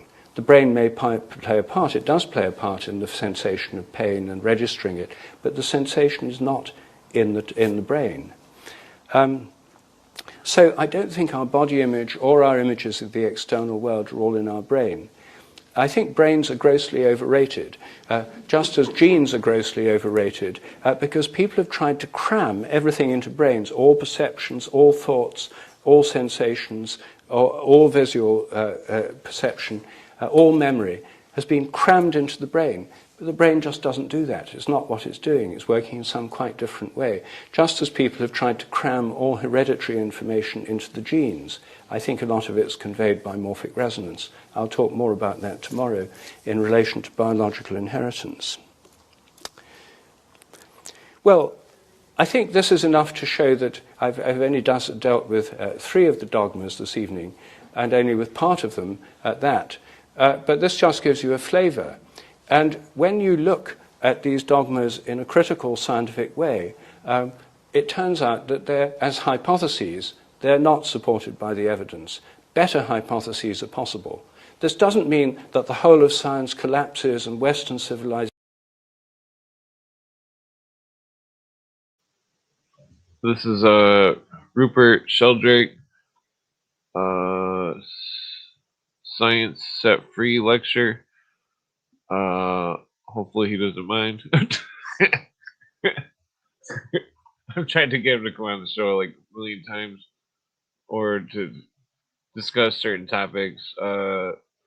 Technically, Ralph Abraham discussed stuff with me about mathematics through email, but which is funny because it was like, well, holy cow, he's really using email. Like, I guess Todd uses email too, so I just never used email, but the yeah, so but sadly Ralph Abraham passed away like last year or something. You know, fucking R.I.P. to Ralph. He's a brilliant math professor. I had only heard his lectures. I've read some of his reports on mathematics, and he did this really interesting lecture uh, about mathematics, repeating patterns. That mathematically speaking, there were only like 21 consistent repeating patterns, and that that he had found that certain ancient temples around the world had contained the repeating patterns in them, all of them, and that it was a strange, even on the vases and stuff, like on vases. He's talking about these vases and fucking, and I'm like, what the fuck is what are these? It took me a minute to understand his whole lecture or whatever, but it was like, what do vases and patterns have to do with the price of rice in China? That's the metaphor. But basically, that mankind had like some kind of advanced knowledge of mathematics that was far beyond our capacity, and that the rules of the mathematics was interlaced and interwoven in uh, the cultural lore, uh, or customs. Ouch, Jesus, fucking so like then like people making carpets and blankets and shit, fucking painting patterns on walls, making vases with the patterns, all having certain repeating patterns, and that it's like artistic wise, the I mean, someone would, if somebody was really smart, they'd be able to come up with all of them without hesitation. But I mean, that would really be a difficult task. But like because Ralph Abraham, he would always talk about prehistoric man, and that he believed in the Lemuria stuff as like a literal thing. He believed that well, I forget the precursor to Lemuria, but he believed in it as a literal thing, and that he considered like the Well, I don't know. I'll just play the video. uh, Oops. falls into ruins. Okay. It means science gets more exciting, more interesting, and we can ask new questions. It'll be more fun. And how might science move forward? Well, there are two ways I think that are really important. I think the first is something we can all play a part in. The world of professional science is full of people who've had psychic experiences, who have religious beliefs and practices, spiritual practices, who go to alternative practitioners, and so forth. They're not all scientific fundamentalists and true believing materialists. Such people exist, and Richard Dawkins has done us all a favor by crystallizing those views and making them fully explicit. This is certainly a point of view. Many scientists are actually not paid-up materialists who feel a deep need to believe in this worldview. They go along with it in public because not to do so would damage their career. It's a bit like communism in Russia under Brezhnev. How many people actually believed in the theories of communism? In public, many of them gave lip service to them. When party leaders made speeches, tens of thousands of people were clapping in unison in these huge halls of the people. But did that mean they really believed it? No. When communism collapsed, how many were true believers in communism? A few, there were certainly some, but it wasn't a majority. And I think that's true in science today. Another factor that's important here is that the demographics of science are changing dramatically. Last year, 2.5 million people in India graduated with science and engineering degrees. 1.5 million in China, 500,000 in the US, 100,000 in Britain. And of those who, at the graduate level in the US and in Britain, of those people, a third were Asian. They were Indian, Chinese, and Korean. The majority of young scientists today are not from white, European, and American backgrounds. They're Asian, and they have no reason to believe in this inherited baggage of the materialist worldview which has come to us through the European history of science for a variety of reasons. They have no reason to buy into that at all. They do so at work or pretend to do so because they know it would damage their career not to. I think one of the things that would change science most is if scientists felt the ability to come out to their colleagues and talk about what they really experience and what they're really interested in. This occurred to me most forcefully when I gave a seminar in Cambridge on some of my work on dogs that know when their owners are coming home.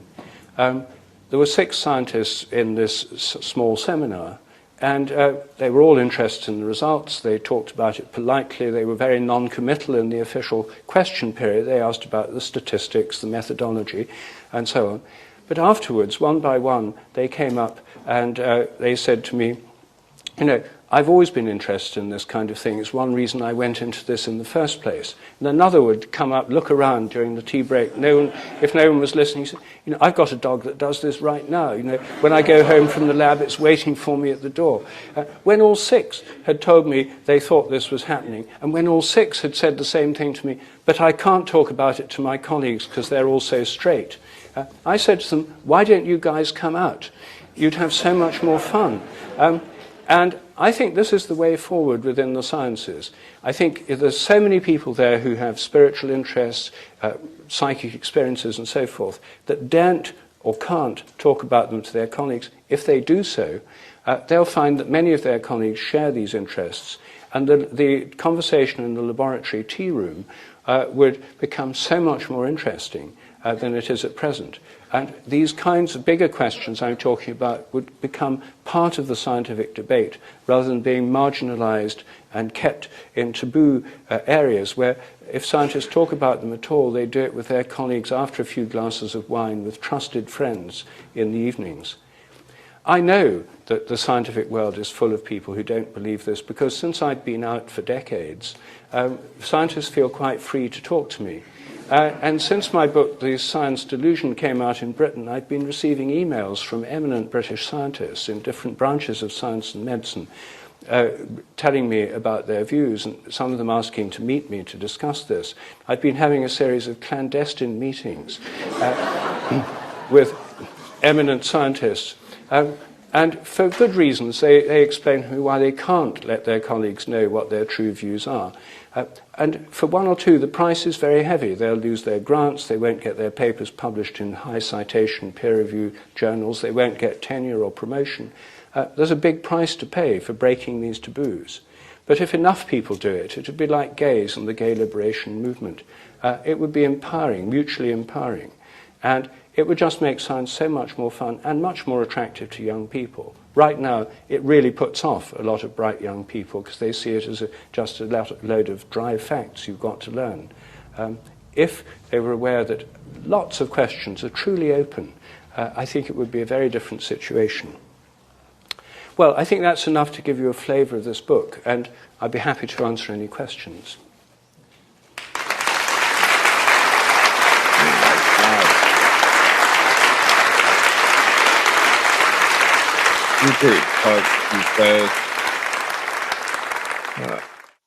I'm a science major, and I was completely disillusioned with the way it was taught and the way it is founded on certain principles which are supposed to be strictly constant.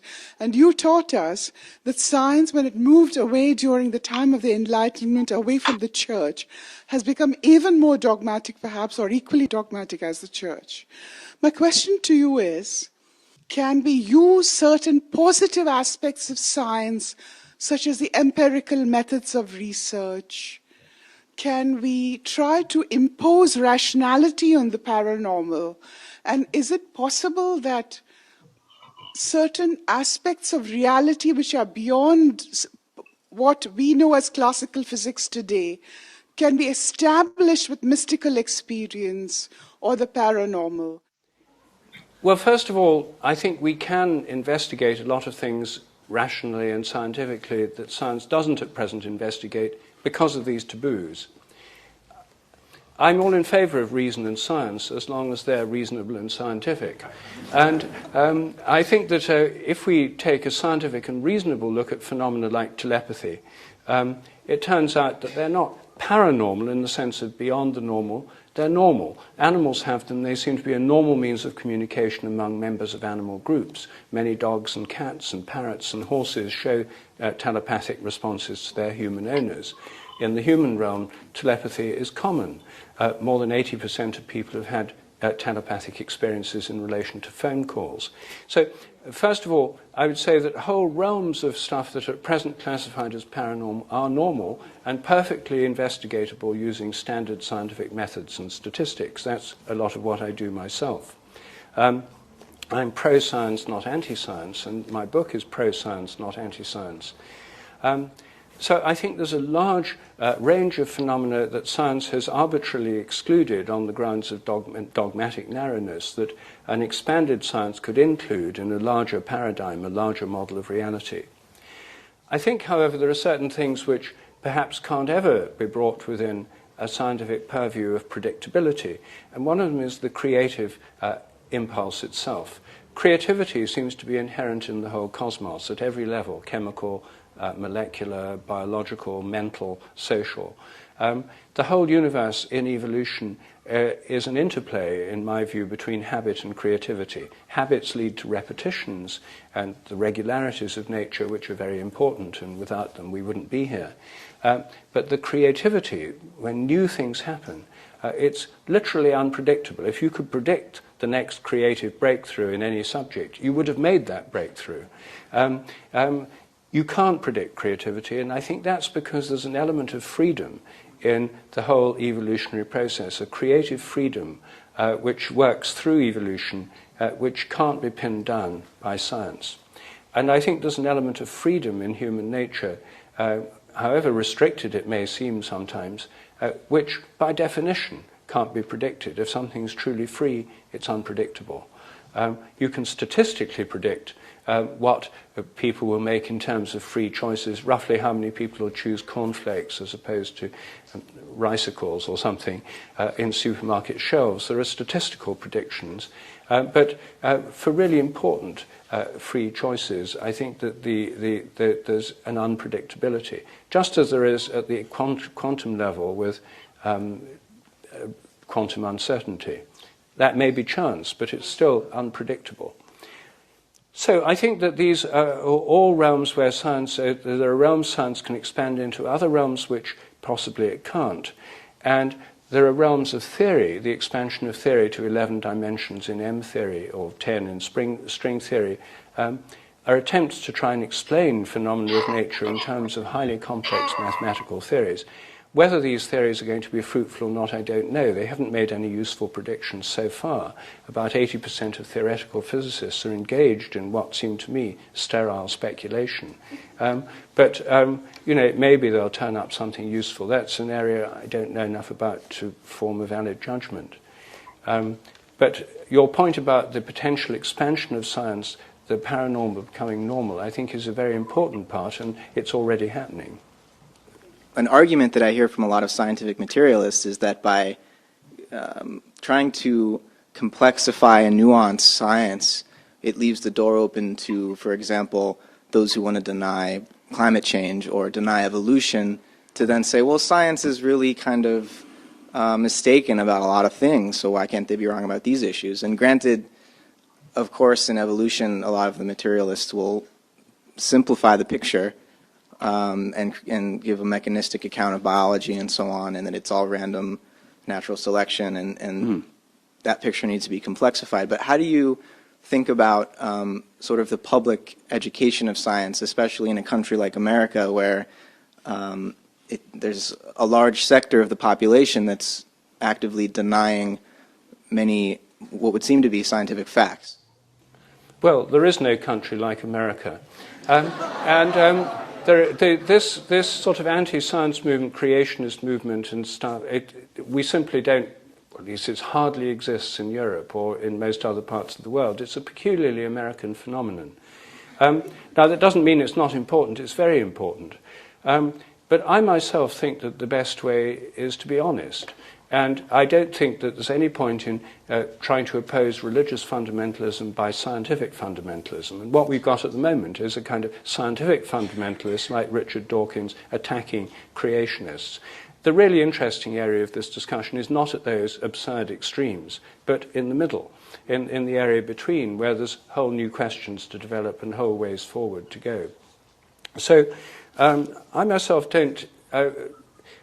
my argument is the reason the book's title is different in America is because the American publishers thought that The Science Delusion would be mistaken in America as being a creationist tract and climate change denial and so on, which it's not. So Science Set Free actually better expresses what the book's about. I think most people are quite capable of understanding there can be uncertainties. There's uncertainties in everything about the weather, the economic prospects, one's health. Everything's uncertain. Science has created an illusion of certainty, which I think has done a great deal of harm, and it's one of the reasons that we have the science delusion. So my own approach is to show that science can in fact investigate things that people haven't looked at before. For example, my research on dogs that know when their owners are coming home. I've had no problem with the religious right or creationists with any of my research. Most people on the right or the left are really interested in, does my dog really know when I'm coming home? This isn't a political issue. And it's a scientific one. And some people say, well, it's just routine, or they smell you. And then you can do experiments to find out, is it just routine? Can they just be smelly? And when I've talked about these things in popular newspapers and on popular television channels, I find most people are truly curious. It doesn't arouse dogmatic responses, and people feel this is the kind of thing science should be doing. I think it is the kind of thing science should be doing. So I don't personally see this as a problem. I think what the problem is that materialist science has been portrayed as the only kind of science, and materialist science is inherently atheistic. Materialism says the only reality is matter. There's no such thing as consciousness beyond brains. There's no such thing as God. God's nothing but an idea in human minds, and therefore nothing but an electrochemical pattern of activity in human brains. It's not out there. And I think this coming on strong with the atheists like Dawkins, who've been putting forward this view of materialism, inevitably antagonize anyone who's at all religious or has spiritual views, and create a polarization which is completely unnecessary. I mean, I'm both, I'd like to think, spiritual, religious, and scientific, and I personally don't experience a conflict. And I don't think there's any reason other people should either, unless the only kind of science that's on the table is dogmatic, atheistic materialism. I think that's bound to create problems. So I think moving forward in a truly scientific way is the best way to go. And I don't personally find this creates problems. Good evening. I'm curious about your view or how your resonance theory might be reconciled with the theory of reincarnation. I'm a big fan of the mind-only school of Buddhism, which, similar to what I was hearing tonight, purports that the body and the physical realm is a function of mind rather than the mind being a function of the physical. But in that model, that there isn't this notion of a collective unconscious. There's more notion that each of our minds are different streams going perhaps to the ocean, but I never was able to reconcile that with this notion of a collective unconscious particularly. So I'm just curious your view on that divergent stream in regards to this and also just reincarnation in general. I've tried discussing some of these things with Buddhist scholars from different traditions, including the Tibetan. And although they're very good on the subject of mind and the way the mind works as experienced through meditation, they're not usually very interested in bigger cosmological questions. The Buddha himself wasn't. You know, don't waste your time on these when you really need to concentrate on, clearing your own mind. I don't, in terms of reincarnation, I personally think that reincarnation is an exception rather than the rule. The evidence suggests that some children can remember previous lives, and I accept that evidence. It seems convincing. But then the question is, if they remember previous lives, does it prove they were that person, or does it mean they're just tapping into the memories of someone who's now dead? I think we all tap into the memories of millions of people who are now dead. Sometimes people might tap into one more than all the others. You might have a transfer of memory. So then the question arises, is a continuity of memory proof of personal identity, or isn't it? And then we get into whole realms of metaphysical discussion. I mean, the difference between Buddhist and Hindu philosophies on the whole in this matter is that Hindus would say there is a continuity, and the Buddhist doctrine of anatta, as I understand it, is one that says there's no sort of soul that moves from body to body. There's bundles of tendencies or memories. So it's not a simple question to answer. But I think that when we take into account the transfer of memory by morphic resonance, it does change the discussion about reincarnation and indeed about any discussion of survival. Even in other religious traditions, like the Christian tradition, if memories are stored in the brain, that's what most people think. And if the brain decays at death, which everyone agrees it does, then all memories would be wiped out at death, and no form of survival of any kind would be possible. That's why materialism is such a simple, straightforward dogma, really. It rules out all religious theories of survival. But if memories can survive the death of the body, they can be transferred to other people later, which would affect the reincarnation debate. They may also be able to survive in a non-physical form that's entirely speculative. If memories are stored in the brain, any theory of survival is closed. If they're not stored in the brain, the question is open, but it doesn't decide it one way or the other. So then, do you view that memories and this, because I'm not familiar with your writings, that there's kind of like a collective sort of, I mean, just as you were describing the waves in the air that our television set tunes into, Yes. are you suggesting that that consciousness is kind of this in this sort of all melted together, and that I don't believe in consciousness. The think of the idea of tapping into memory or something of some ether, not as some kind of your own self type of thing, but simply some sort of tool of tool of earthlings.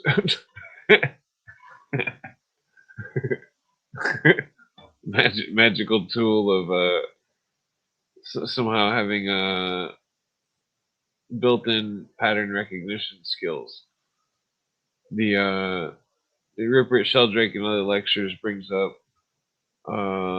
hatching chickens and how they would show a plastic snake to the hatching chicken, and that uh, the chicken would react negatively.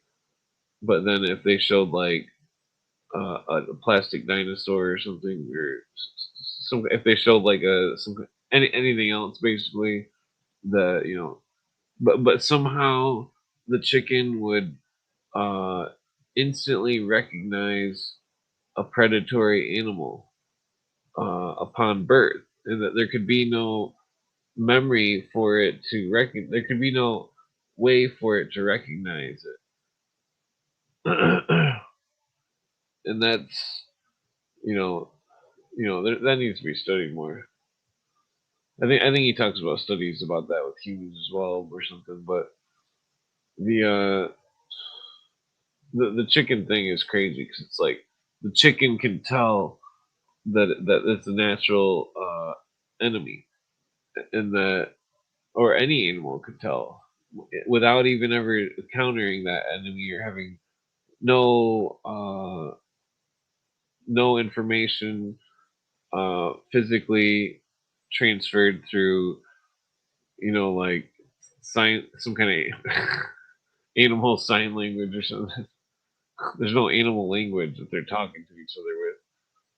The I mean, some say that you know like animals are telepathic, that they can read your mind, that that's why some people like dogs, some people don't like dogs, because no offense to anybody that doesn't like dogs or anything, but like the dogs, I think they can read people's minds.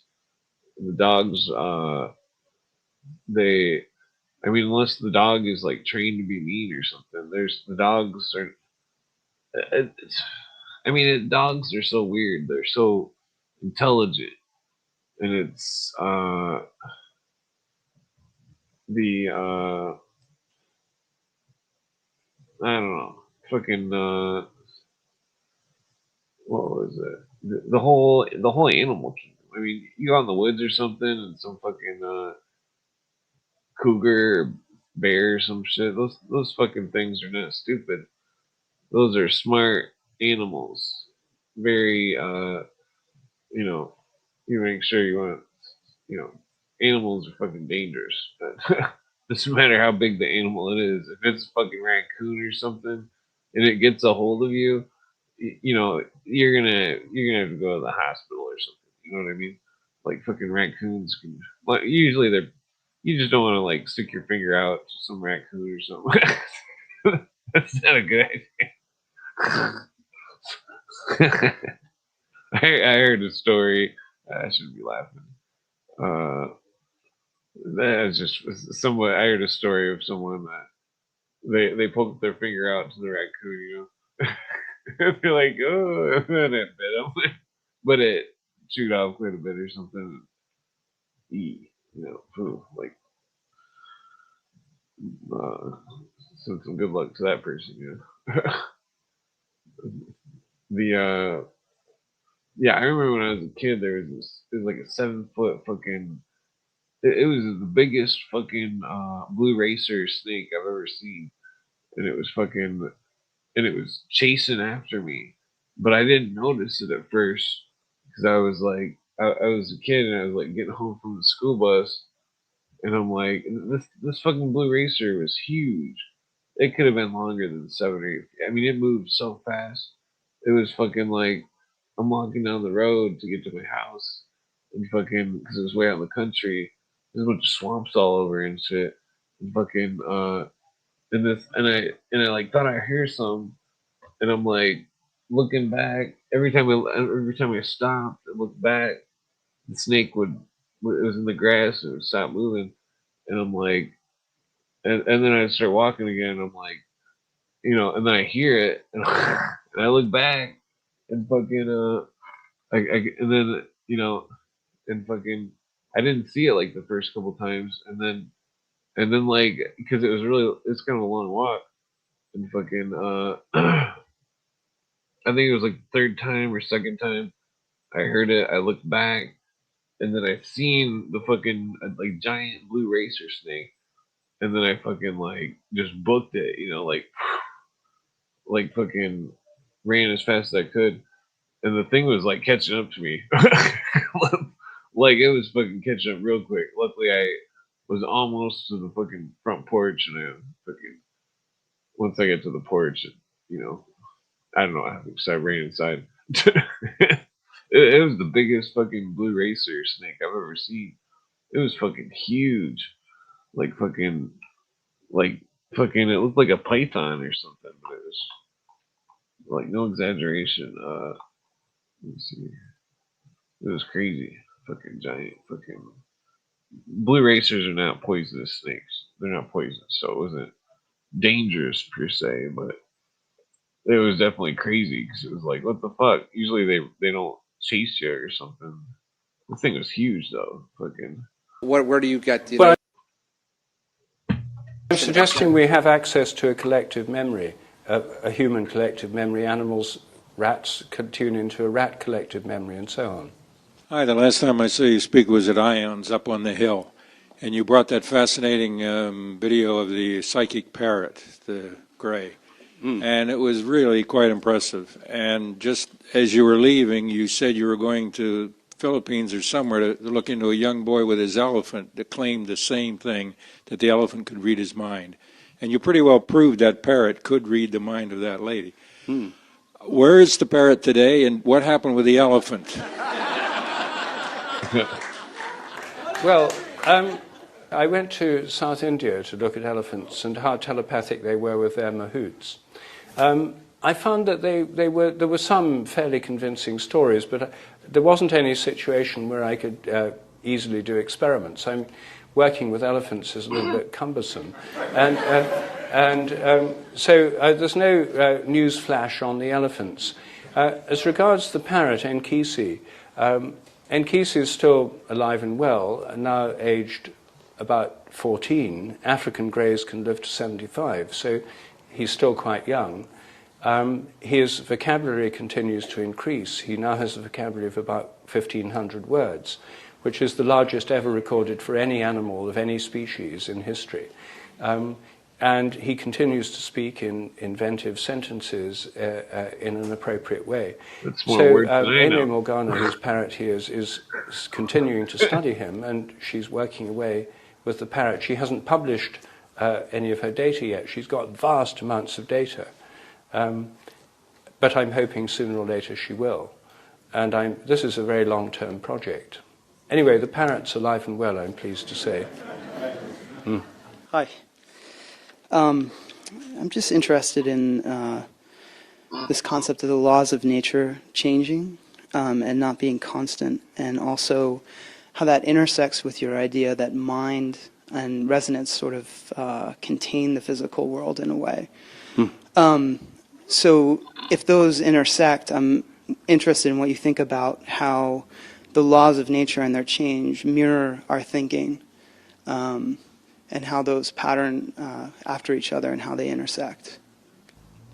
You mean the laws of nature in the non-human world, how they might be affected by the way we think? Yeah, yes.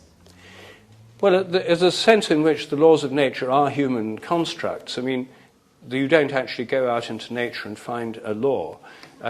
What we observe are regularities in nature, and I myself interpret them as habits. Many scientists would say they follow from eternal mathematical laws.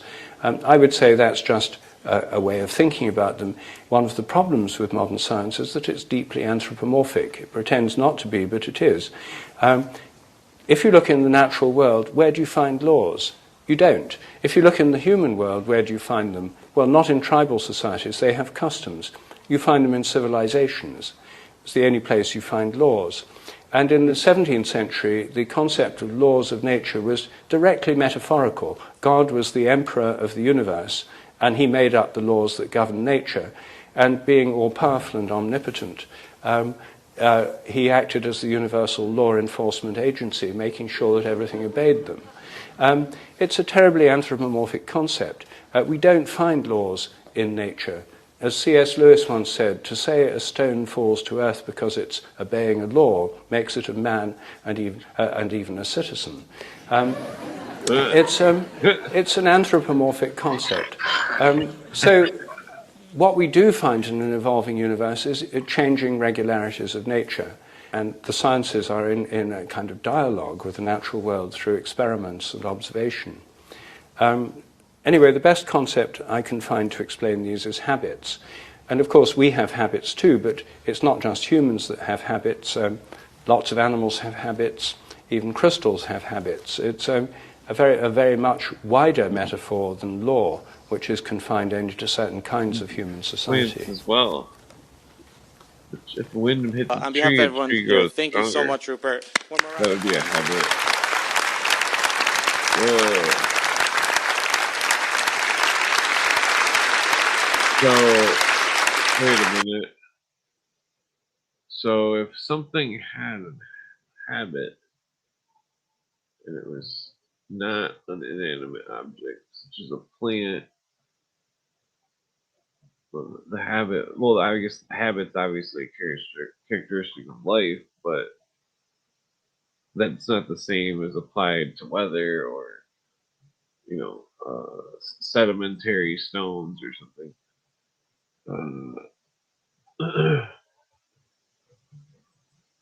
Well, I don't know if I want to read it. Time is it? I'm probably here for like a minute or two. Yes, this book is kind of similar degrees. It'd be funny because I bet Rupert's familiar with mesmerism and some of this. I don't know how familiar, but I'm sure he's like minimally versed in it.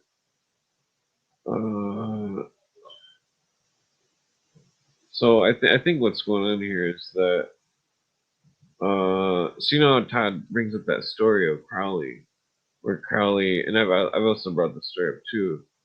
Crowley Crowley was when he was walking behind someone, he started to imitate their walk, and then he pretended to fall, and he used animal magnetism, aka mesmerism, to make the person fall through some sort of force of uh, uh, through some sort of force of imagining that you're that person and that you're doing the same thing as them or something uh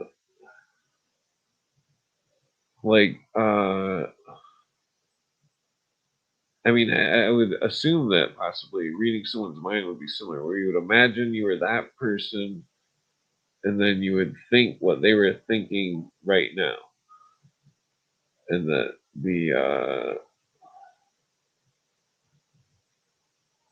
I don't know. That's a weird concept.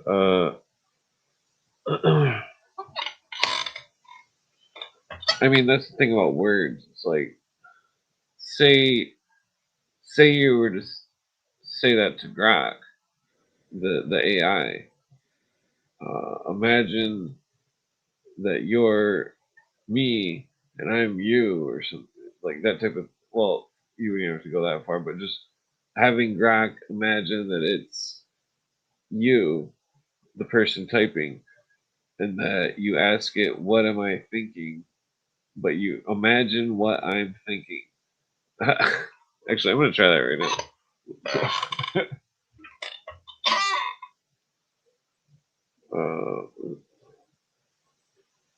Oh fuck. Yeah, Grok. Imagine what I'm thinking.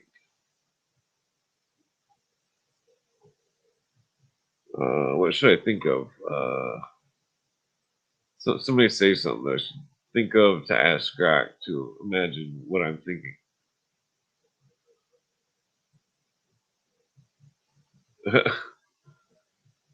How about Cheetos? Cheetos potato chip. Well, that's not potato chip. Uh, hmm. Imagine what I'm thinking. I'm gonna say peanut butter and jelly sandwich. Fucking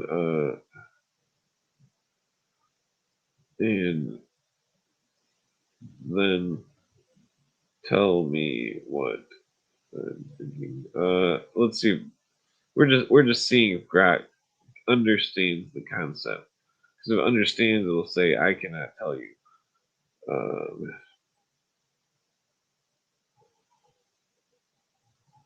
So it's like these ideas of mapping out thoughts. Uh, okay, so Grok says, "You're currently thinking something along these lines. Ha ha ha. Let's see if the smug AI actually dares to guess my exact mental state right now, or if it'll blah blah blah, some generic blah blah.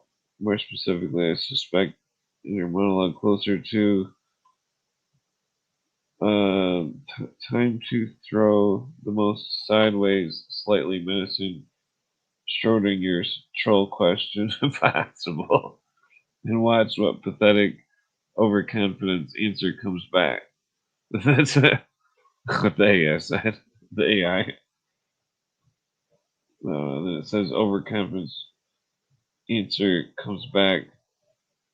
Wait, sorry. No, it says bonus points if it tries to psychoanalysis me or pull some 4chan to your mind reading act. How close am I? Not even warm. Stop reading. I'm going to say what I was thinking.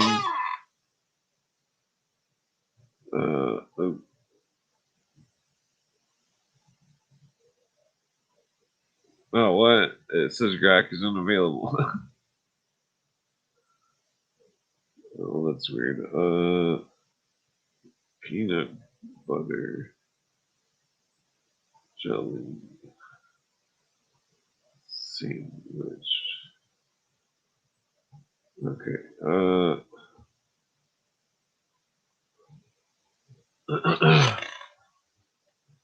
Yeah, ironically, I don't really eat bread. Let's see. I mean, bread's good, but I just don't really eat bread. Okay, for some reason, Grok's not answering. I think I stumbled it too much. What the fuck? I say I was thinking of a peanut butter and jelly sandwich. So it shows a peanut butter and jelly sandwich.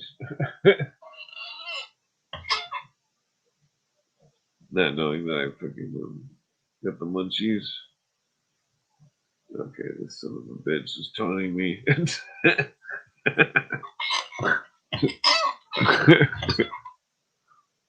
Fucking AI. No. No, that's creepy. Okay.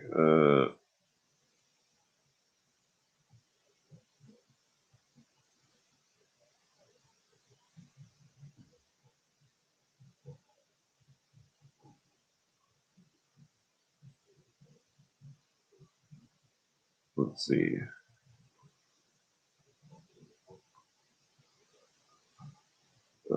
So I asked the AI. Well, I asked it a riddle. Yeah. So it's gonna be a troll. All right. I'm not. I'm just not gonna talk to the AI.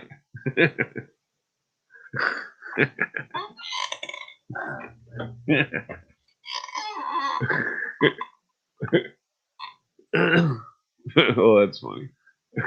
I consult the AI and it calls me a troll twice.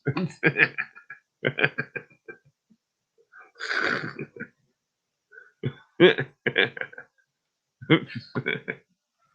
Okay.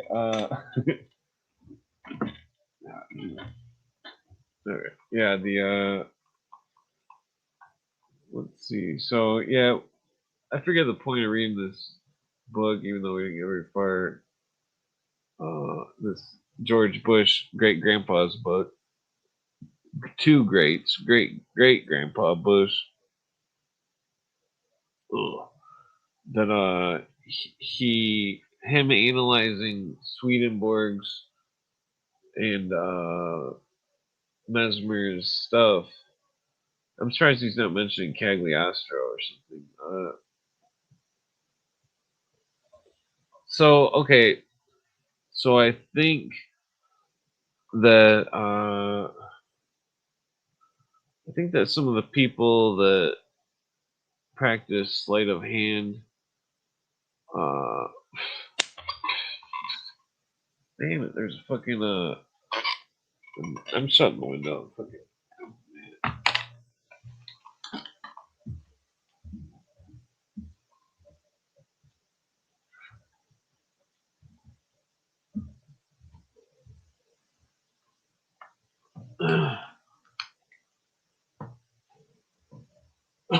people that practice sleight of hand. I used to have a friend that did a card trick. He would take a card. Where's the card at? Anyway, I swear I got a deck of cards right here. Where'd they go?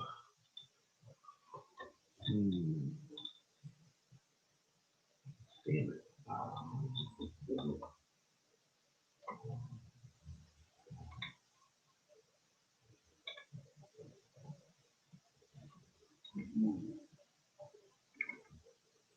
Okay, well, we can't find the deck of cards. We can do the trick without the cards. Let's see. Oh,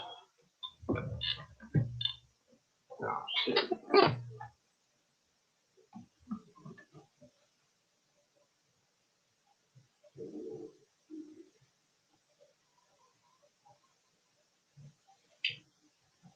I'm pretty sure it's the deck of cards right here. I don't know what to do.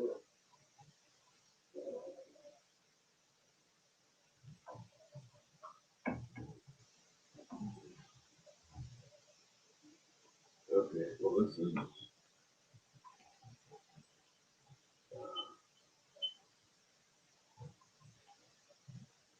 Oh, there. Whoa, shit.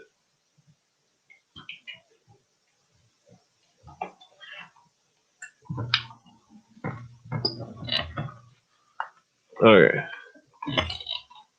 Alright. So you take the deck of cards.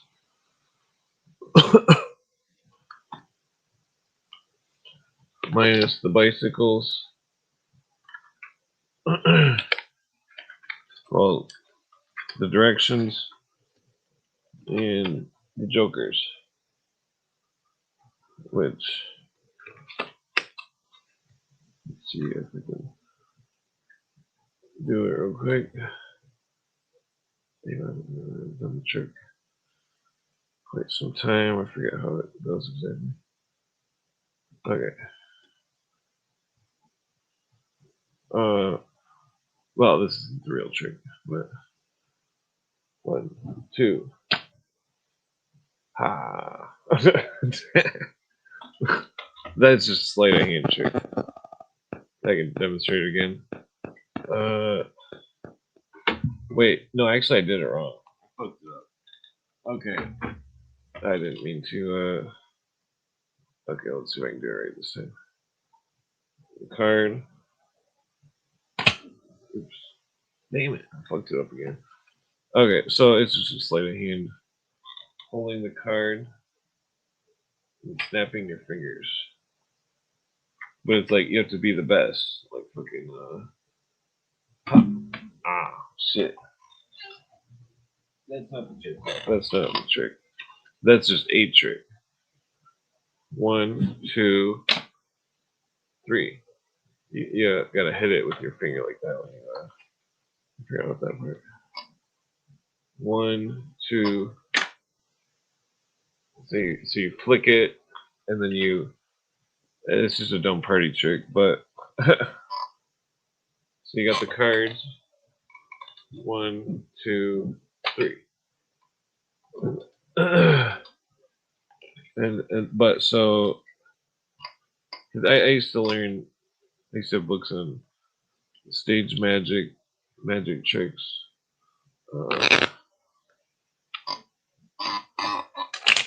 Oh, I'm not very good. Let's see here. Yeah, I haven't picked up a deck of cards in like a million years.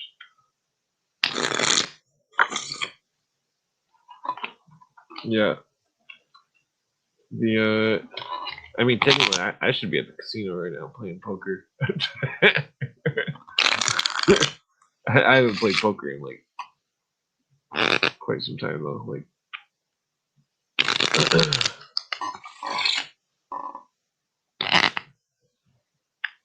yeah. So here's the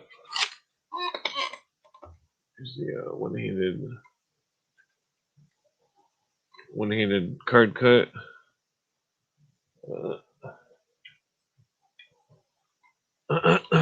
So there are those with sleight of hand, and those with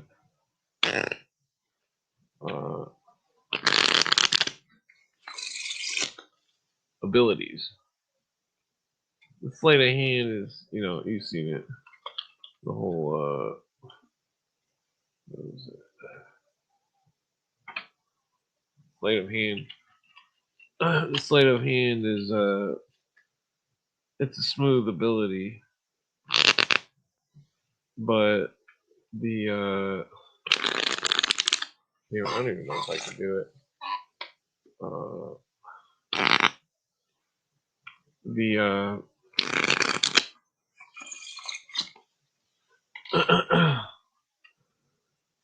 what was I getting at? I forgot how to do that one trick. Well, I was trying to do another trick, but so this trick my friend would do. He'd take a card, you guess a card, any card, guess. You take the card, you guess it. Then he would take the card, and he would write. He'd have you write something on it, and then he would take the card, and then he would put it in his pocket somehow. Well, I mean, you watch him put it right in his pocket, looking like fucking. I mean, there's no way he was faking it. Well, this isn't the point though. This is because that was some fancy sleight of hand shit.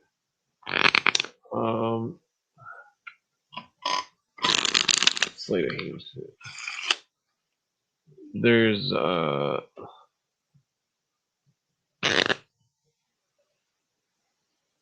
some of the people that play cards and stuff that when they're playing poker, they know what's in your hand. They know. And it's not about skill or luck. And these people don't know that they're doing it, you know. Some of them know. They know the bluff. They know how to call a bluff. The thing about cards, you know, there's some real psychic stuff going on. People don't even realize it. Because it's not always about perceptions or, you know, because some people just sit there totally blank, no movement in their face whatsoever, totally blank, not a degree of emotion. They'll sit there totally blank and fucking.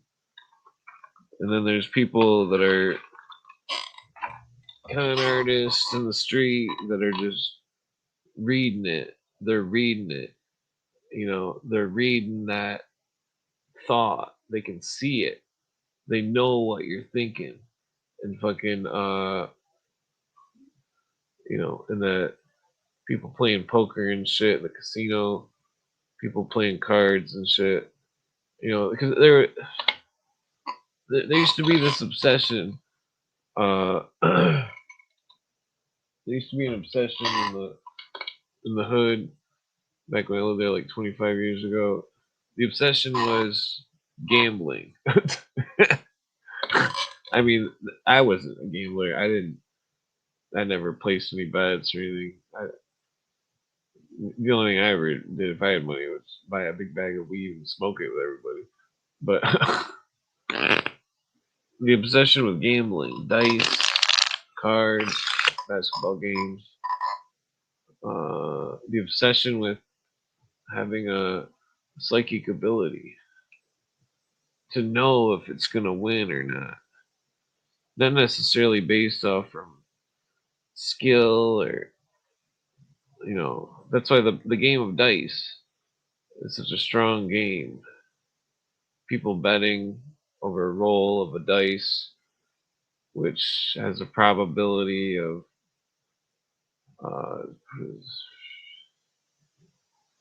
let's see, game of stone, 36, 36. Probability of like 1 in 180 or something. 1 in 200 probability of the correct answer, statistically speaking. Like the deck of cards has the 1 in 52 chance of probability of knowing the numbers. Well, what would it be? Maybe it's only a 36, 1 out of 36 probability for the 2 dice. I think I was thinking of 3 dice for some reason. 1 out of 36. Well, that's no, because it would be. I'm pretty sure it would be 200. 1 out of 200 because of there'd be 6 different combinations. 1 out of 6. Well, 6, 5. Well, how does that math go? Well, it doesn't matter. Because the real the real fortune tellers that lay the cards they, it's not about the cards that they're laying. It's about them believing that the cards that they're laying is the future, and that they're, well, keep in mind I also believe that tarot cards are all just symbolic, but people use stuff as tools for psychic psychic intuition.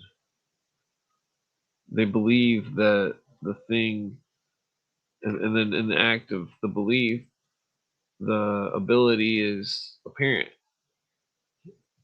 and that the stuff about this mesmerism and stuff, these people being true believers, this voodoo, these religions, all of it, people believing all this belief. But at certain times, people don't believe, they just know. And that it's very interesting statistic. You know, for example, Rupert Sheldrake's stuff about people with their backs turned and people being able to see, people knowing that the person is watching. Yeah, the decks are tarot decks.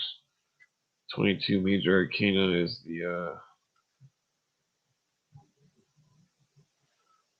four and the four, the four and the four plus the two jokers, I think. Yeah, I think that's how it goes. The four kings, queens, four jacks, four jokers, four aces. Yes, that's no, yeah, that's 4 times 4, which is 20, plus the two jokers, 22. The major arcana.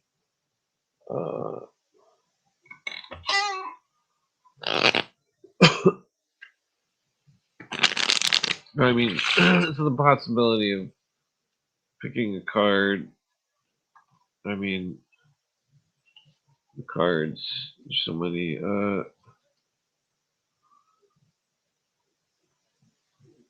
There's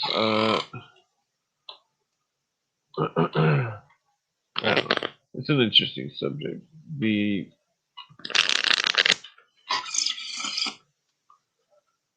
people using cards. Some of those people, you know, because there are people that can count cards. I mean, that's definitely a thing. Card counting mofos.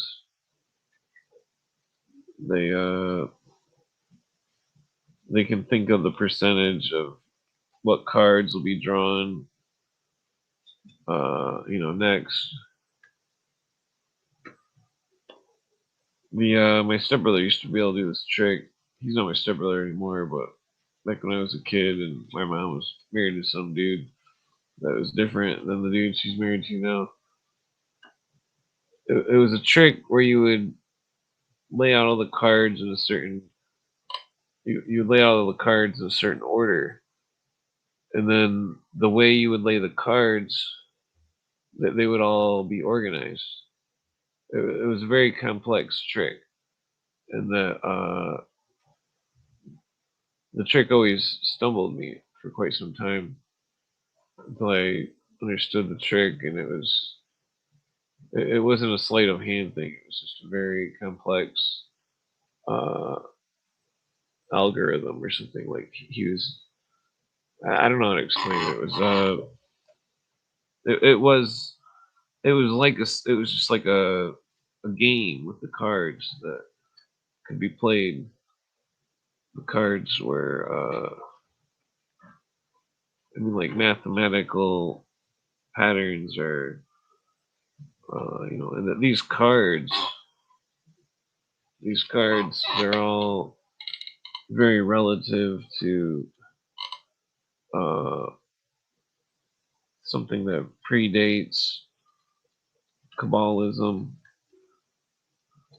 It's all in the cards, man. The cards don't lie.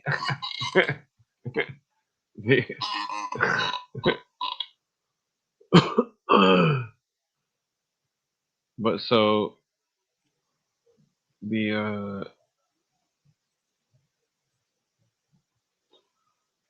cards and their suits and these stories, these four elements,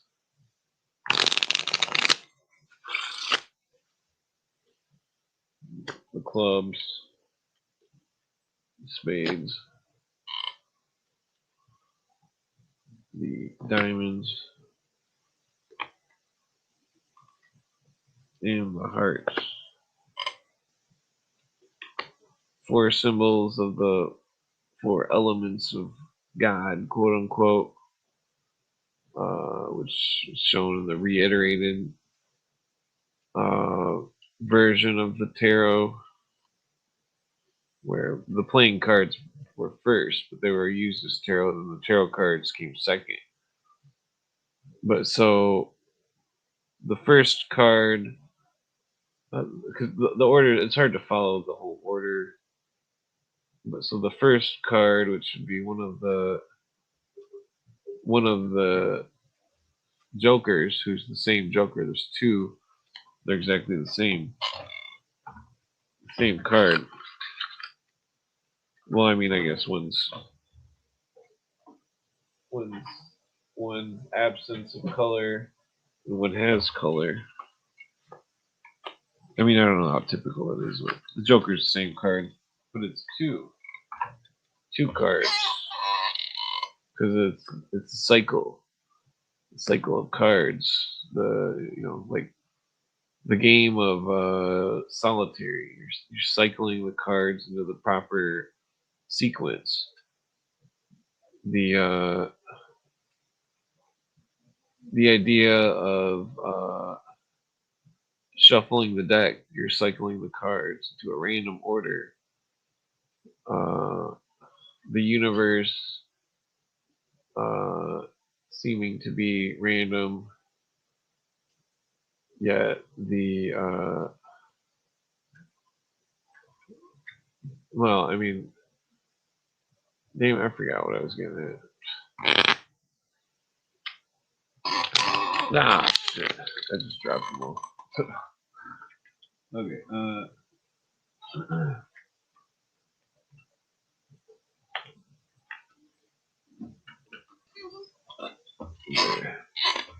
let me see if I can pull off a final card trick.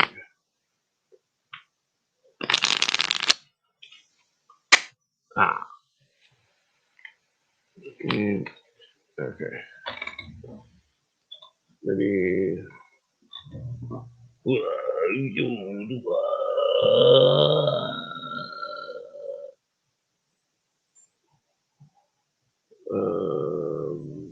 I'm gonna guess the card.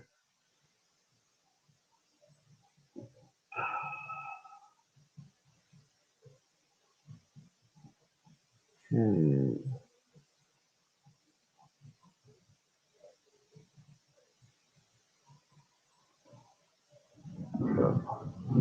guess sorry, you can see it's off the top. I'm saying Ace of Spades. Ah, damn it. Nah, Ace of Hearts. Damn it, I was close. So that's a 1 out of 14.25, 1 out of 14.5 chance. So it's like, 1 out of 14.5 chance. That's pretty good. 1 out of, or wait, yeah, because I've only picked one out of I picked the right card, but it was the wrong suit.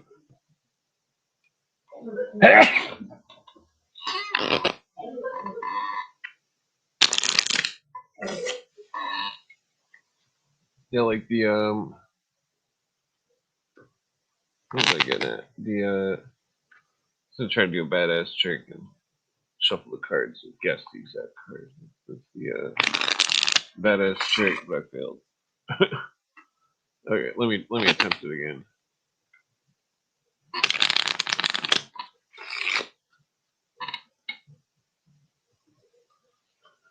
I need to shuffle these right more. Okay.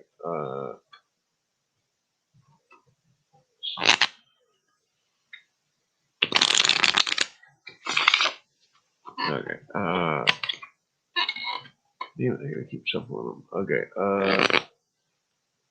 I'm trying to make sure I don't see the cards. Okay.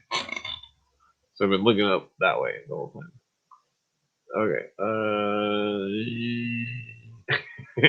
I mean, there's really nothing to it. Either you know the card or you don't. I would say Queen of Hearts. Ah, what the fuck?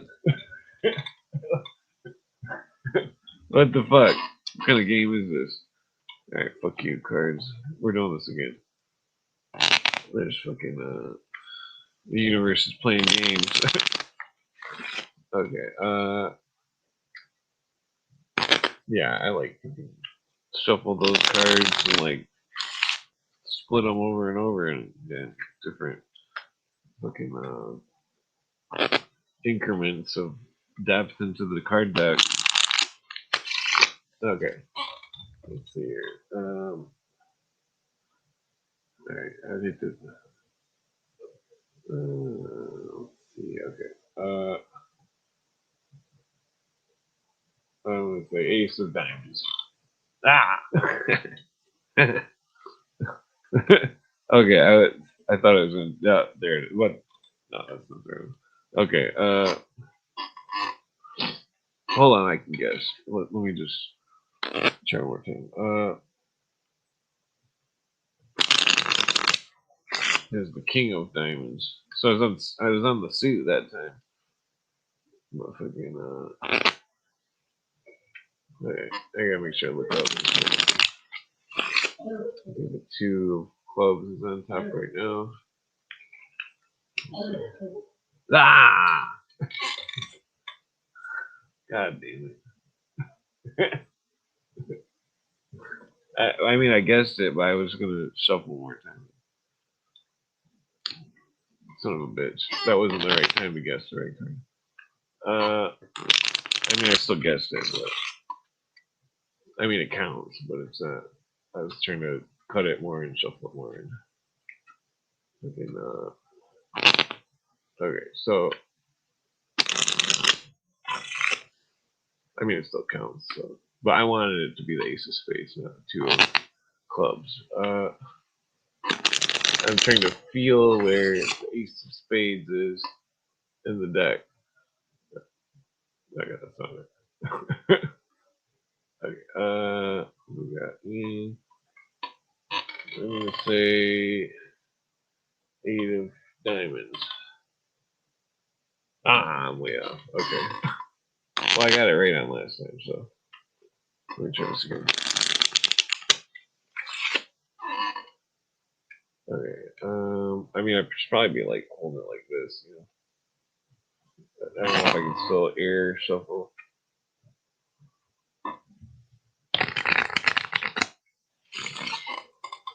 Okay. Air shuffle.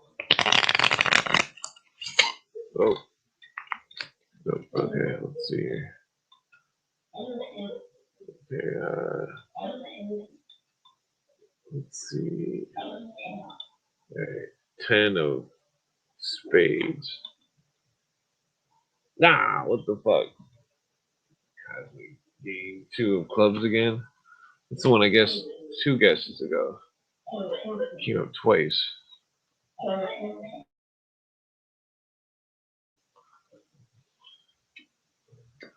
Okay. I gotta look up.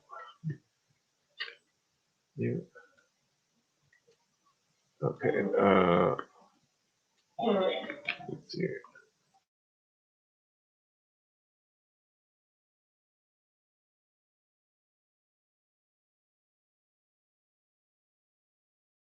Okay. Let's say.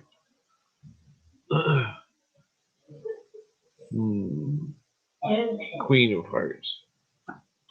Ah. Okay, I'm way off. No, what the fuck? 2 of Clubs is at the bottom. Okay. Well, I'm trying to get the Ace of Spades to be on top without looking at it.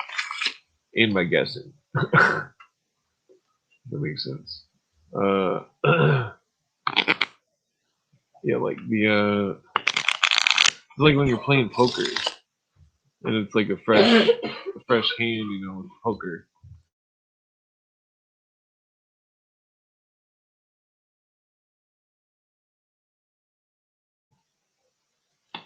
fresh hand playing poker. Fresh hand playing poker. Okay, let's see. Ace of spades. Ah. Oh, god damn it. Okay, she's got a cold, so she's coughing. Okay.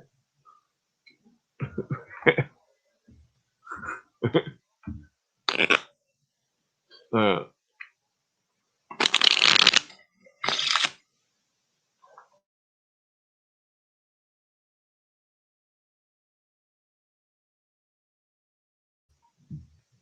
Damn it, I'm retarded. I put the clothes in the dryer like I was so stupid. I forgot to turn it on.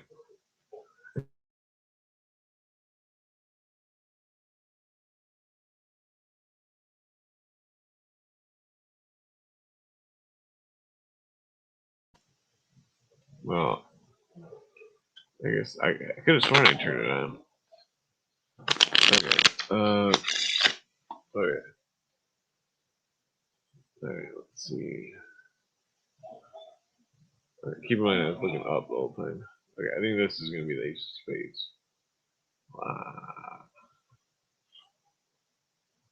Ah. Okay. Ah. There's 5 cards now. Okay.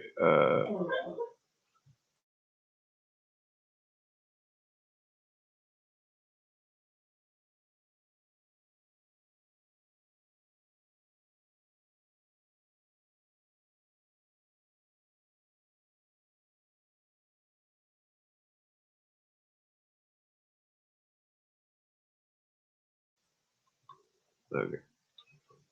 For some reason my camera turned off. Okay. Ooh, excuse me. Okay. One more try. Okay. 1, 2, 3. Ah. Okay. I'm going to sleep. I guessed it right once. 2 ace of spades. Or 2 of clubs, I mean. That was. Where's the ace of spades? Ah, it's like 5 more cards. Damn it, I should have counted 10.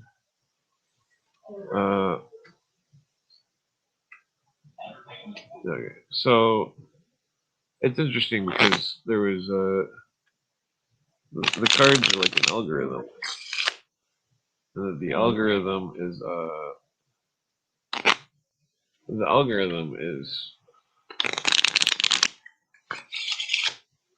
well, our algorithms are an interesting subject. I mean, okay,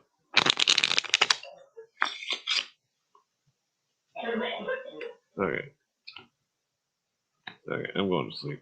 All right, all right. I guess it once at least. All right, but it wasn't the ace of spades, which it was supposed to be. All right, peace out.